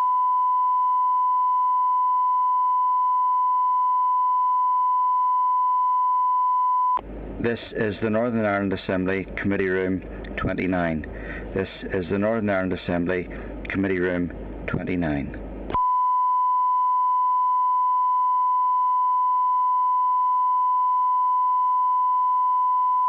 This is the Northern Ireland Assembly Committee Room 29.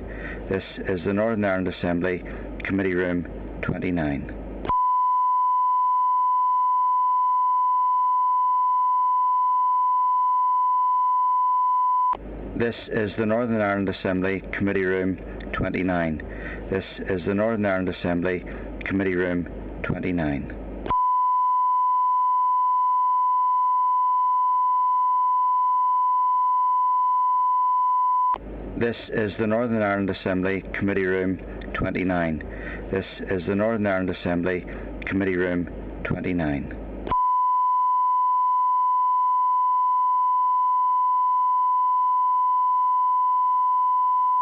This is the Northern Ireland Assembly Committee Room 29. This is the Northern Ireland Assembly Committee Room 29.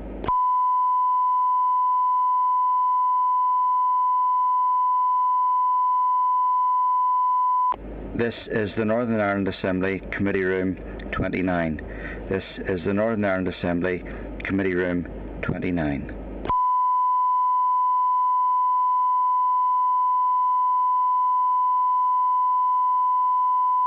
This is the Northern Ireland Assembly Committee Room 29. This is the Northern Ireland Assembly Committee Room 29.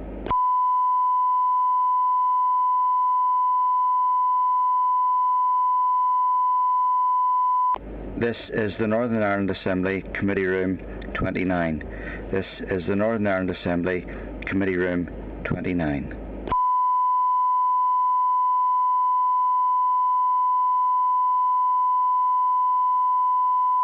This is the Northern Ireland Assembly Committee Room 29.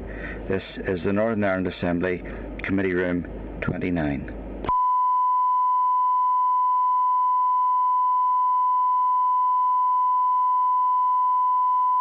This is the Northern Ireland Assembly Committee Room 29. This is the Northern Ireland Assembly Committee Room 29.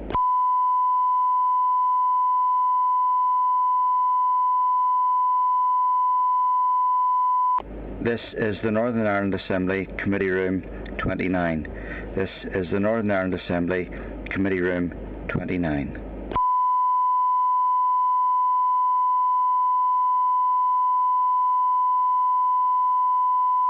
This is the Northern Ireland Assembly Committee Room 29. This is the Northern Ireland Assembly Committee Room 29.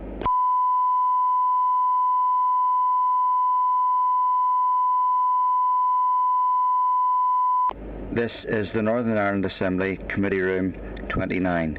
This is the Northern Ireland Assembly Committee Room 29.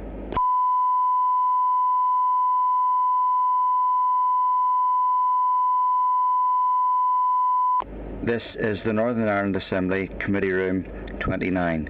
This is the Northern Ireland Assembly Committee Room 29.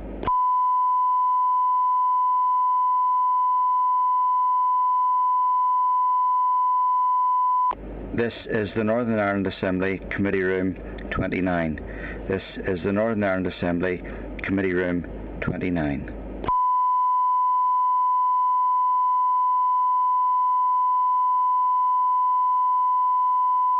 This is the Northern Ireland Assembly Committee Room 29. This is the Northern Ireland Assembly Committee Room 29.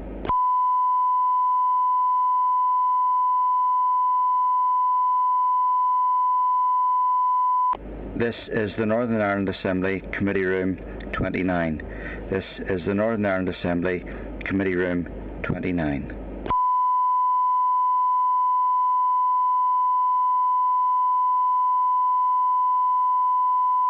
This is the Northern Ireland Assembly Committee Room 29. This is the Northern Ireland Assembly Committee Room 29.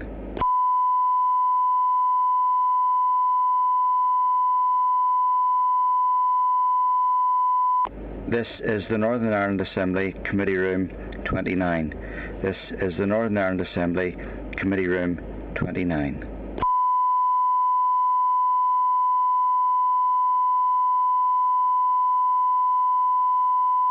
This is the Northern Ireland Assembly Committee Room 29.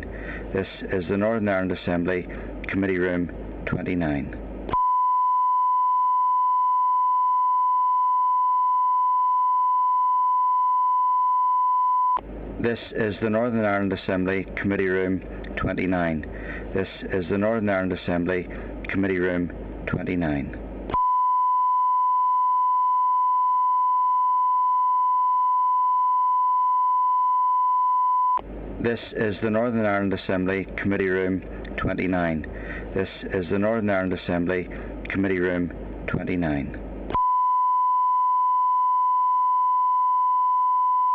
This is the Northern Ireland Assembly Committee Room 29. This is the Northern Ireland Assembly Committee Room 29. This is the Northern Ireland Assembly Committee Room 29.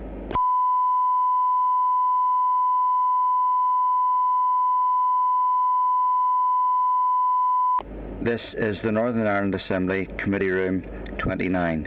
This is the Northern Ireland Assembly Committee Room 29.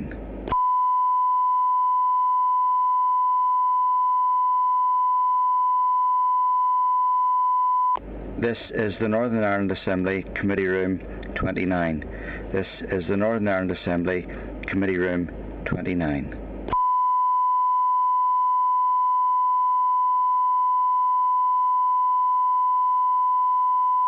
This is the Northern Ireland Assembly Committee Room 29. This is the Northern Ireland Assembly Committee Room 29.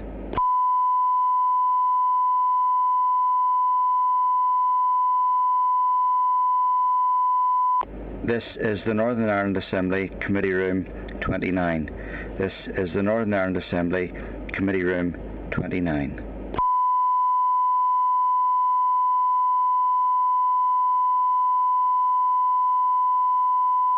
This is the Northern Ireland Assembly Committee Room 29. This is the Northern Ireland Assembly Committee Room 29.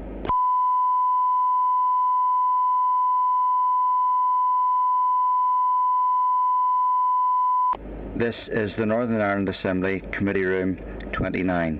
This is the Northern Ireland Assembly Committee Room 29.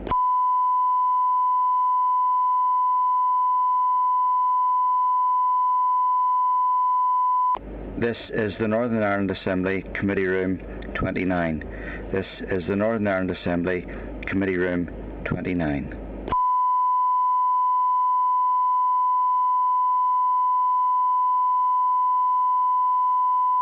This is the Northern Ireland Assembly Committee Room 29.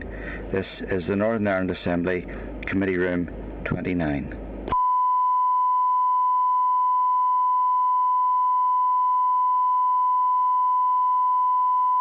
This is the Northern Ireland Assembly Committee Room 29.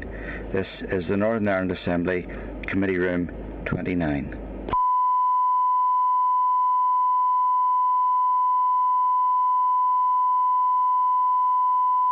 This is the Northern Ireland Assembly Committee Room 29.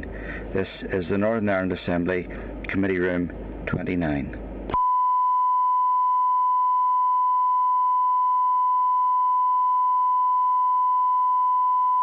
This is the Northern Ireland Assembly Committee Room 29. This is the Northern Ireland Assembly Committee Room 29.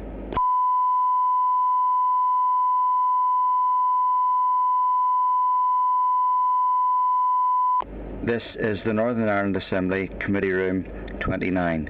This is the Northern Ireland Assembly Committee Room 29.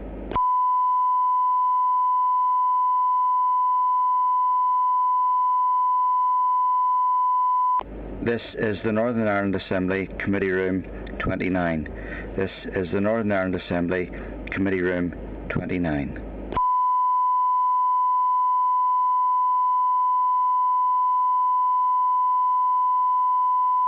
This is the Northern Ireland Assembly Committee Room 29. This is the Northern Ireland Assembly Committee Room 29.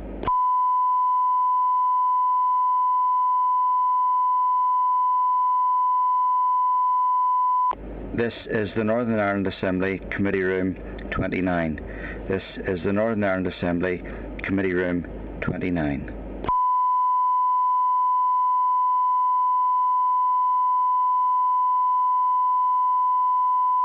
This is the Northern Ireland Assembly Committee Room 29. This is the Northern Ireland Assembly Committee Room 29.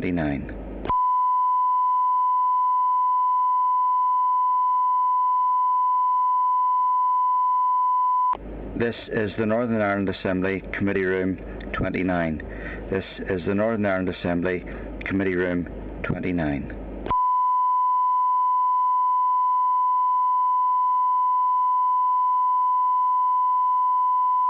This is the Northern Ireland Assembly Committee Room 29. This is the Northern Ireland Assembly Committee Room 29. This is the Northern Ireland Assembly Committee Room 29. This is the Northern Ireland Assembly Committee Room 29. This is the Northern Ireland Assembly Committee Room 29. This is the Northern Ireland Assembly Committee Room 29. This is the Northern Ireland Assembly Committee Room 29.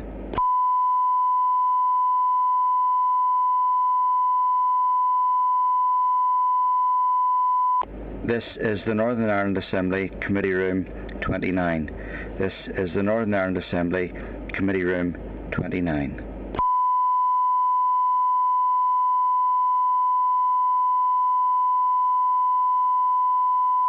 This is the Northern Ireland Assembly Committee Room 29.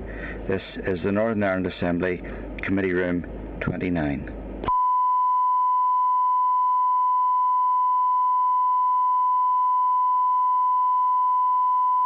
This is the Northern Ireland Assembly Committee Room 29.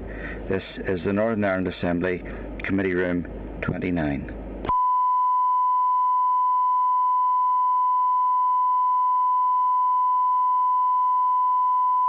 This is the Northern Ireland Assembly Committee Room 29.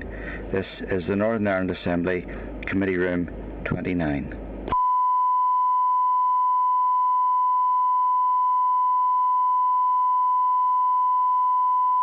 This is the Northern Ireland Assembly Committee Room 29.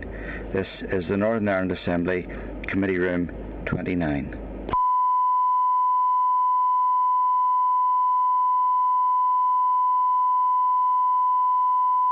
This is the Northern Ireland Assembly Committee Room 29. This is the Northern Ireland Assembly Committee Room 29.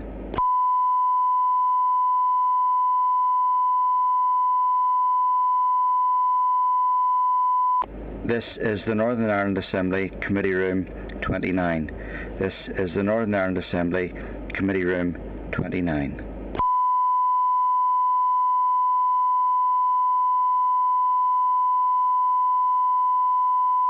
This is the Northern Ireland Assembly Committee Room 29. This is the Northern Ireland Assembly Committee Room 29.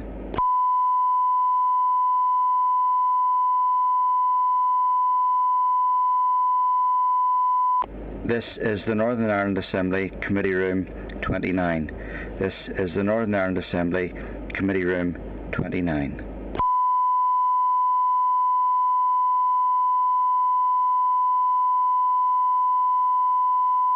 This is the Northern Ireland Assembly Committee Room 29. This is the Northern Ireland Assembly Committee Room 29.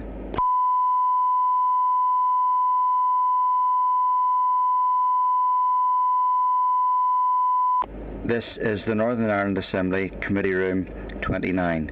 This is the Northern Ireland Assembly Committee Room 29.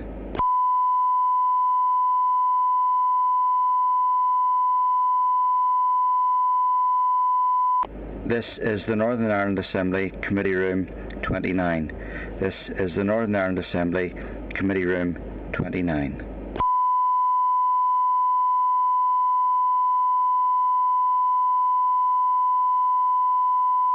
This is the Northern Ireland Assembly Committee Room 29.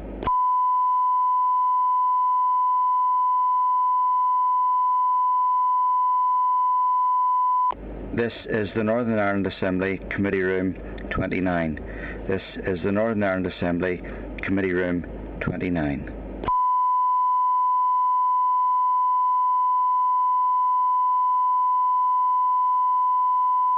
This is the Northern Ireland Assembly Committee Room 29. This is the Northern Ireland Assembly Committee Room 29.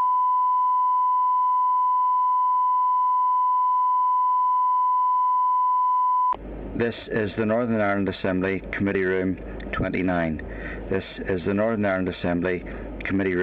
29.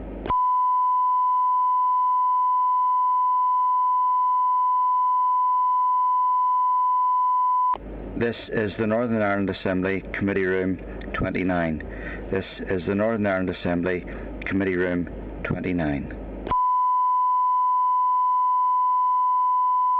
This is the Northern Ireland Assembly Committee Room 29. This is the Northern Ireland Assembly Committee Room 29. This is the Northern Ireland Assembly Committee Room 29. This is the Northern Ireland Assembly Committee Room 29. This is the Northern Ireland Assembly Committee Room 29.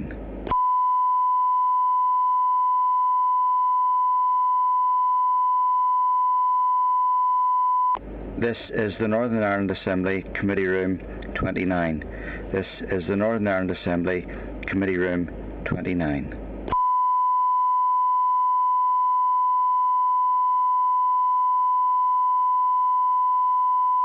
This is the Northern Ireland Assembly Committee Room 29. This is the Northern Ireland Assembly Committee Room 29.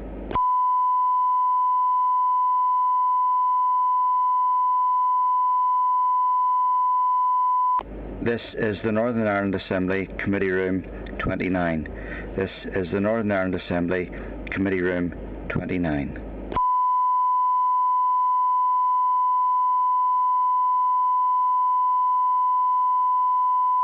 This is the Northern Ireland Assembly Committee Room 29. This is the Northern Ireland Assembly Committee Room 29.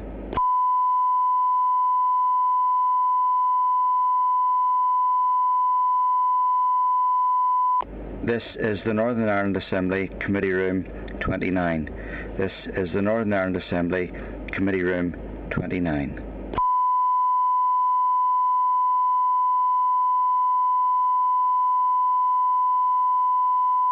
This is the Northern Ireland Assembly Committee Room 29. This is the Northern Ireland Assembly Committee Room 29.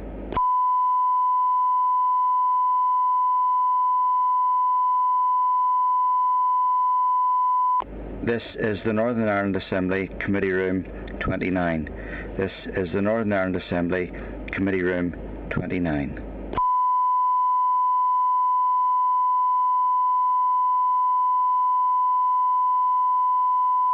This is the Northern Ireland Assembly Committee Room 29. This is the Northern Ireland Assembly Committee Room 29.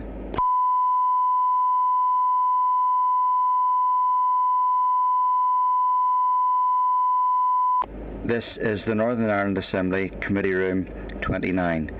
This is the Northern Ireland Assembly Committee Room 29.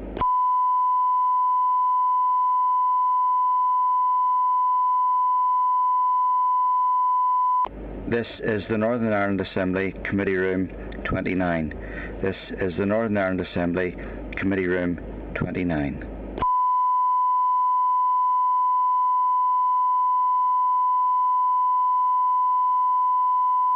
This is the Northern Ireland Assembly Committee Room 29. This is the Northern Ireland Assembly Committee Room 29.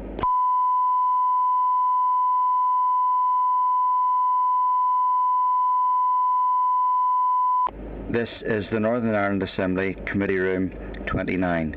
This is the Northern Ireland Assembly Committee Room 29.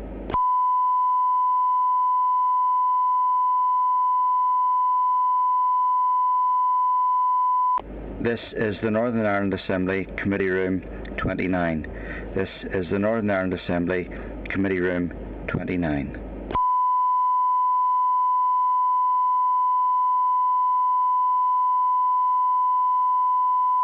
This is the Northern Ireland Assembly Committee Room 29. This is the Northern Ireland Assembly Committee Room 29.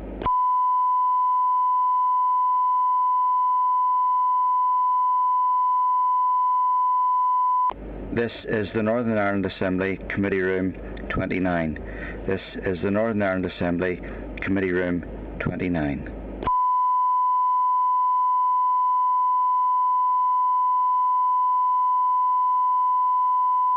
This is the Northern Ireland Assembly Committee Room 29. This is the Northern Ireland Assembly Committee Room 29.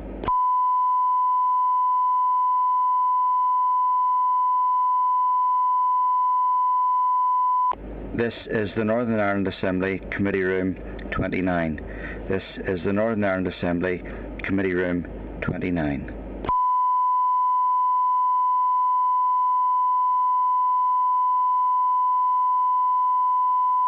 This is the Northern Ireland Assembly Committee Room 29. This is the Northern Ireland Assembly Committee Room 29.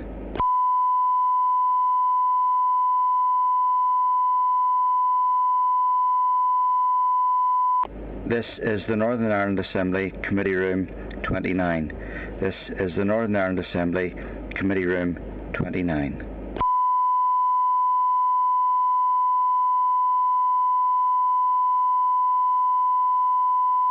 This is the Northern Ireland Assembly Committee Room 29. This is the Northern Ireland Assembly Committee Room 29.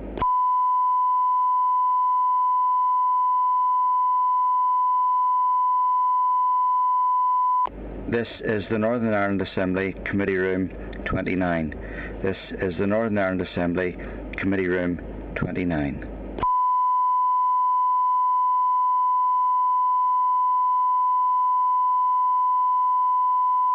This is the Northern Ireland Assembly Committee Room 29. This is the Northern Ireland Assembly Committee Room 29.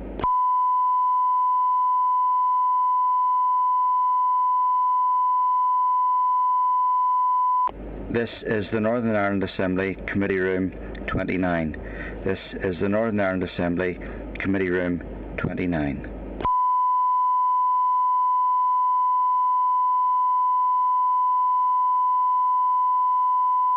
This is the Northern Ireland Assembly Committee Room 29. This is the Northern Ireland Assembly Committee Room 29.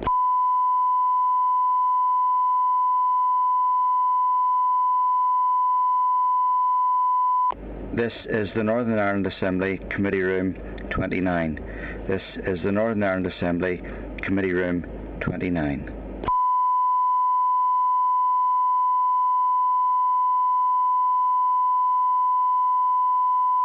This is the Northern Ireland Assembly Committee Room 29. This is the Northern Ireland Assembly Committee Room 29.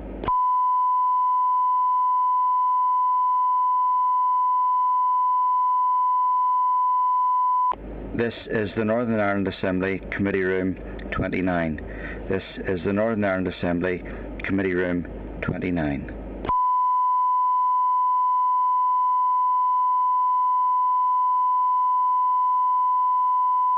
This is the Northern Ireland Assembly Committee Room 29. This is the Northern Ireland Assembly Committee Room 29.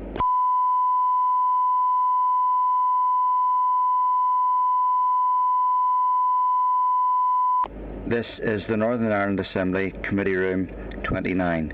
This is the Northern Ireland Assembly Committee Room 29.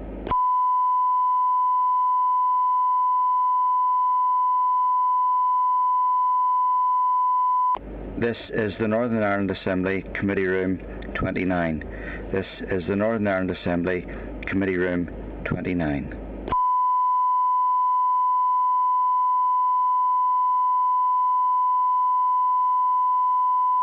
This is the Northern Ireland Assembly Committee Room 29.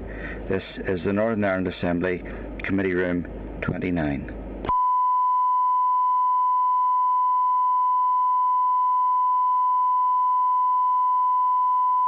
This is the Northern Ireland Assembly Committee Room 29. This is the Northern Ireland Assembly Committee Room 29.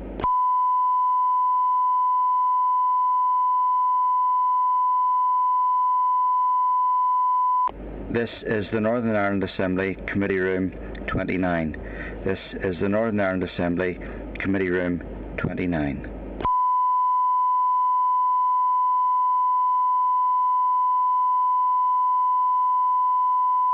This is the Northern Ireland Assembly Committee Room 29. This is the Northern Ireland Assembly Committee Room 29.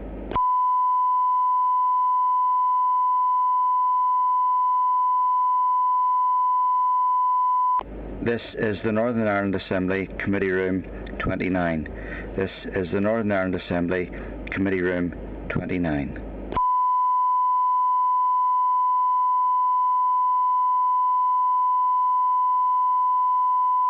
This is the Northern Ireland Assembly Committee Room 29.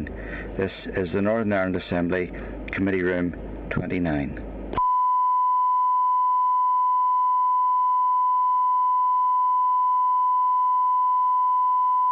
This is the Northern Ireland Assembly Committee Room 29. This is the Northern Ireland Assembly Committee Room 29.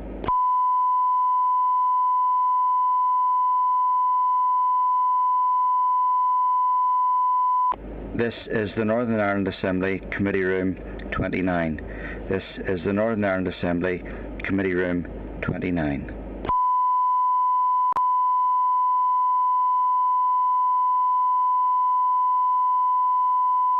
This is the Northern Ireland Assembly Committee Room 29. This is the Northern Ireland Assembly Committee Room 29.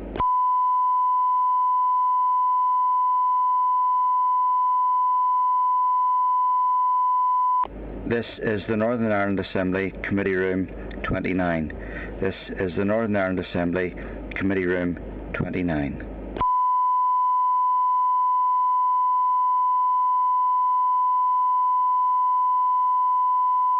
This is the Northern Ireland Assembly Committee Room 29.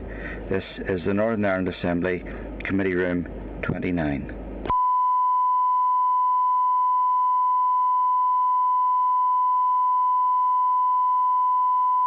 This is the Northern Ireland Assembly Committee Room 29. This is the Northern Ireland Assembly Committee Room 29.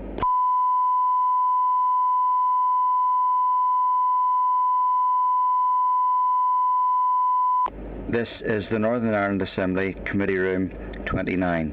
This is the Northern Ireland Assembly Committee Room 29.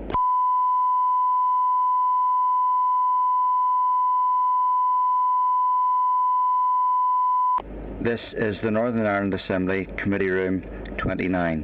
This is the Northern Ireland Assembly Committee Room 29.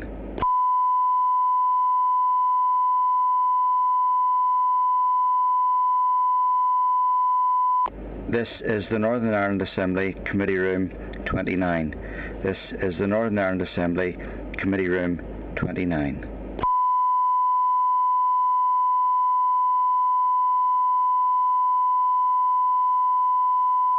This is the Northern Ireland Assembly Committee Room 29. This is the Northern Ireland Assembly Committee Room 29.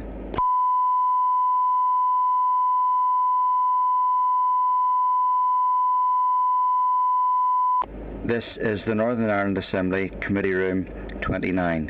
This is the Northern Ireland Assembly Committee Room 29.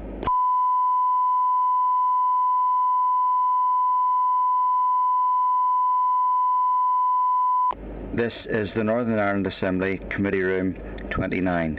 This is the Northern Ireland Assembly Committee Room 29.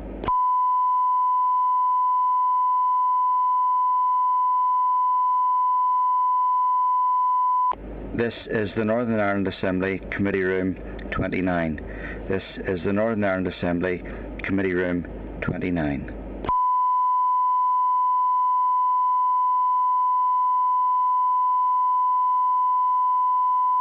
This is the Northern Ireland Assembly Committee Room 29. This is the Northern Ireland Assembly Committee Room 29.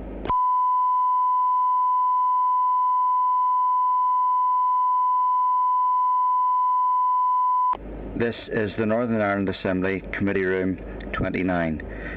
This is the Northern Ireland Assembly Committee Room 29.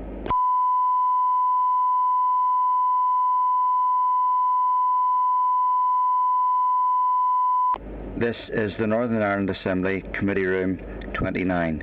This is the Northern Ireland Assembly Committee Room 29.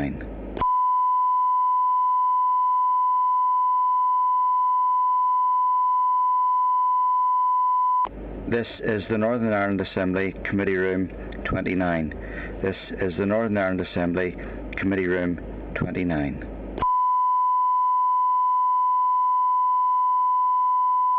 This is the Northern Ireland Assembly Committee Room 29. This is the Northern Ireland Assembly Committee Room 29.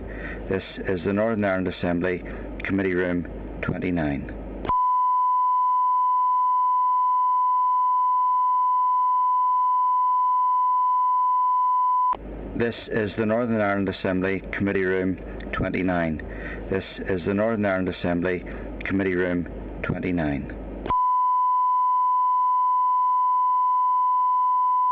This is the Northern Ireland Assembly Committee Room 29. This is the Northern Ireland Assembly Committee Room 29. This is the Northern Ireland Assembly Committee Room 29.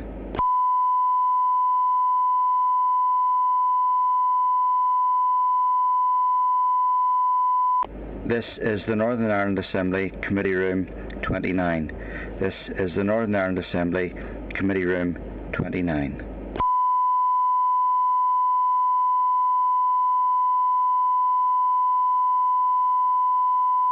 This is the Northern Ireland Assembly Committee Room 29. This is the Northern Ireland Assembly Committee Room 29.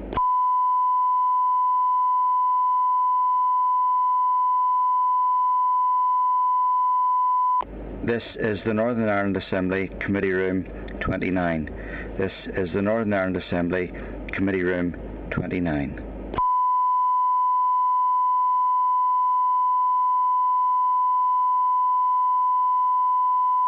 This is the Northern Ireland Assembly Committee Room 29. This is the Northern Ireland Assembly Committee Room 29.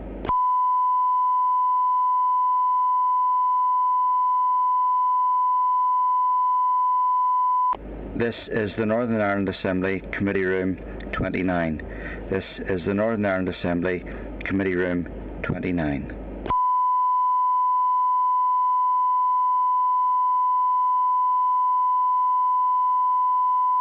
This is the Northern Ireland Assembly Committee Room 29. This is the Northern Ireland Assembly Committee Room 29.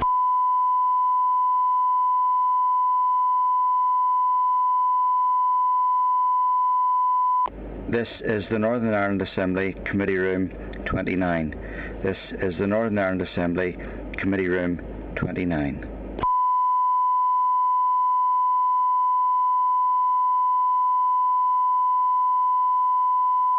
This is the Northern Ireland Assembly Committee Room 29. This is the Northern Ireland Assembly Committee Room 29.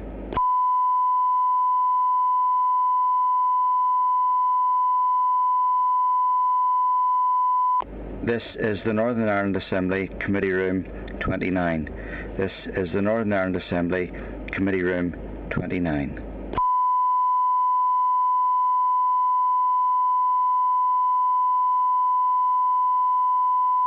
This is the Northern Ireland Assembly Committee Room 29. This is the Northern Ireland Assembly Committee Room 29.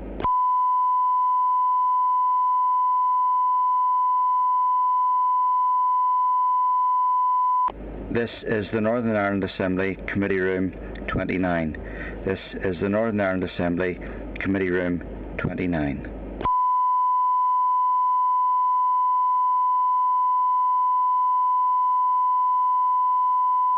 This is the Northern Ireland Assembly Committee Room 29. This is the Northern Ireland Assembly Committee Room 29.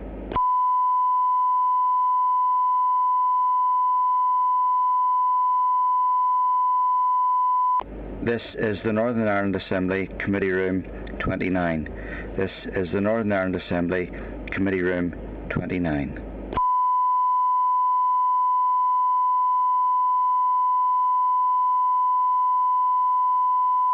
This is the Northern Ireland Assembly Committee Room 29. This is the Northern Ireland Assembly Committee Room 29.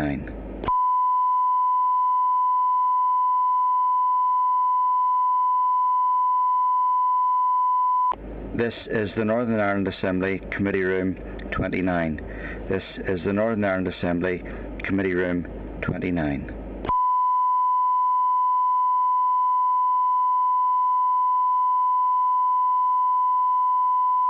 This is the Northern Ireland Assembly Committee Room 29. This is the Northern Ireland Assembly Committee Room 29. This is the Northern Ireland Assembly Committee Room 29.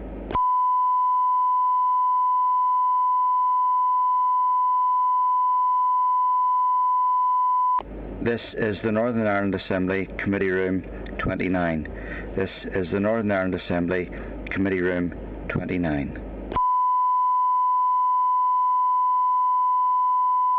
This is the Northern Ireland Assembly Committee Room 29. This is the Northern Ireland Assembly Committee Room 29. This is the Northern Ireland Assembly Committee Room 29.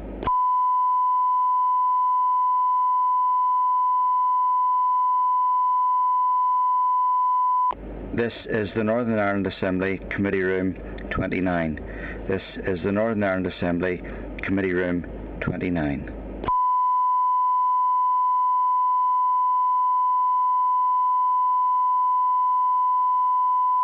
This is the Northern Ireland Assembly Committee Room 29. This is the Northern Ireland Assembly Committee Room 29.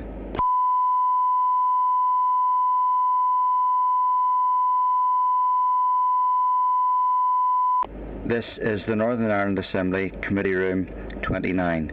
This is the Northern Ireland Assembly Committee Room 29.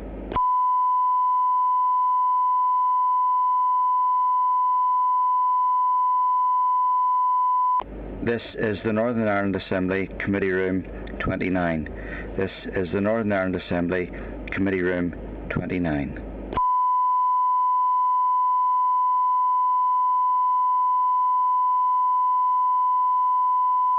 This is the Northern Ireland Assembly Committee Room 29. This is the Northern Ireland Assembly Committee Room 29.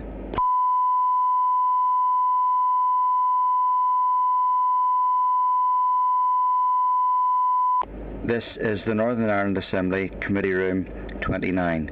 This is the Northern Ireland Assembly Committee Room 29.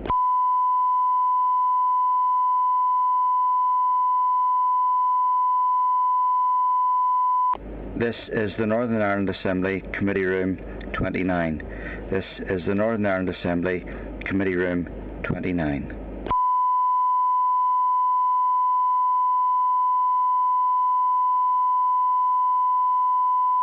This is the Northern Ireland Assembly Committee Room 29. This is the Northern Ireland Assembly Committee Room 29.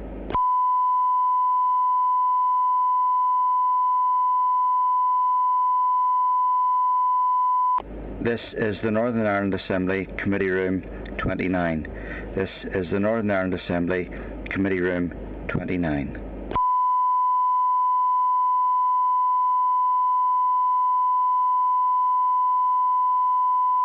This is the Northern Ireland Assembly Committee Room 29. This is the Northern Ireland Assembly Committee Room 29.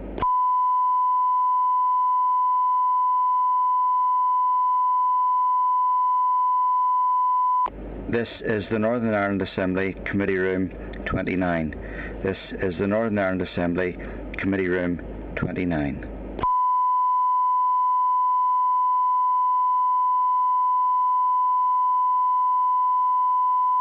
This is the Northern Ireland Assembly Committee Room 29. This is the Northern Ireland Assembly Committee Room 29.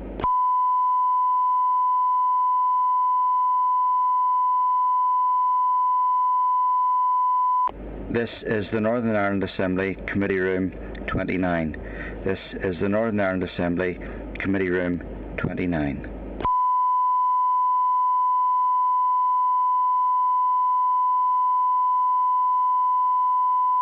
This is the Northern Ireland Assembly Committee Room 29. This is the Northern Ireland Assembly Committee Room 29.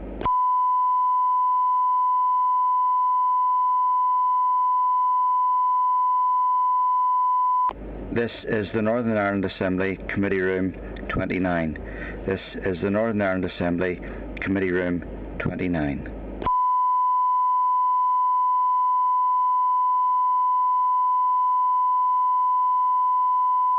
This is the Northern Ireland Assembly Committee Room 29. This is the Northern Ireland Assembly Committee Room 29.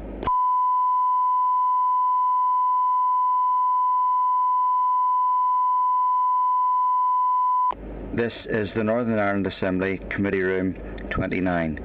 This is the Northern Ireland Assembly Committee Room 29.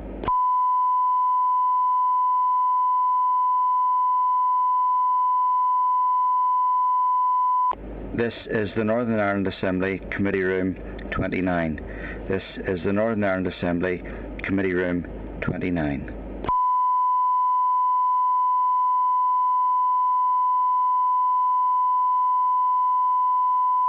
This is the Northern Ireland Assembly Committee Room 29. This is the Northern Ireland Assembly Committee Room 29.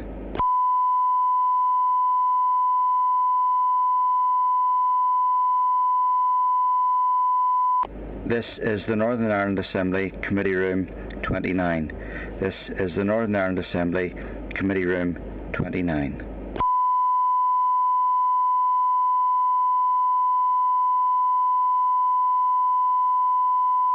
This is the Northern Ireland Assembly Committee Room 29. This is the Northern Ireland Assembly Committee Room 29.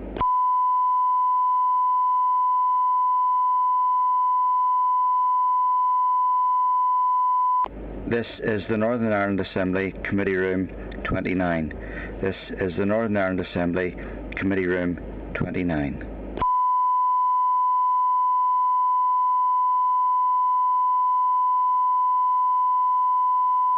This is the Northern Ireland Assembly Committee Room 29. This is the Northern Ireland Assembly Committee Room 29.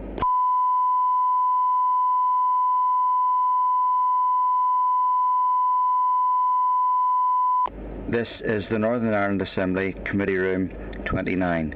This is the Northern Ireland Assembly Committee Room 29.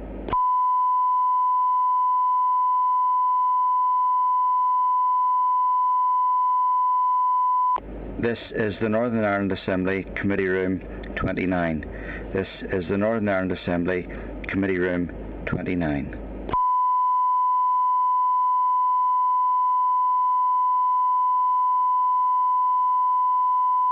This is the Northern Ireland Assembly Committee Room 29.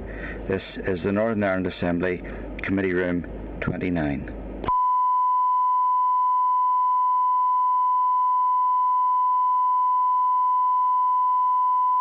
This is the Northern Ireland Assembly Committee Room 29. This is the Northern Ireland Assembly Committee Room 29.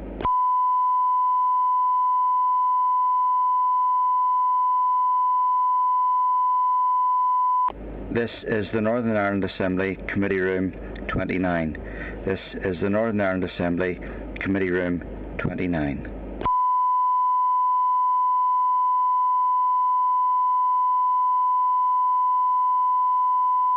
This is the Northern Ireland Assembly Committee Room 29. This is the Northern Ireland Assembly Committee Room 29.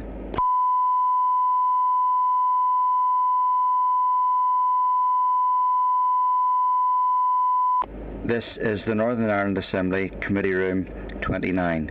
This is the Northern Ireland Assembly Committee Room 29.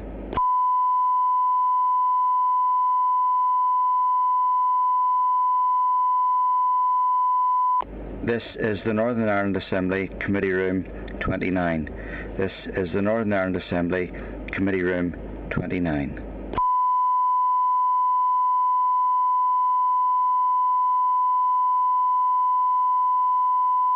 This is the Northern Ireland Assembly Committee Room 29.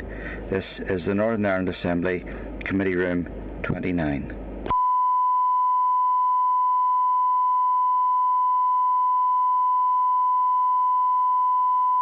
This is the Northern Ireland Assembly Committee Room 29. This is the Northern Ireland Assembly Committee Room 29.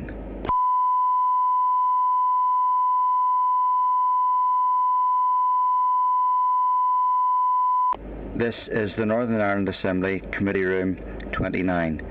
This is the Northern Ireland Assembly Committee Room 29.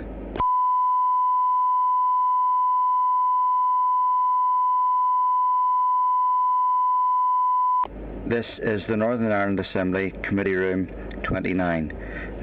This is the Northern Ireland Assembly Committee Room 29. This is the Northern Ireland Assembly Committee Room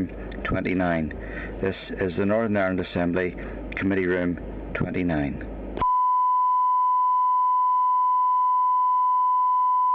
This is the Northern Ireland Assembly Committee Room 29. This is the Northern Ireland Assembly Committee Room 29.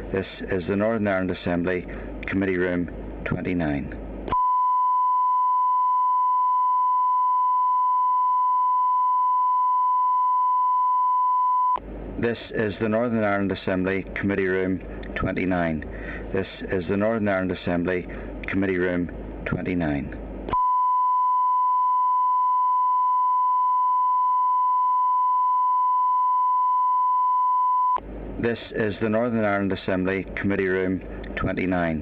This is the Northern Ireland Assembly Committee Room 29.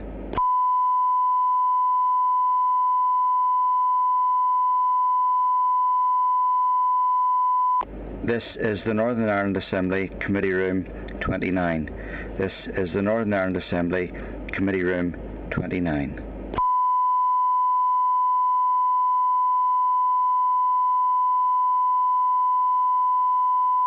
This is the Northern Ireland Assembly Committee Room 29. This is the Northern Ireland Assembly Committee Room 29.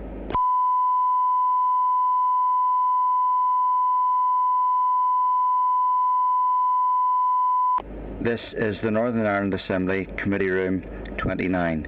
This is the Northern Ireland Assembly Committee Room 29.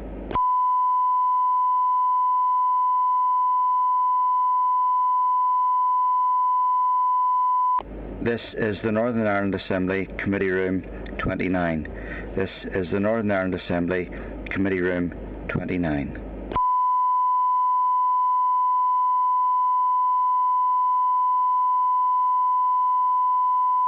This is the Northern Ireland Assembly Committee Room 29. This is the Northern Ireland Assembly Committee Room 29.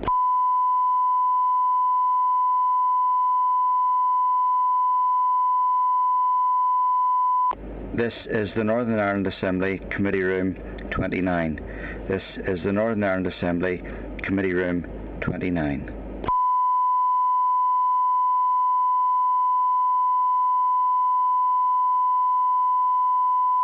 This is the Northern Ireland Assembly Committee Room 29. This is the Northern Ireland Assembly Committee Room 29.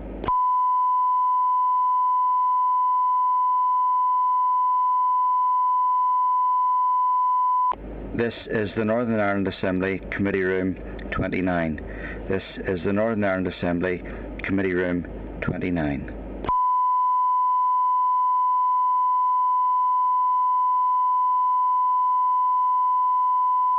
This is the Northern Ireland Assembly Committee Room 29. This is the Northern Ireland Assembly Committee Room 29.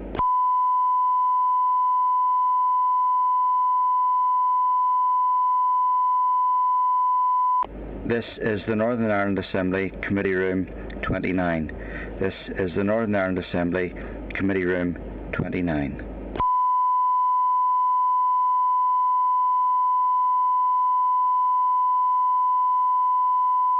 This is the Northern Ireland Assembly Committee Room 29. This is the Northern Ireland Assembly Committee Room 29.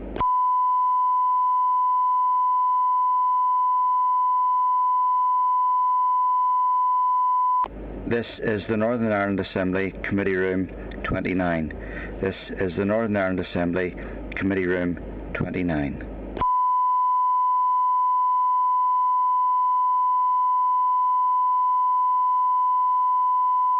This is the Northern Ireland Assembly Committee Room 29.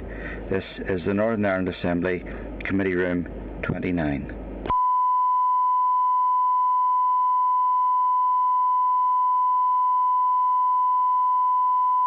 This is the Northern Ireland Assembly Committee Room 29.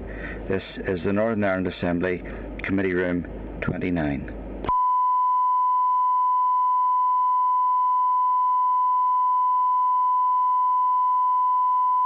This is the Northern Ireland Assembly Committee Room 29. This is the Northern Ireland Assembly Committee Room 29.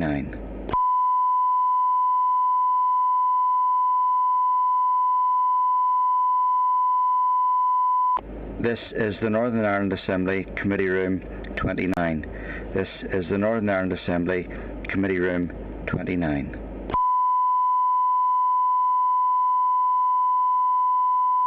is the Northern Ireland Assembly Committee Room 29. This is the Northern Ireland Assembly Committee Room 29.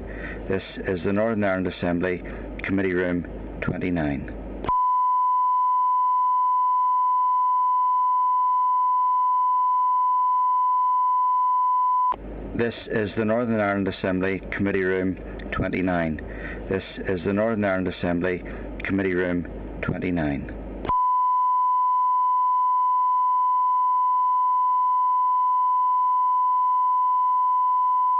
This is the Northern Ireland Assembly Committee Room 29. This is the Northern Ireland Assembly Committee Room 29.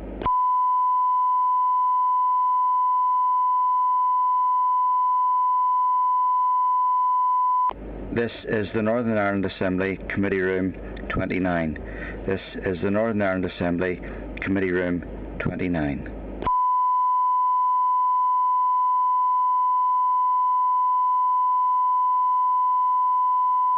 This is the Northern Ireland Assembly Committee Room 29. This is the Northern Ireland Assembly Committee Room 29.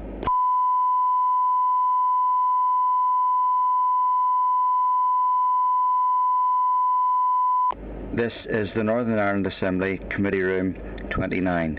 This is the Northern Ireland Assembly Committee Room 29.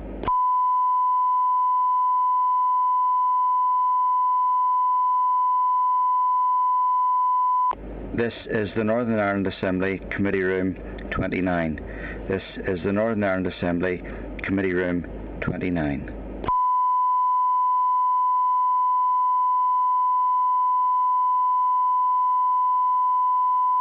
This is the Northern Ireland Assembly Committee Room 29. This is the Northern Ireland Assembly Committee Room 29.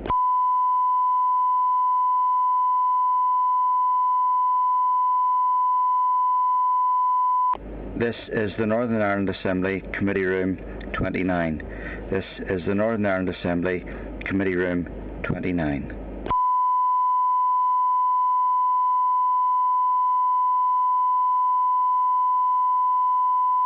This is the Northern Ireland Assembly Committee Room 29. This is the Northern Ireland Assembly Committee Room 29.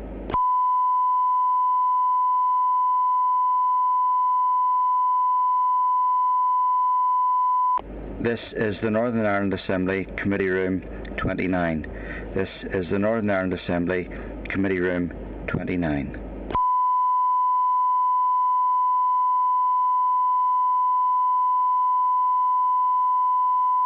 This is the Northern Ireland Assembly Committee Room 29.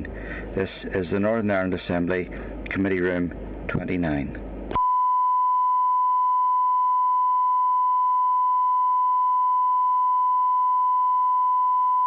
This is the Northern Ireland Assembly Committee Room 29. This is the Northern Ireland Assembly Committee Room 29.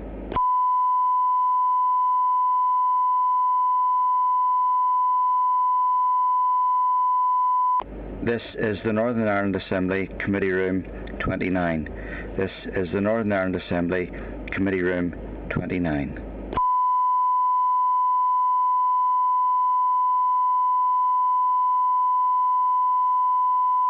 This is the Northern Ireland Assembly Committee Room 29. This is the Northern Ireland Assembly Committee Room 29.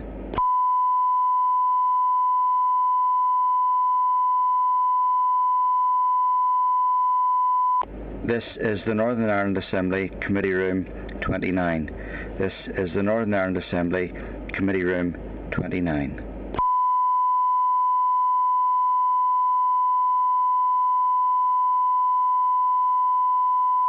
This is the Northern Ireland Assembly Committee Room 29. This is the Northern Ireland Assembly Committee Room 29.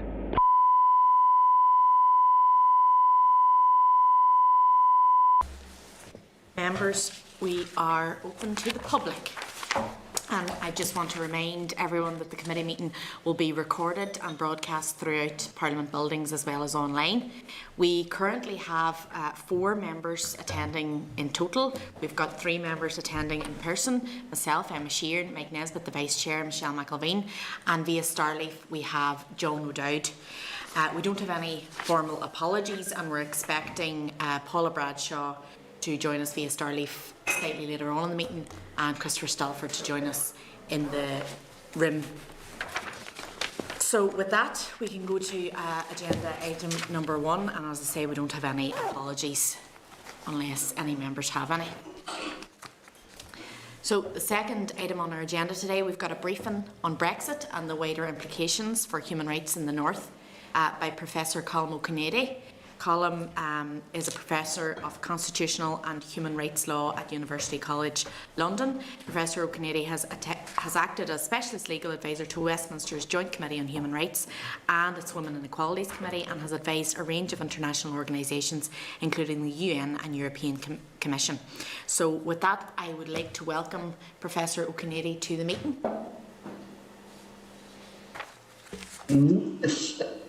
Thank you very much. It is a great honour for me to have been invited to speak to you this afternoon, and I hope everything is proceeding okay with the technology. And tell me, as ever, as I tell my students repeatedly, if I've begun to fade out or you need anything, repeat it or reiterate it.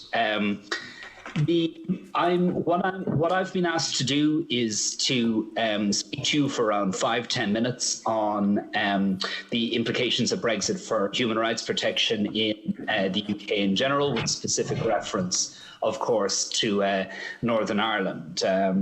And what I'm going to do is I'm going to focus primarily on what I regard as the live issues in relation to the human rights impact of Brexit, and those perhaps with particular impact on wider debate relating to the constitutional status of Northern Ireland and the Bill of Rights ongoing conversation. Brexit has been described as being potentially human rights neutral, in the sense of there isn't anything intrinsic about the Brexit process which, if well managed, would necessarily lead to a diminution and or reduction in human rights protection, subject to that qualifier if everything is well managed. The debate over the last 3-4 years with Brexit has been an ongoing discussion about how has the process of Brexit as it has unfolded, what implications has that had for human rights protection. In my evidence this afternoon, I'm going to not focus on one set of issues relating to the human rights impact on Brexit, which is the impact on non-UK or non-Irish nationals resident in the UK. There's a whole set of potential human rights issues there, relation to right to privacy, to family life, data protection, employment rights, non-discrimination rights, and so on, which have largely been resolved as negotiations have unfolded over the last few years, have been largely resolved as part of the withdrawal agreement with the EU. And I'm not going to go into those issues unless the committee wishes to raise them subsequently. Instead, I'm going to focus on what perhaps are the more structural issues related to the impact of Brexit, which is to say those issues that, which are to say the issues arising from the impact of Brexit upon existing legal protection for human rights. And in particular, I'm going to focus on perhaps the most significant area of impact of Brexit, which is its impact on equality and non-discrimination and employment rights in particular. And Brexit's impact here is of particular has particular impact in respect of Northern Ireland, as I'm sure members of the committee will be aware. So I'm going to focus on that in particular. The key issue here, bearing in mind the limited time allocated to me, the key issue here, which I've tried to set out in the written evidence I have, written briefing I've already submitted to the committee. The key issue here is that substantial parts of UK and in particular Northern Irish law, as it relates to the enjoyment of equality, non-discrimination, employment rights more generally, were generated by EU law, either through the direct application of EU treaty requirements, for example, Article 157 of the EU treaty, the guarantee of equal pay for work of equal value, or else through various EU equality directives, such as the Framework Equality Directive 2078, which required all member states to prohibit discrimination on the grounds of sexual orientation, in age, and religious discrimination, among other grounds in occupation, in employment and occupation. And not alone did you have EU legislation in the form of treaties and directives, you also had the jurisprudence, the case law of the Court of Justice of the EU has been very influential in interpreting these EU legal requirements. And then, of course, UK law had to give effect to the Court of Justice's interpretation of these treaty directives and implement it in UK law. The effect of that, to cut a long story short, is that much of UK law as it currently stands has been shaped and moulded by EU anti-discrimination law. With significant areas of the law, in particular, for example, the rights of pregnant workers, or the rights of certain categories of persons with disabilities, have been predominantly generated by EU law. That, of course, gives rise to the question of what happens now that the UK has exited the EU. As members of the committee will be aware, EU law remains in force. It changes legal status. It becomes this thing called retained EU law, which continues in force after Brexit, after the transition period ends on 31st of December, unless it is subsequently modified by Acts of Parliament, Acts of the devolved legislators, or indeed ministerial regulation. the particular significance of this in the Northern Ireland context is that much of the Northern Irish legislation relating to equality and non-discrimination rights much of the existing Northern Irish law, I should say, in relation to equality and non-discrimination, either involves the direct application of EU standards, or else has been enacted by ministerial regulation over the decades. So the key provisions of Northern Irish law in relation to sexual orientation discrimination, for example, the type of issue that was the type of claim that was at issue in the Asher's Bakery case last year, for example, over the last few years, are much of that of that law is actually developed through ministerial regulations, and the particular significance is that now that all retained EU law becomes adjustable by UK law going forward, it means that much of Northern Irish equality and anti-discrimination law, which was once quasi-constitutionalised, as I describe it in my evidence, has been protected, if you want, locked into place by the fact it was required by EU law. Now that EU law is no longer locking in the relevant Northern Irish law, this means that it reverts back to being, if you want,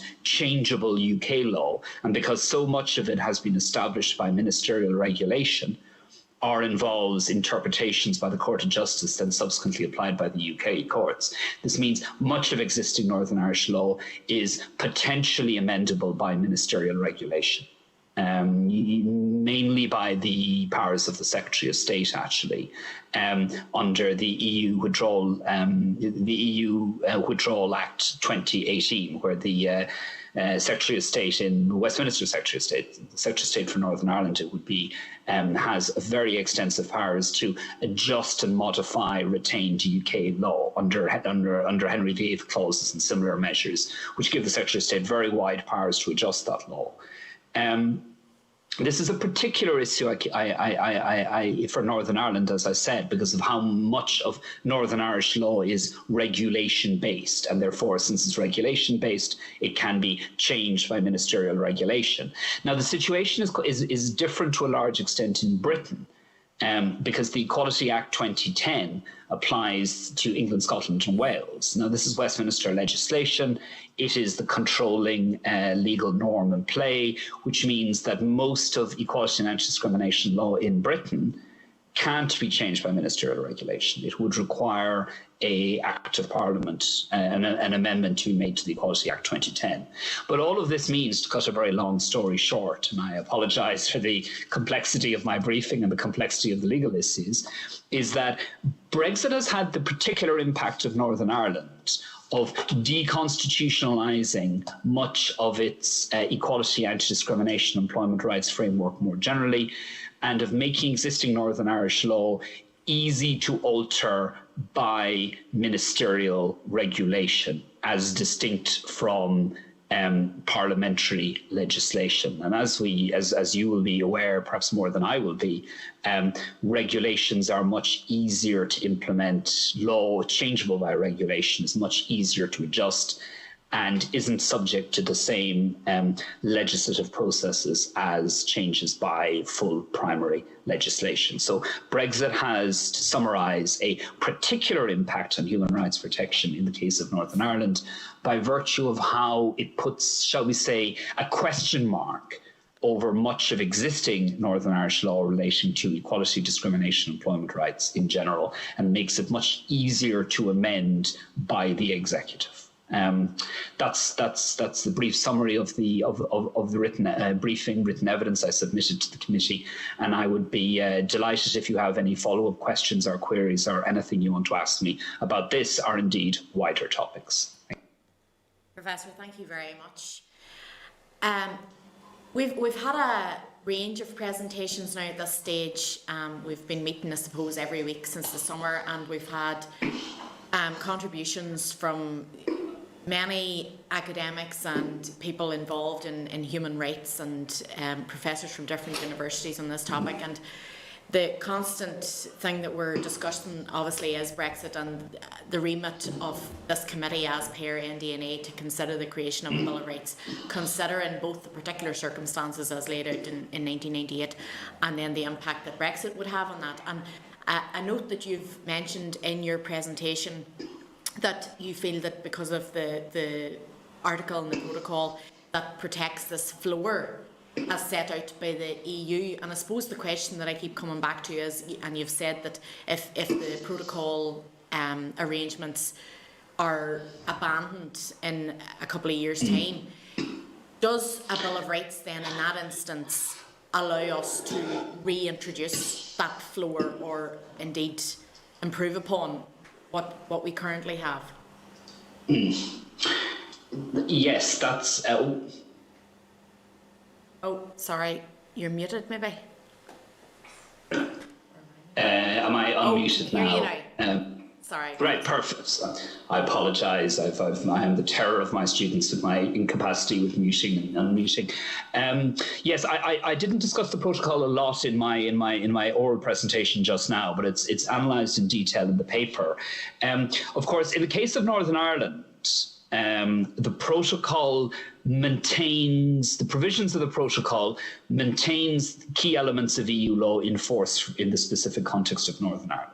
Now, I deliberately didn't emphasise this in my oral briefing because, of course, the protocol is a subject of some political debate and is obviously something that is potentially up for renewal in 4 years as per the renewal mechanism set out in the protocol mechanism itself. Therefore, the protocol is, from a legal perspective, from a strictly legal perspective, a recurring temporary solution in the sense of, I don't mean that in the political sense, I mean in the legal sense, is that it is, for now, something that locks in existing EU law as it relates to equality and non-discrimination rights. Therefore, for now, its effect is to retain the constitutionalisation of anti-discrimination equality law, which EU used to provide. But obviously, that's a legal embedding of equality and non-discrimination rights that is subject to the fortunes of the protocol, which, for example, would fall away in 4 years' time if the protocol were not to be renewed.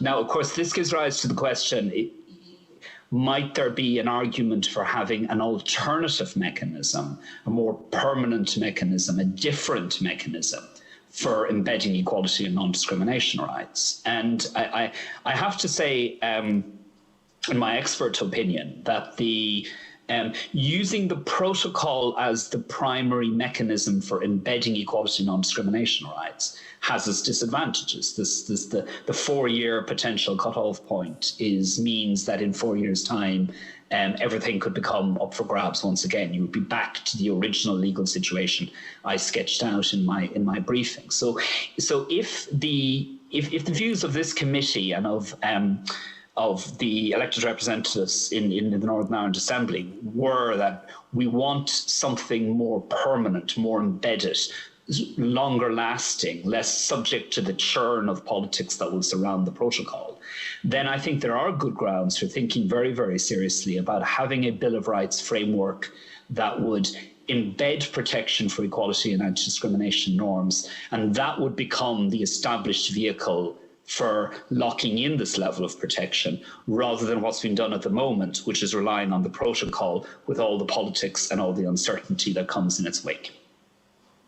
Thank you. I suppose that what you've just, the final part of your comments there sort of hit the nail on the head, because as I alluded to earlier, we've had different legal experts giving us advice on this, and this consensus sort of has been that there isn't really consensus. We know that we're probably going to maintain some of the charter rights. We know that we're supposed to be keeping the ECHR in its entirety, but there are different views as to what exactly will maintain, what we risk losing, whether or not the internal market bill goes through as originally written will have an impact on that. So there's an awful lot of uncertainty, and I suppose the idea then that we could come up with our own Bill of Rights that ticks those boxes and sort of gives us that level playing field to begin with is key. But no, thank you very much. I'm going to pass now to the Vice Chair, Mike.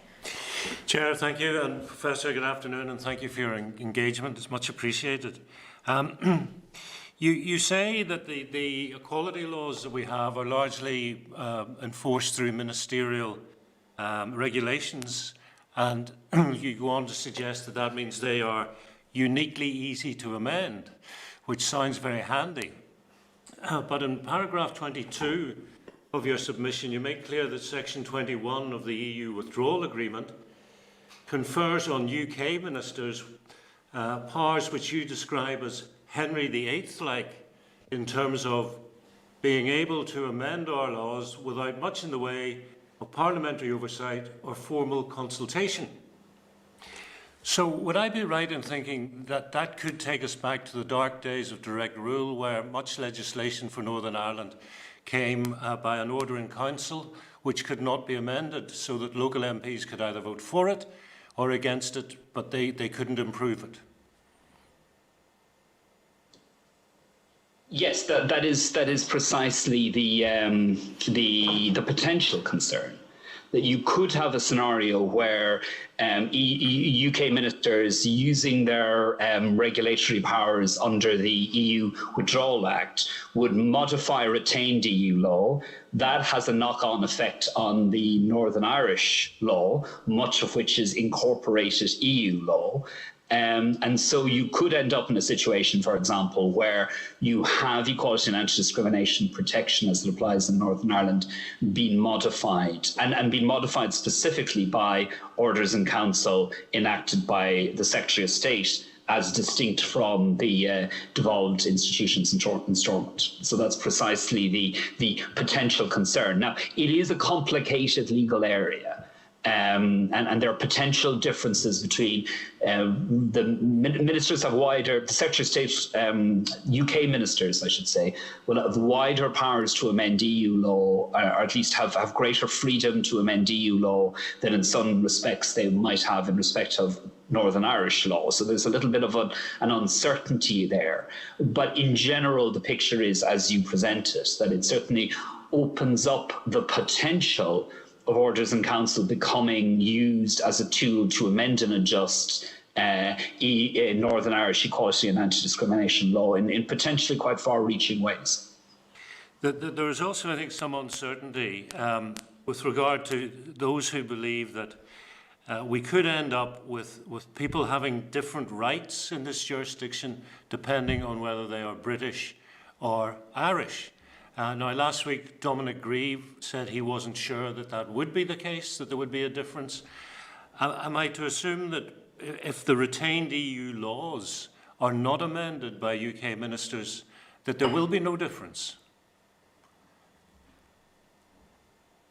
There are interesting complexities in all of this.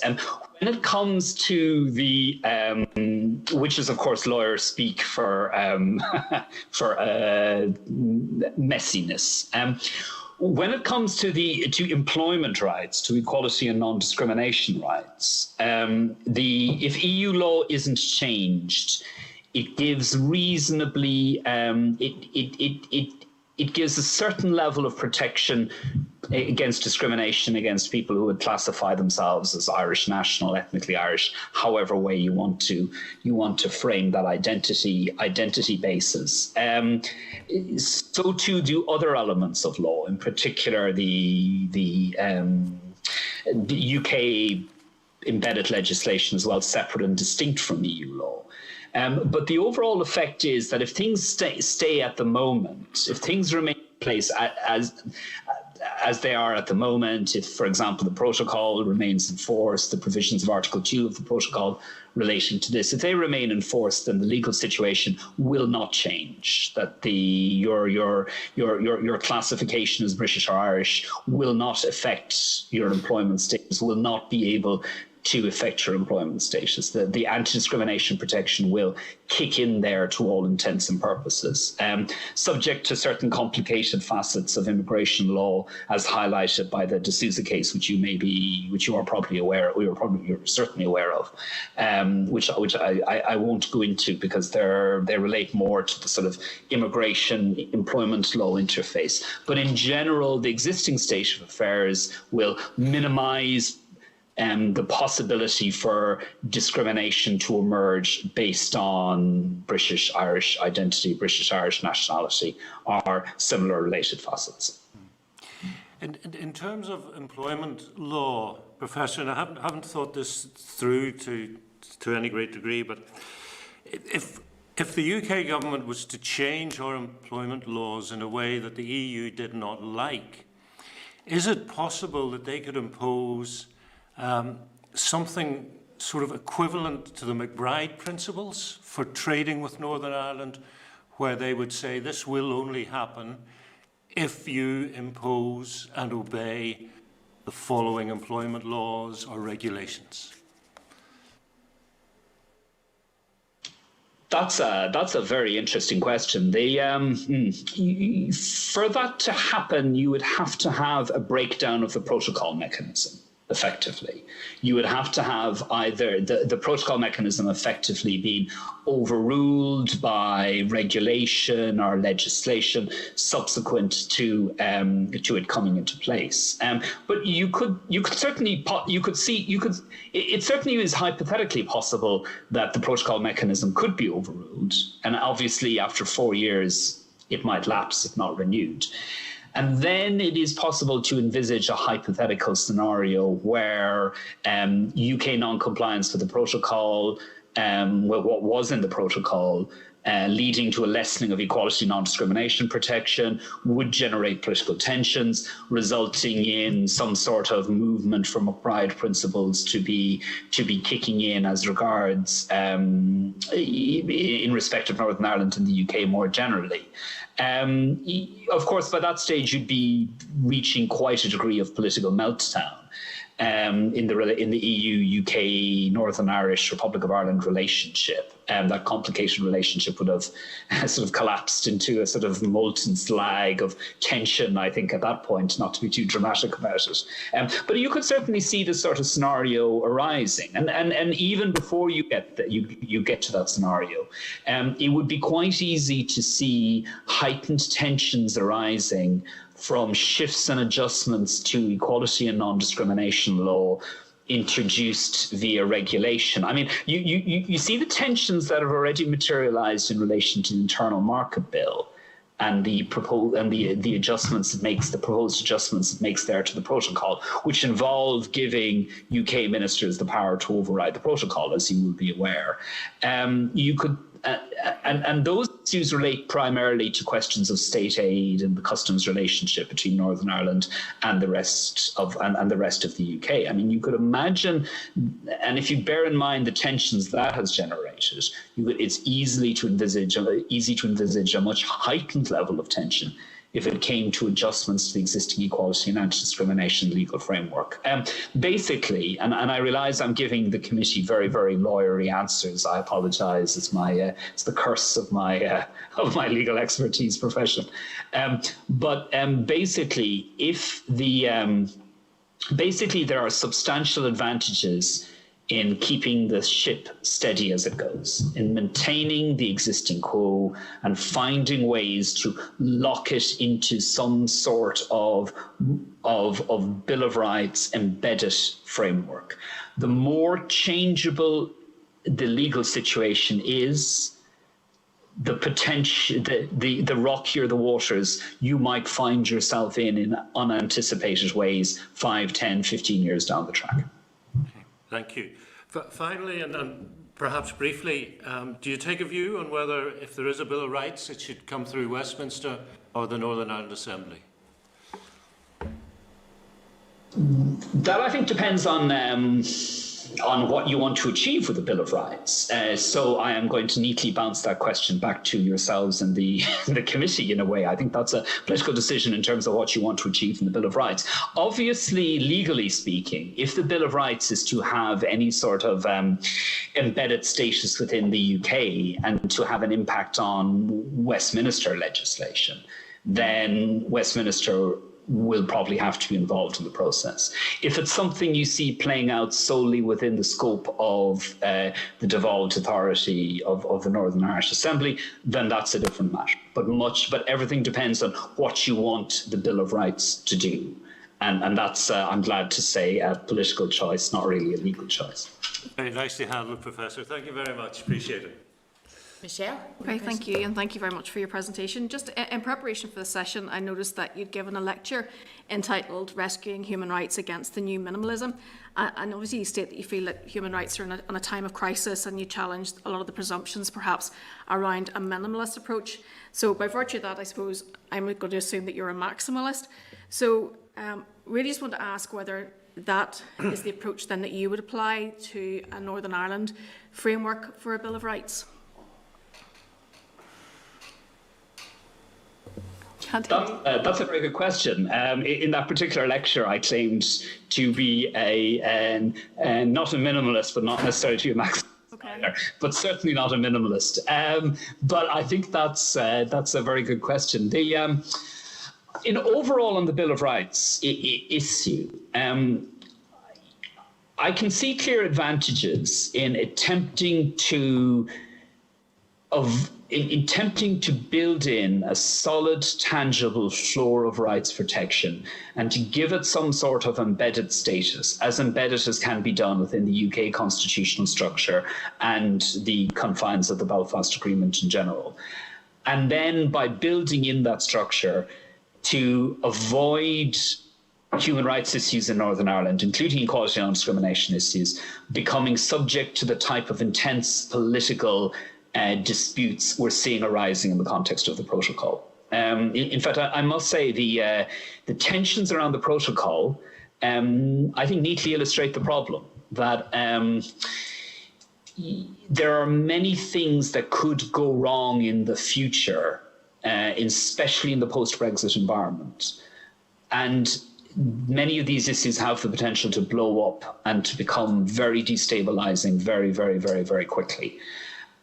And I think there are clear political advantages, but also legal advantages in attempting to quasi-embed as much legal rights protection as you can, because that clears space in a way for political debates to develop. I mean, for example, let me be very frank, debates about the protocol might be less charged if the protocol wasn't also carrying the burden of quite a lot of rights protection. Article 2 of the protocol covering equality and discrimination rights. That's a big burden for an instrument that's primarily all about state aid, customs regulation, maintaining an open border, and so on.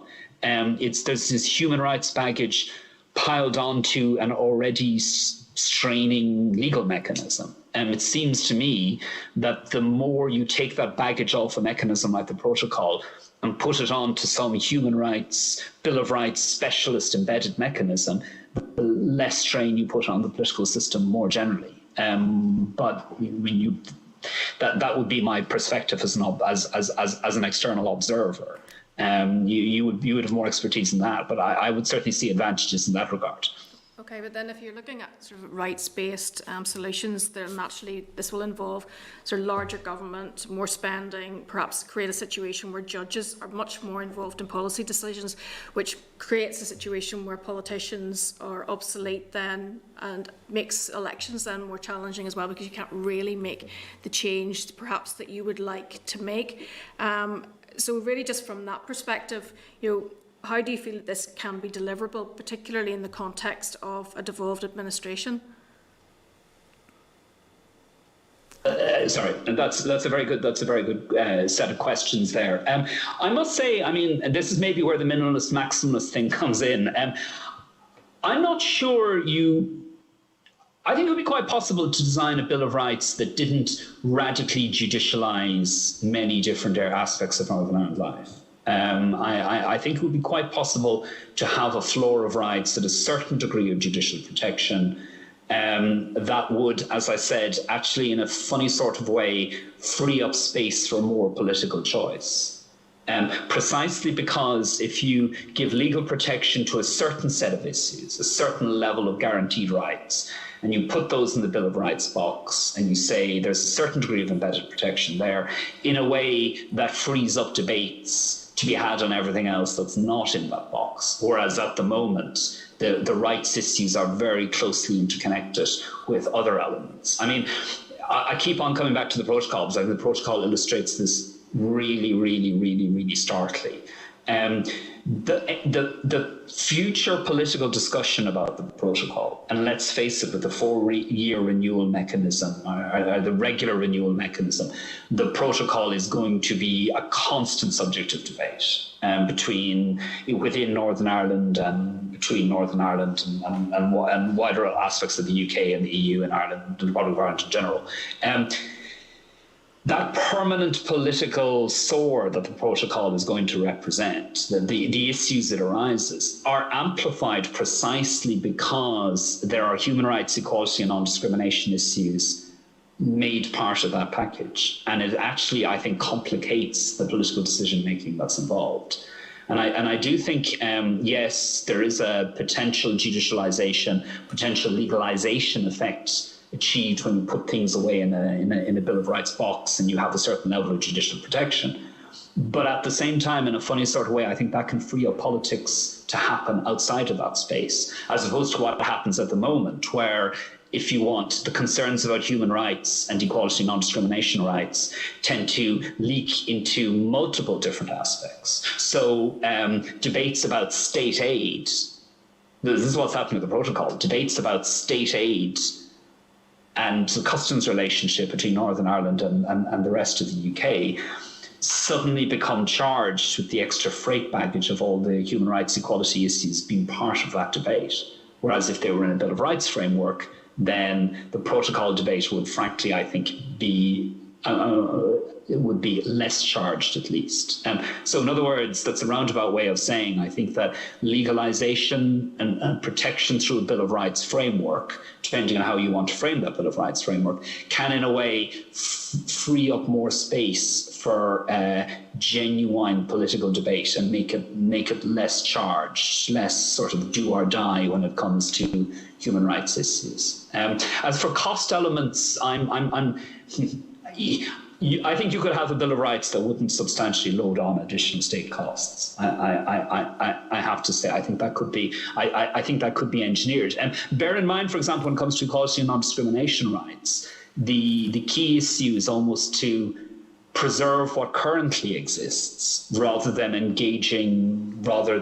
whole-scale radical re-engineering of Northern Irish society to achieve a more a deeper equality and discrimination vision. That's what I'm talking to you today about. With a Bill of Rights framework, you may want to delve much deeper into the equality terrain, of course, but it would be possible to have a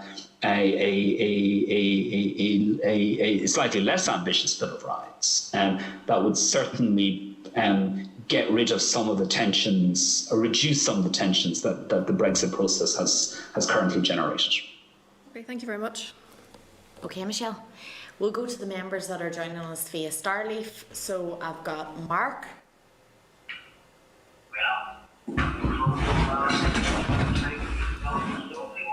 Thanks, Chair. Hello. Thanks, Chair, and thanks to Colin for the presentation. But no, I'm fine, Chair. I've no questions on that. No bother. John? Chair, I think the point I was looking to make has been covered, so thank you very much for the presentation, Professor. Right, that's grand. Well, Colin, thank you very much for joining us today again, and thanks for your contribution. And we can my pleasure. Thank you very much for having me. Thank you. Okay, members. The next presentation we have is item number 3. We have a briefing on the challenges facing the North and a Bill of Rights by Brian Gormley and Dr. Anne Smith from the Committee on the Administration of Justice. So Brian is the Director of CAJ and Dr. Anne Smith is from the Executive. CAJ is an independent human rights non-governmental organisation affiliated to the International Federation for Human Rights. It's actively campaigned for a Bill of Rights for the North since 1986, and you'll remember that a few weeks ago we heard from Daniel Holder of CAJ and Patricia McKeown of Unison in their capacities as co-conveners of the Equality Coalition on the 22nd of October. So Brian and Anne, you're very welcome if you want to begin your briefing. Well, thanks very much, Chair, and good afternoon, everybody. And thank you for this invitation to address the committee. I'll kick off, and then Anne can come in shortly afterwards, if that's okay. So, my name's Brian Gormley, and I've been Director of CAJ since 2011. And as I say, I'm accompanied today by Dr. Anne Smith, who's a member of our executive, but also part of the Bill of Rights project that we referenced in our written evidence. I suppose at the outset, I should make a declaration of interest. In 2008, I was an independent consultant, and I worked with the Human Rights Commission in developing its advice on the Bill of Rights.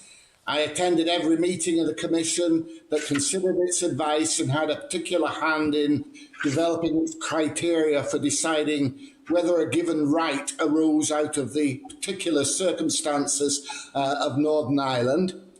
I thought then, and I think now, that the 2008 advice, while not perfect, was the basis for a workable and effective Bill of Rights, which would have benefited all our people. The evidence we gave a few weeks ago as part of the Equality Coalition focused on how the Bill of Rights could have helped in the solution of long-lasting divisive issues that this Assembly has faced.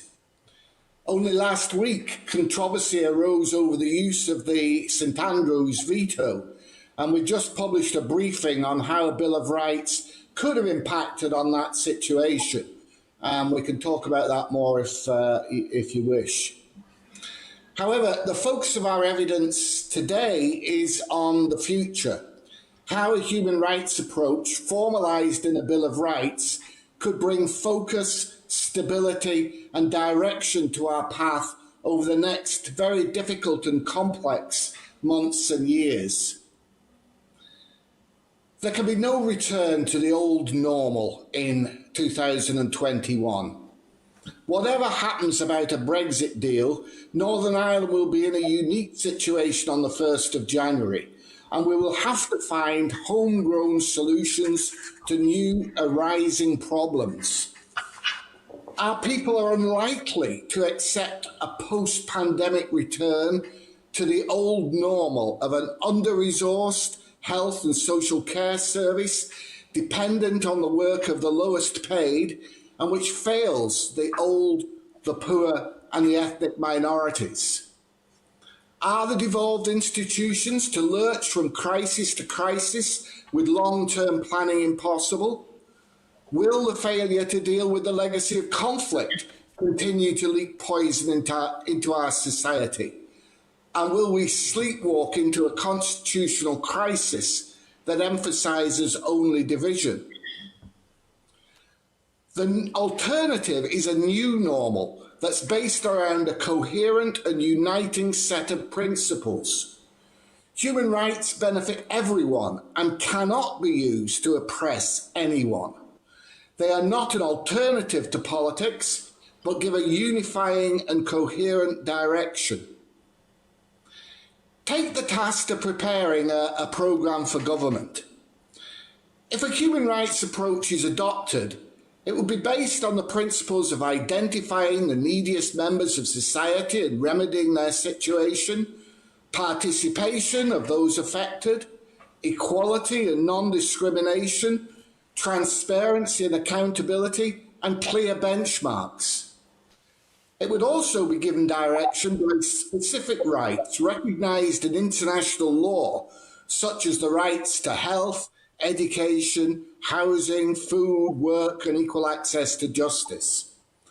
A Bill of Rights would craft these into achievable and relevant laws for our particular circumstances. There's plenty of room for political debate and decision on various ways in which the desired ends might be achieved.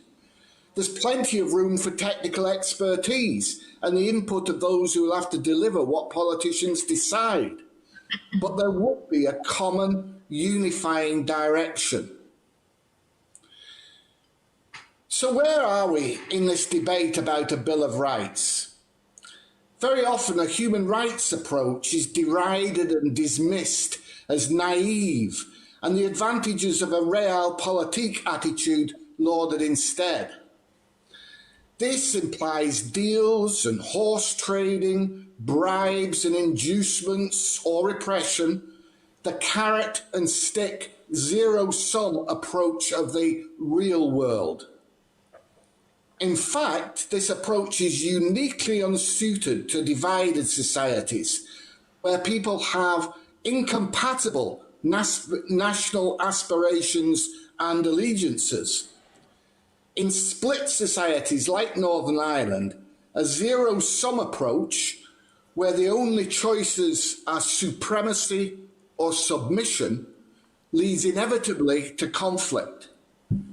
Where national aspiration is one of the interlocking distinguishing features that determine identity, respect and fairness are much more negotiable currency than carrot and stick. Is there a consensus in this Assembly on a comprehensive Bill of Rights? Perhaps not. Is there a majority for it? Perhaps so. Whatever the position, this committee has the responsibility to recommend the best way forward to its peers and to the UK government. We urge that recommendation to be in favour of a workable, effective and comprehensive Bill of Rights. Thank you.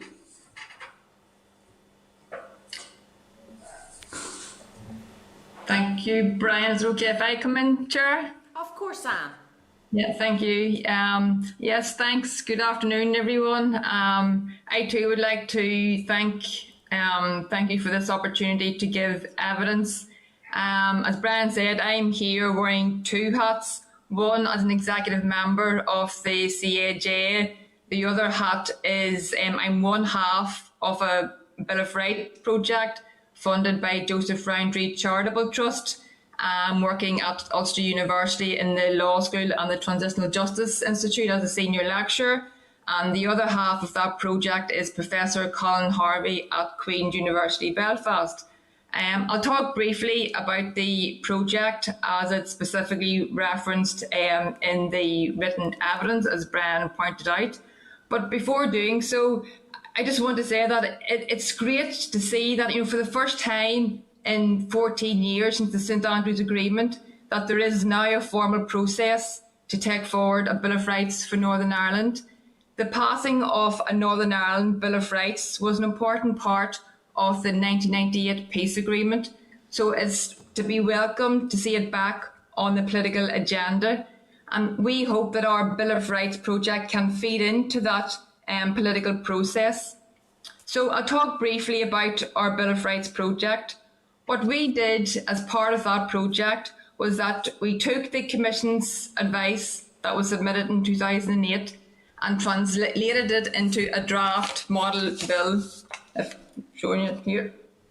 And the reason we did that was very much for a practical approach. It was to say that this is how it could be done.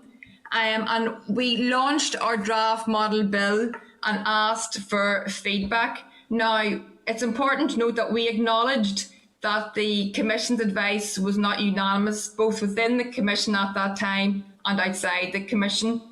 However, rather than starting off on a blank piece of paper and to respect the spirit and the commitment of the agreement, we concluded that the advice was a strong basis on which to proceed.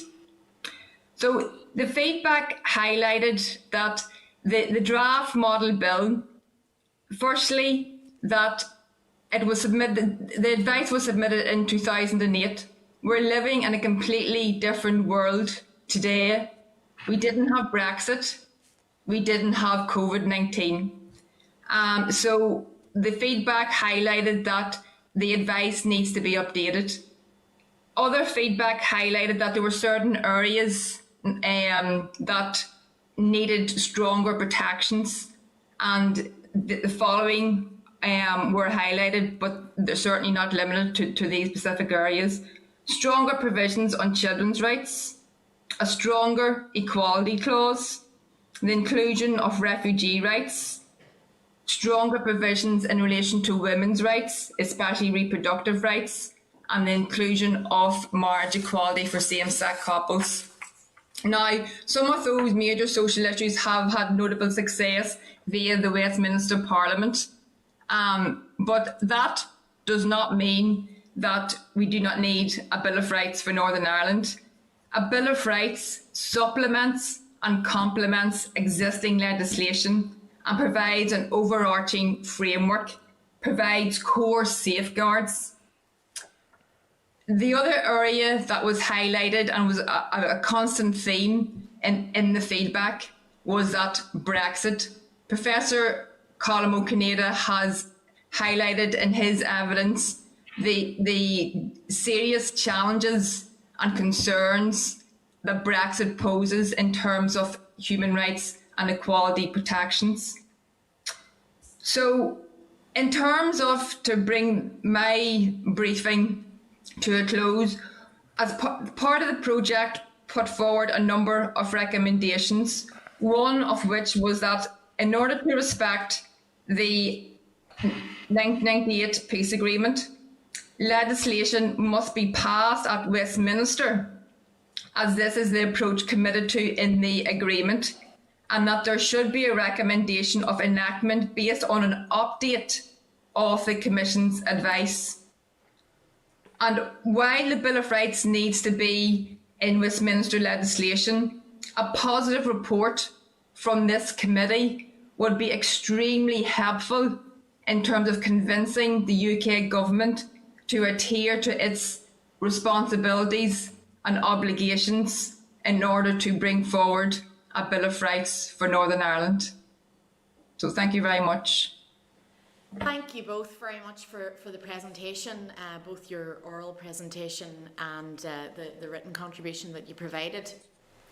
I want to ask you, we've had the conversation over the past number of weeks about the right to healthcare, and there are different, I suppose, perspectives on that and how that can ever be fully achieved. And you made reference there to the CAJ briefing paper in relation to what happened last week, and I suppose much of the narrative, particularly in the media and on social media over the course of the past number of weeks, has almost pitted against health concerns, economy concerns, and obviously there are health implications for any economic decision that's taken as well. But I wondered if you could outline how you feel that a Bill of Rights would encourage a government or ministers of any jurisdiction to prioritise health concerns, particularly, I suppose, in the context of the pandemic that we're currently in. Yeah, well, if I could come back on that.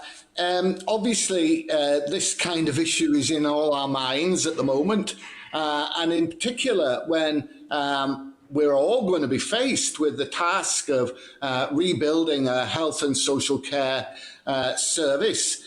The point about including a social right like the right to health is about giving a direction. It's not about judges taking over policy.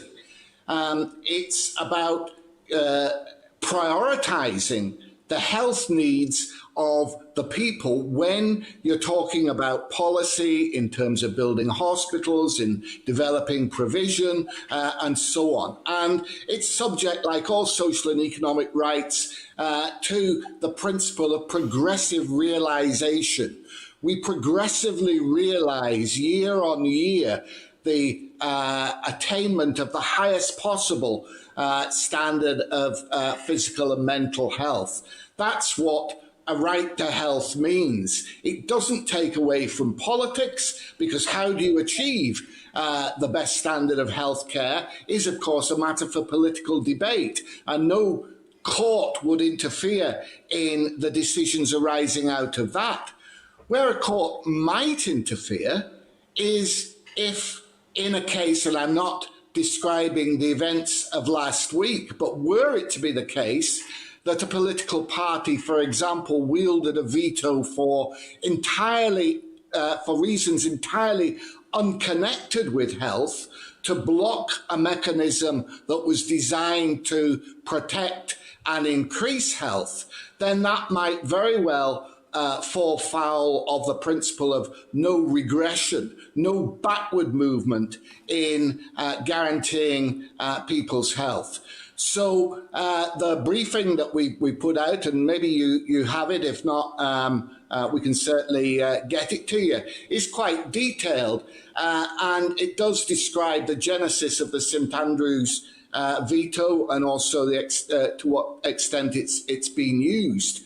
As I say, we're not claiming that the exercise of the veto last week would have broken a Bill of Rights, but it may well have, because if you have a direction towards achieving the highest standard attainable in terms of healthcare, and for unconnected reasons that is blocked, then that could easily fall foul of the Bill of Rights. Yeah, can I just add on as well to what Brian has said, that, and this was also mentioned in the previous evidence by Professor O'Cinneide in terms of the role of courts. My opinion is that a Bill of Rights that only lives in a courtroom wouldn't be a document worth having. Courts should be used as a last resort. And when courts have to be involved, then they should be regarded as an accountability mechanism.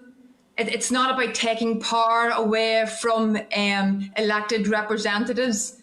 Bills of Rights are there to, as I mentioned in my briefing, they're there to provide core safeguards. It's there to inform how power is exercised and how policies are designed. Yeah. Thank you both for that. I want to ask another question. Towards the end of your briefing, you talked about the constitutional, I suppose, flux that we're currently in, and I suppose some of the conversations that are being had now because of Brexit and people's different input to that.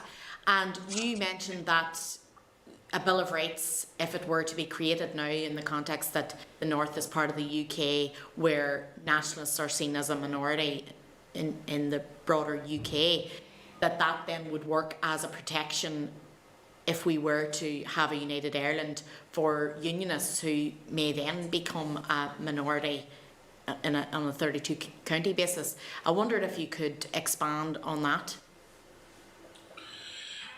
Well, in my view, we have to go back to the whole purpose of the peace agreement, or the whole premise on which it was based.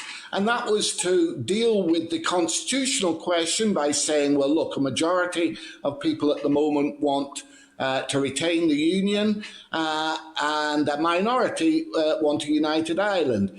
If that changes, then there will be a referendum, and if that votes for United Ireland, that decision will be respected. So that was the constitutional deal.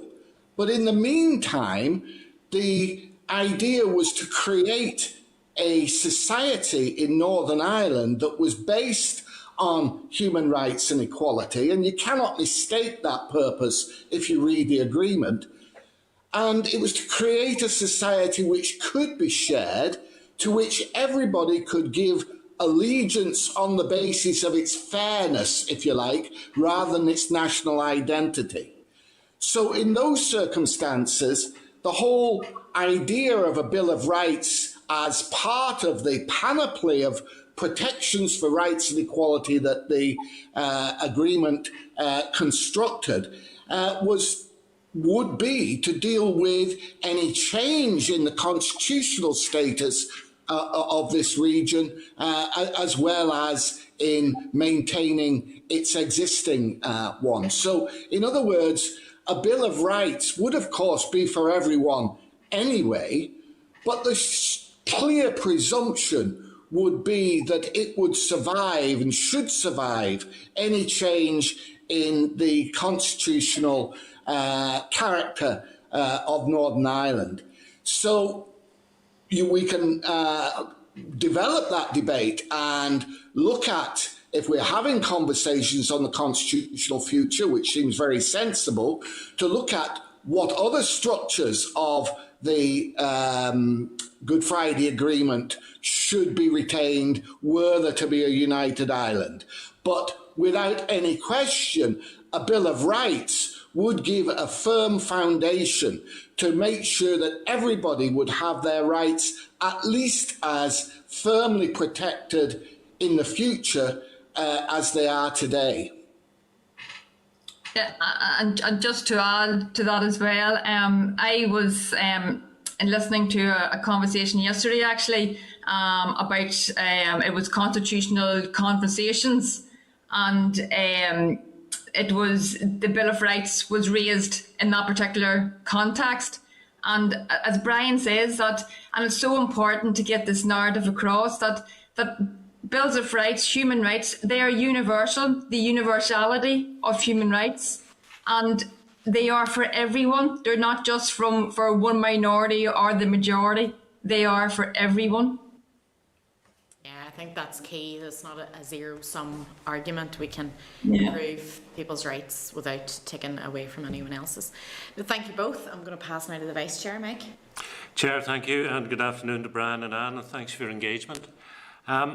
Brian, you made a point about under-resourcing in the health service here, and I absolutely agree with you. And I remember 10 and more years ago, Michael McGimsey, as Health Minister, making that point, being incredibly accurate in terms of the money that was required for the health service over a 2 or 3 year period. I mean, measured in billions, I think he got it to within 3 decimal points.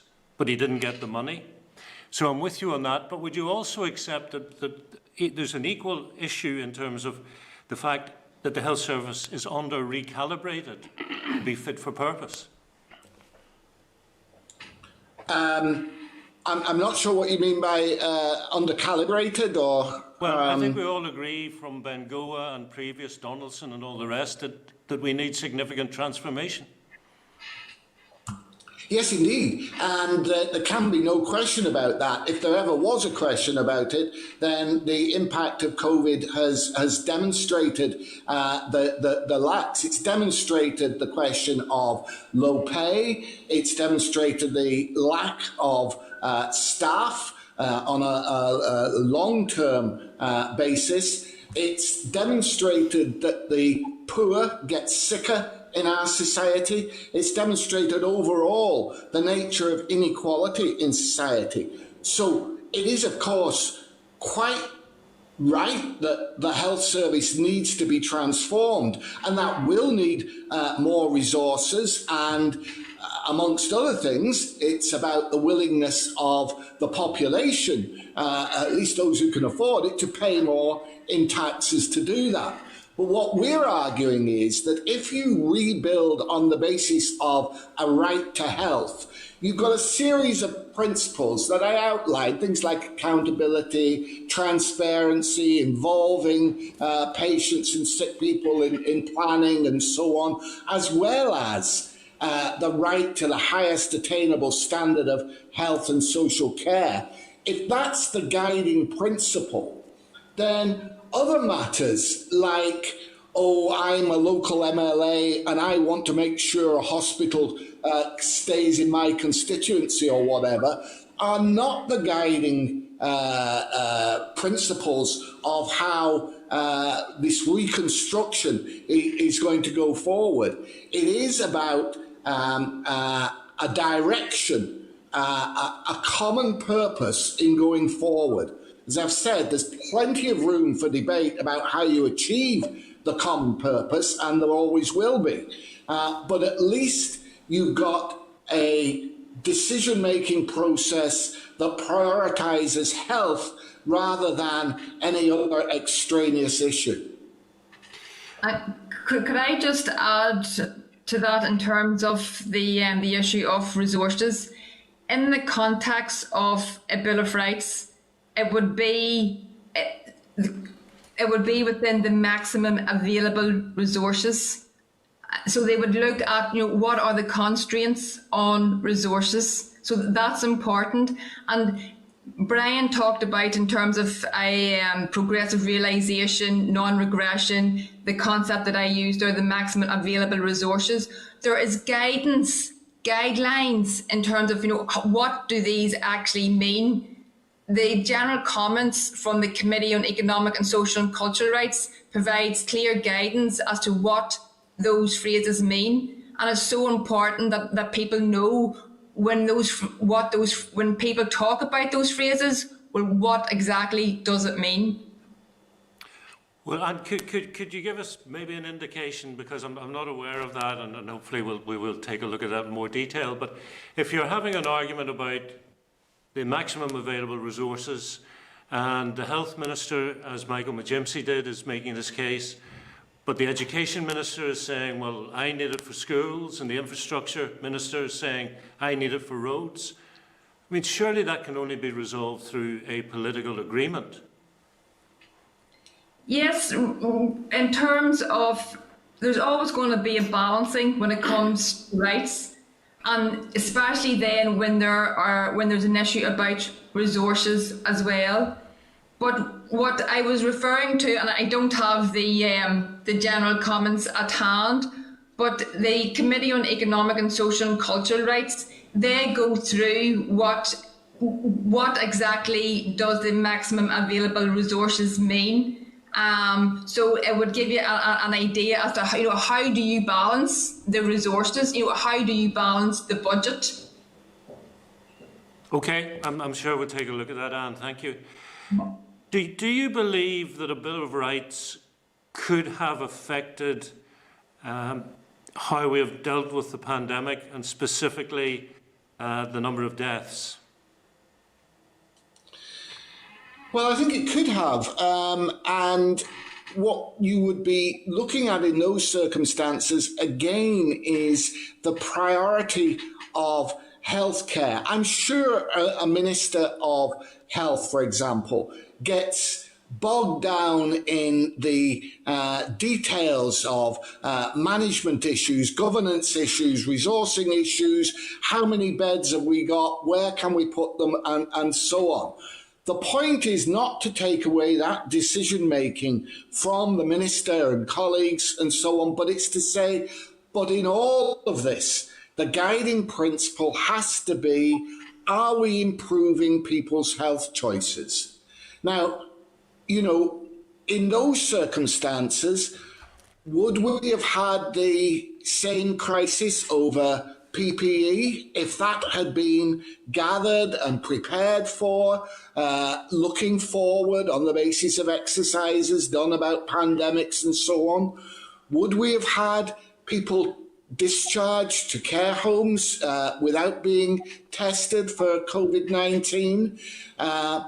Would we have had, some of these decisions could have gone either way at the time, and in the hypothetical situation where we were working to a Bill of Rights. But such things like the stopping of other health treatments and so on. And if we'd had a Bill of Rights with a right to health care since the Good Friday Agreement, or even since 2008, we almost certainly would have had a health service that was better fit for purpose than the one that was forced to confront the crisis of the pandemic. Well, Brian, I have to put on record, I think that is highly speculative, that list of comments that you've just made. And I certainly hope you are not implying in any sense that anybody in charge of driving the health service, such as the Minister or the Chief Medical Officer, is anything but focused on improving people's health choices. I'm not suggesting that for a moment, and I think I said that when I was just speaking. But the point is, are we to rely on the goodwill of who is in a particular position at the moment? Or are we as a society prepared to actually declare that people do have the right to the highest attainable standard of healthcare? No, and if we sorry, Brian. that, Sorry to interrupt, Brian, but it's not about goodwill. It's about the professionalism of these people. Well, but yes, of course. But you can't guarantee professionalism in every circumstance. What I'm suggesting to you is that a Bill of Rights which includes this provision actually gives you the certainty that whoever is in post, then the priorities will be similar. And this is not about criticism of anybody who's in any particular post at the moment. I mean, the job of Health Minister this year must be one of the most difficult jobs that anybody has ever been asked to do. And I personally feel for Robin Swan in having to take the decisions and to fight for other decisions in the executive. It's a difficult job. What I am saying, though, is that had we as a society expressed clearly our wish for this principle to be at the heart of all decision making, his job would have been easier and the health service would have been in a better position. I'm convinced of that. Okay, Brian and Anne, thank you, Chair. All right, and we've got Michelle and Chris. So Michelle. Okay, thank you for your presentation. In paragraph 10 of the document which you provided with us, you talk about the pandemic, and you're saying that COVID-19 pandemic has put an existential question mark over our entire society and raising doubt about habits and structures that seemed fixed and certain and forcing novel and disturbing policy responses. Could you maybe expand on that, and particularly around the issue of forcing novel and disturbing policy responses? Well, I don't think anybody would have wished to impose the restrictions on society that the pandemic has made necessary. And they are disturbing, not least in terms of their impacts on the day-to-day human rights of our entire population. We support those regulations, just for the avoidance of doubt, because it's reasonable to restrict rights in the pursuit of public health. And so long as those are proportionate, then we are prepared to support them. We have been disturbed at some of the enforcement issues, some of the issues about how legislation's been passed, and we've been public in those criticisms. But the real point of that paragraph is, I think, obvious to everybody, that the inequality in our society, the fact, for example, that people from minority ethnic background are getting sicker and dying more frequently than people not from that background, is a fact of life. The fact that poverty, overcrowding mean that people get sicker and die more frequently has been clearly demonstrated by the pandemic. So what it demonstrates from a human rights perspective is that our rights were not adequately protected before, and presents us with the imperative to make sure that our rights are better protected after. Okay, but just in relation to this, is this in response to what's happening in Northern Ireland, or is this a sort of more of an overview of what's happening in the broader UK or elsewhere? Because I'm just curious about the data. I'm just curious about the data in which you based some of your comments. Well, it is, of course, a general statement. It doesn't purport to be an analysis of all the demographic data, both in Northern Ireland and in the UK. But the broad figures are very clear. Obviously, you've got the age factor. That is to do clearly with the nature of the disease.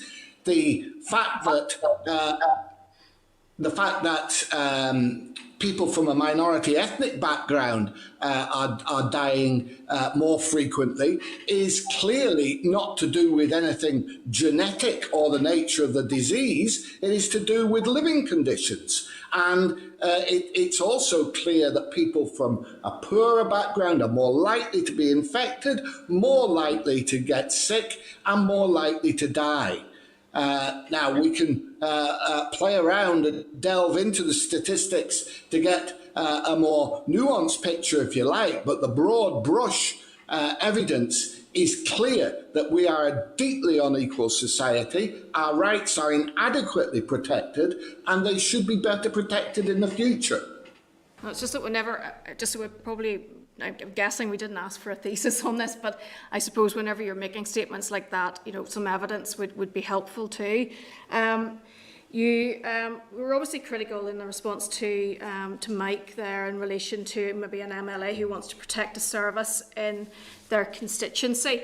So I'm sort of curious that in your vision or your utopia of how this should play out in the future, what role you see for politicians, because clearly in this rights-based solutions position that you're taking, you're driving things towards the judges as opposed to with taking it away from the politicians.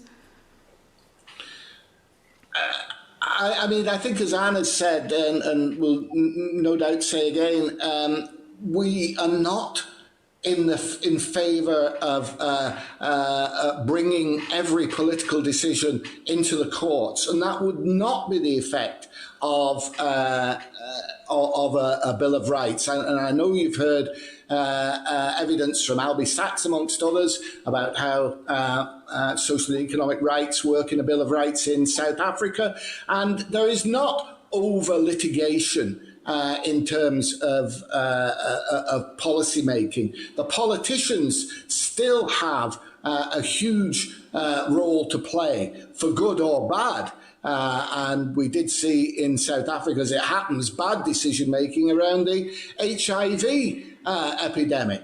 But this is not a simple zero-sum judges or politicians. What you give to judges, you take away from politicians. It's not about that. It's about guiding principles as well as certain basic concepts such as no regression, that you don't go backwards when it comes to people's health, unless you're forced to by, an economic disaster or something like that. As Anne has also said, we're only ever talking about doing what is possible to the maximum, to using the maximum resources available. You can't wish into existence a utopia. And what I'm describing is hardly a utopia. It is a society trying to do the best thing and saying that it's trying to do it. And I think when we're talking about issues, and we focus very much on the right to health, and it's a good example, we've got to ask the contrary position. Why would anybody not want people to have the right to health?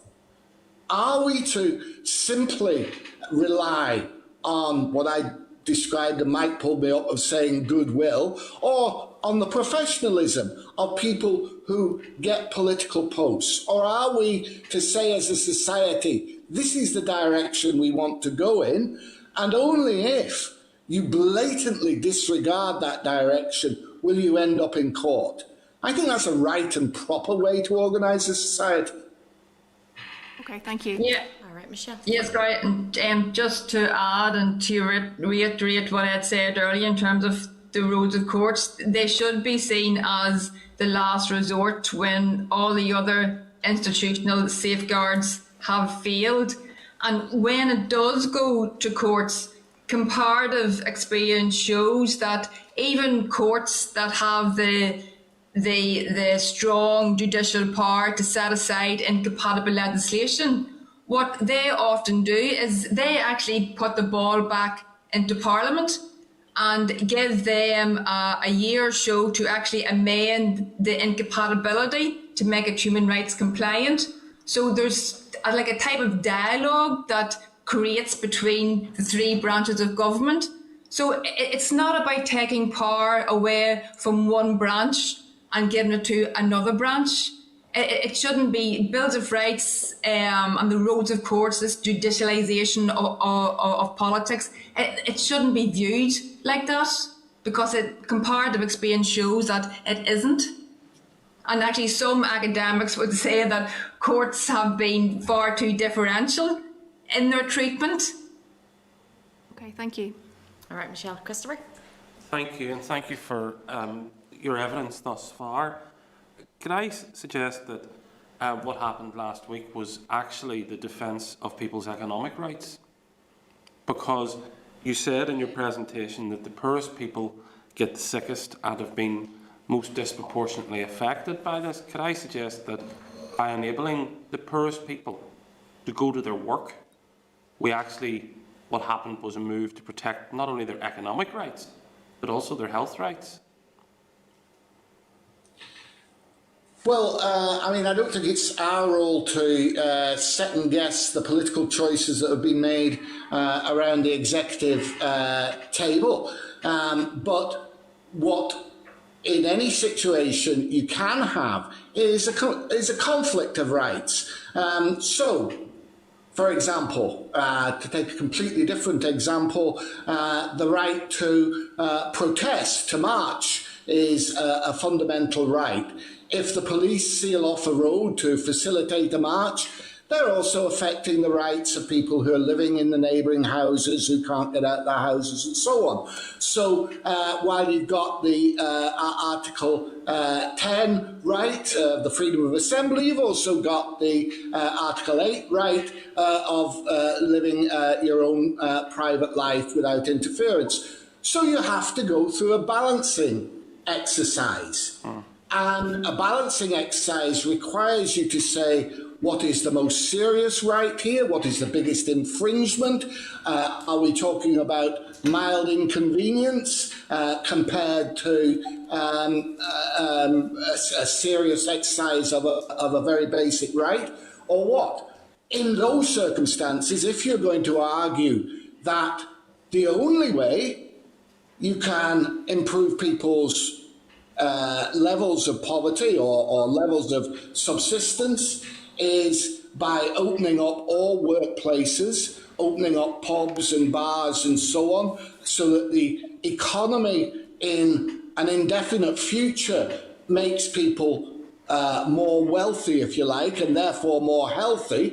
If that's the argument, then that's an argument that would need to be balanced against the health advice about imposing restrictions to prevent pandemic infection.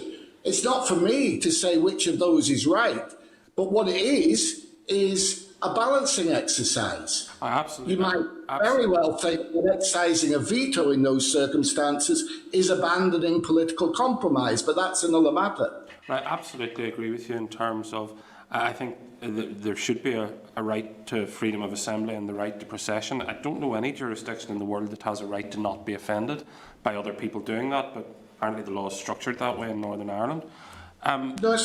In terms of... it's Article 8 of the European Convention I was referring to, which is the right to a private life, and that also involves being able to move inside or outside your house. I was only using that example. Oh, no, I know you were. Characterising the nature of the parade or anything. Yeah, no, absolutely, I know that.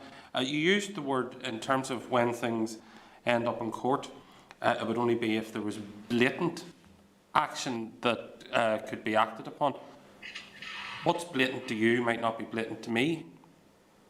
Do you know what I mean? And I think your theme about balancing, I think, is absolutely right. I think there's so much of this stuff is about balance. But I just do you accept that what one person considers to be a blatant act of bad faith by government, others clearly would not, and then that becomes a matter for the courts to determine? Blatant is of course a subjective term, but if we had a law, then it would be given legal effect, quite rightly, and in the end, jurisprudence would say what kind of breach of the principle is sufficiently blatant to be justiciable. And yes, that would be a legal decision, and yes, courts might have to decide that. But once they decided it, everybody would know, and would know the criteria that you had to take into account in making these decisions. And there is no suggestion that ministers would be in and out of court any more than they are today, by the way. And of course, all government decisions can be criticised or subject to the law. So, for example, the Assembly cannot pass any law that is incompatible with the European Convention on Human Rights by domestic law. So if the Assembly purported to do that, or indeed a minister or a department acts in contravention of the Human Rights Act, which enshrines European Convention, then you will be in court. The Bill of Rights, of course, extends that principle further, but it doesn't mean to say necessarily that you'd be in court any more often, because people would know the principles, how the law was being interpreted by case law, which is the way our system of law works. Fine. All right, Christopher. We've got John on Starleaf. John, do you have any questions?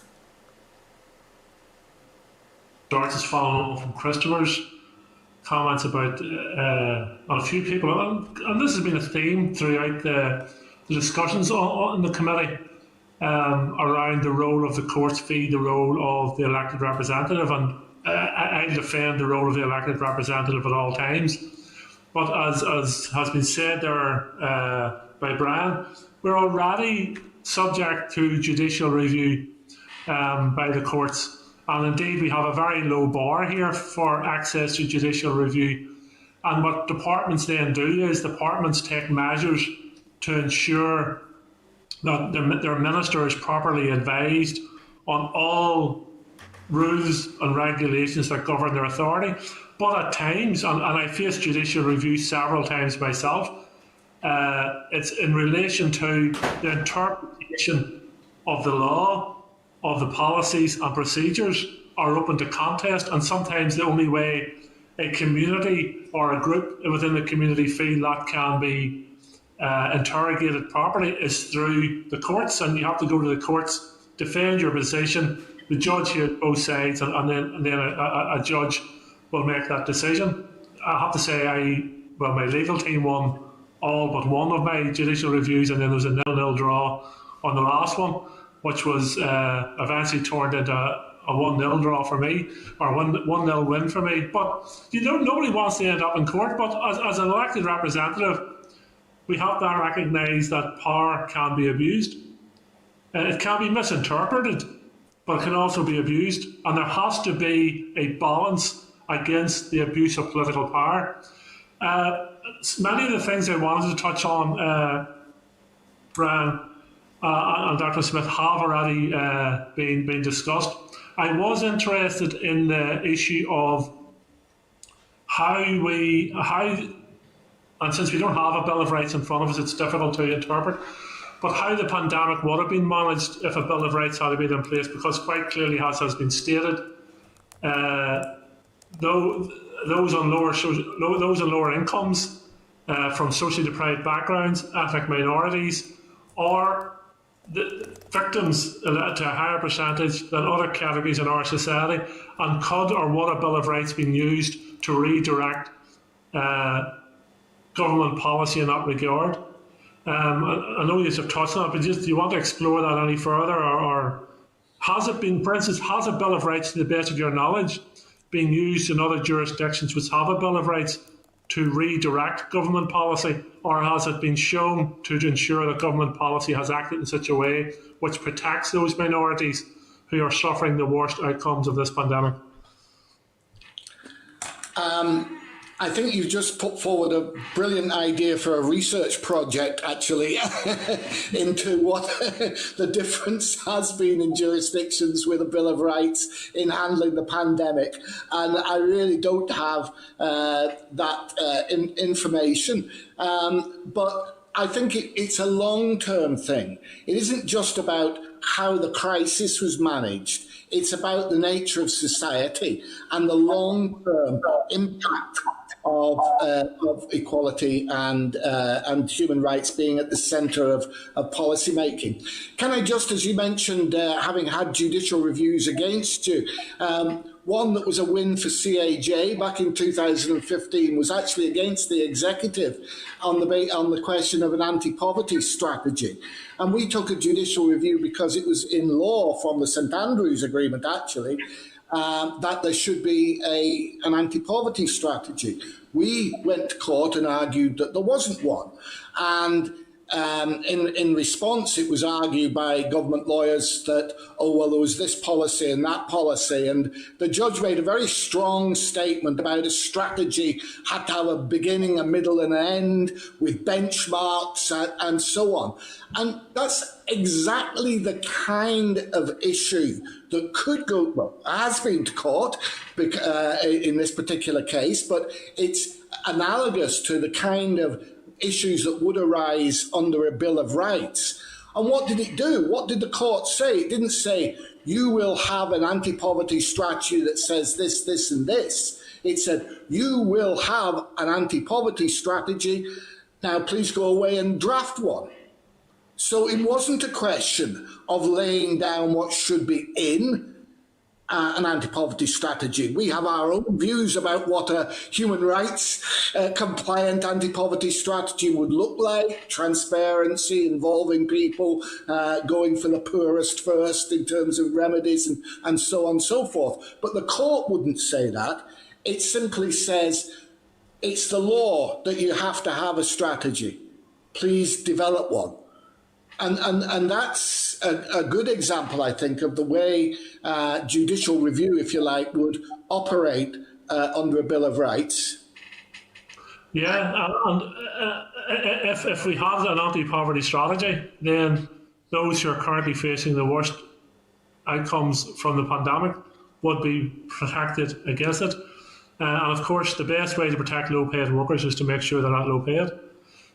So all those people who advocate for low-paid workers now, I'm looking forward to them after the pandemic joining the virtuous cause of ensuring that people are properly paid. I think Dr. Smith's looking at it. Yes, thank you, John. Yeah, no, just to add in terms of what comparative jurisdictions, what has happened there. To be brief, it's been a mixed bag. As I mentioned earlier, some academics have argued that the courts haven't gone far enough in terms of their judgments, and in some judgments, actually, it has taken the implementation, the enforcement of the court's decision so long that there was one example where the applicant who took the case to court actually died because it was so long. So that's why I think it's so important. Yes, the roles obviously do have a court, courts do have a role, but they should be seen as the last resort. In terms of the purpose of a Bill of Rights, it's to inform how power is exercised. It is to inform and make sure that policies, legislation are human rights compatible in the first instance to preclude the need to go to court. But of course, there will always be that avenue open to people who then have to use the court as a last resort. Is a Bill of Rights a constitution? Is it the constitution or a type of constitution, the rule book by which government plays by? And yourselves and Dr. O'Connor previously in his presentation, in my opinion, I framed it in such a way that a Bill of Rights allows for a society coming out of conflict to do so in a more stable way, that you're not returning to, you're not constantly picking the sore of the conflict, that there is a rule book under which all sides know how they operate, regardless of who's the majority or who's the minority. And finally then, do bills of rights evolve? Has those nations and states and societies have used them, have they evolved, and are they of such a nature that they can evolve easily over a period of time? Maybe Anne was more able to answer the second part of that. But I do think that in terms of what Colm was saying, he was quite right in saying that a Bill of Rights would be much more effective as a foundation document, if you like, of a peaceful Northern Ireland than what we're looking at the moment, which is a kind of cobbled together piecemeal protocol, obviously faced with the disruption of Brexit. And in that sense, in a layman's sense, I think you would call a Bill of Rights as constitutional in the sense of defining the nature of the society we want to live in. In a legal sense, of course, in the British system, Parliament is always sovereign, so you can't have a law that can't be changed by by Parliament. But there are ways of entrenching. So the Human Rights Act is entrenched to the extent that you can only amend it very explicitly. You know, you can't amend it by implication, by passing a law which is incompatible with it. On the contrary, it will, the law that's incompatible with it will be not struck down necessarily, but a declaration of incompatibility will be made. So to that extent, you could legally entrench a Bill of Rights. It would need to be passed at Westminster. Again, obviously in the UK system of law, there is no written constitution which is superior to Parliament. But in every sense that matters, I would agree with the characterisation of a Bill of Rights as being a constitution for this region. Yeah, and just to come in there in terms of the second part of your question, John, the yes to a very short answer to your and direct answer to your question. In terms of the Canadian Charter of Fundamental Rights, for example, there have been several amendments to the Charter. In terms of another example of how Bills of Rights have evolved is through the judicial interpretation of rights. The way rights are framed in Bills of Rights, for example, I'm looking at the equality provision, it would be drafted in a way that would enable the attitudes of society to reflect the current attitudes of a particular social issue.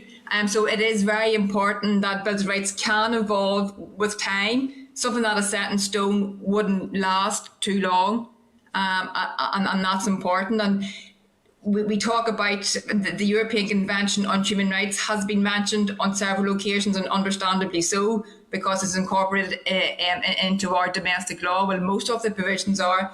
And that's been described as a living instrument, and that has evolved as well. So yes, there are examples. Okay, thank you, Alan Brown. Thanks, John.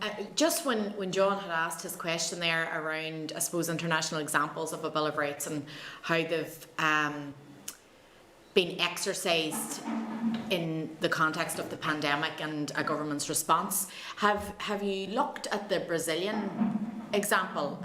I believe that obviously Brazil has got a fairly high infection rate, but I think families that had been affected were able to use the Bill of Rights and commitments made in the Bill of Rights that weren't followed as remedy there. Yes, I believe so. We're not, at least I'm not an expert on the Brazilian situation, but we have actually talked about it a little. And, you know, it's difficult to know without knowing in detail the politics of another country, and a very huge country, of course. But you have had what shall we call him nicely, Bolsonaro as a COVID skeptic in charge of the country, and obviously part of the result is a runaway epidemic. And one would have to say that legal recourse in these circumstances is unlikely to be fast enough to change things if you got a political executive, which is determined not to fight the pandemic as is recommended by health experts. So it's no panacea. We're not creating a utopia here, but what we are saying is that in the long term, a Bill of Rights would have a positive impact on society, on society's fairness, and therefore on its ability to face crises. Yeah, and just to add to that, the reference to Brazil is in the written submission by the Equality Coalition there in terms of the right of the veto that was used last week. And it just so happens whenever I read that a draft of that, I said to Daniel about, there's so much scope there for an academic article. So actually Daniel and myself are going to expand on that. So whenever we have done more research into the situation in Brazil, we'll be more than happy to give you a copy of that article. But it's as I said, we only talked about that yesterday, so it's very early stages. Brilliant. Look, Dr. Smith, Brian, thank you very much for joining us this afternoon, and we'll let you go at this point. All right, thank you very much. Thank you very much. Thank you. Bye.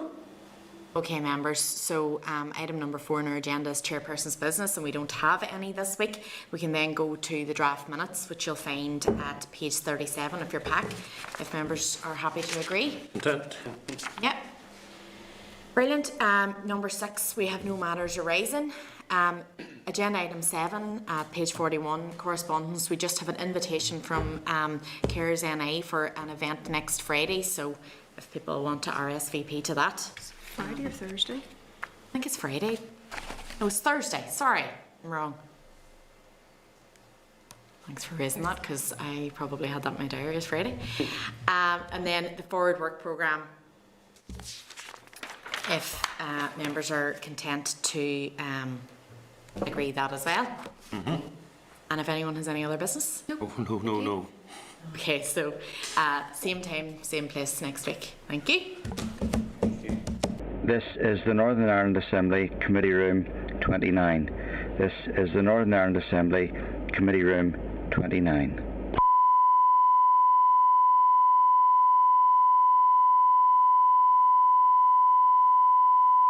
This is the Northern Ireland Assembly Committee Room 29. This is the Northern Ireland Assembly Committee Room 29.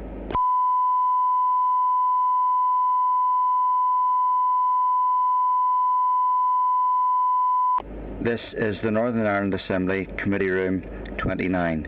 This is the Northern Ireland Assembly Committee Room 29.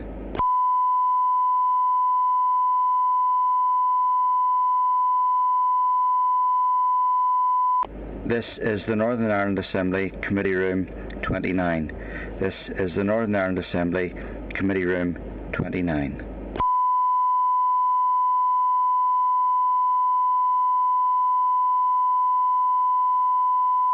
This is the Northern Ireland Assembly Committee Room 29.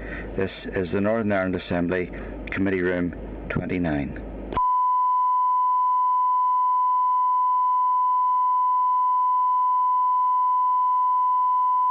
This is the Northern Ireland Assembly Committee Room 29.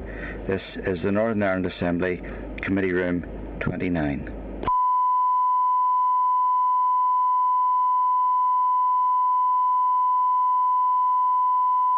This is the Northern Ireland Assembly Committee Room 29.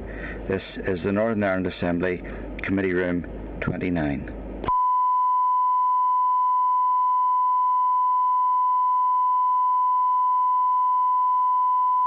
This is the Northern Ireland Assembly Committee Room 29. This is the Northern Ireland Assembly Committee Room 29.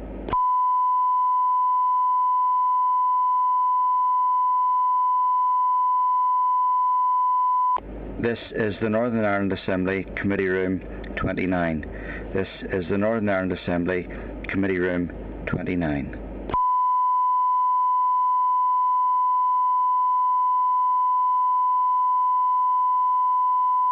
This is the Northern Ireland Assembly Committee Room 29. This is the Northern Ireland Assembly Committee Room 29.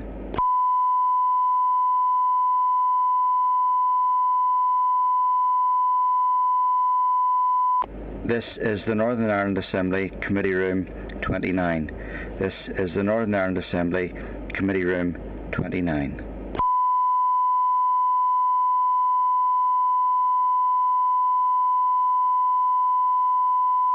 This is the Northern Ireland Assembly Committee Room 29. This is the Northern Ireland Assembly Committee Room 29.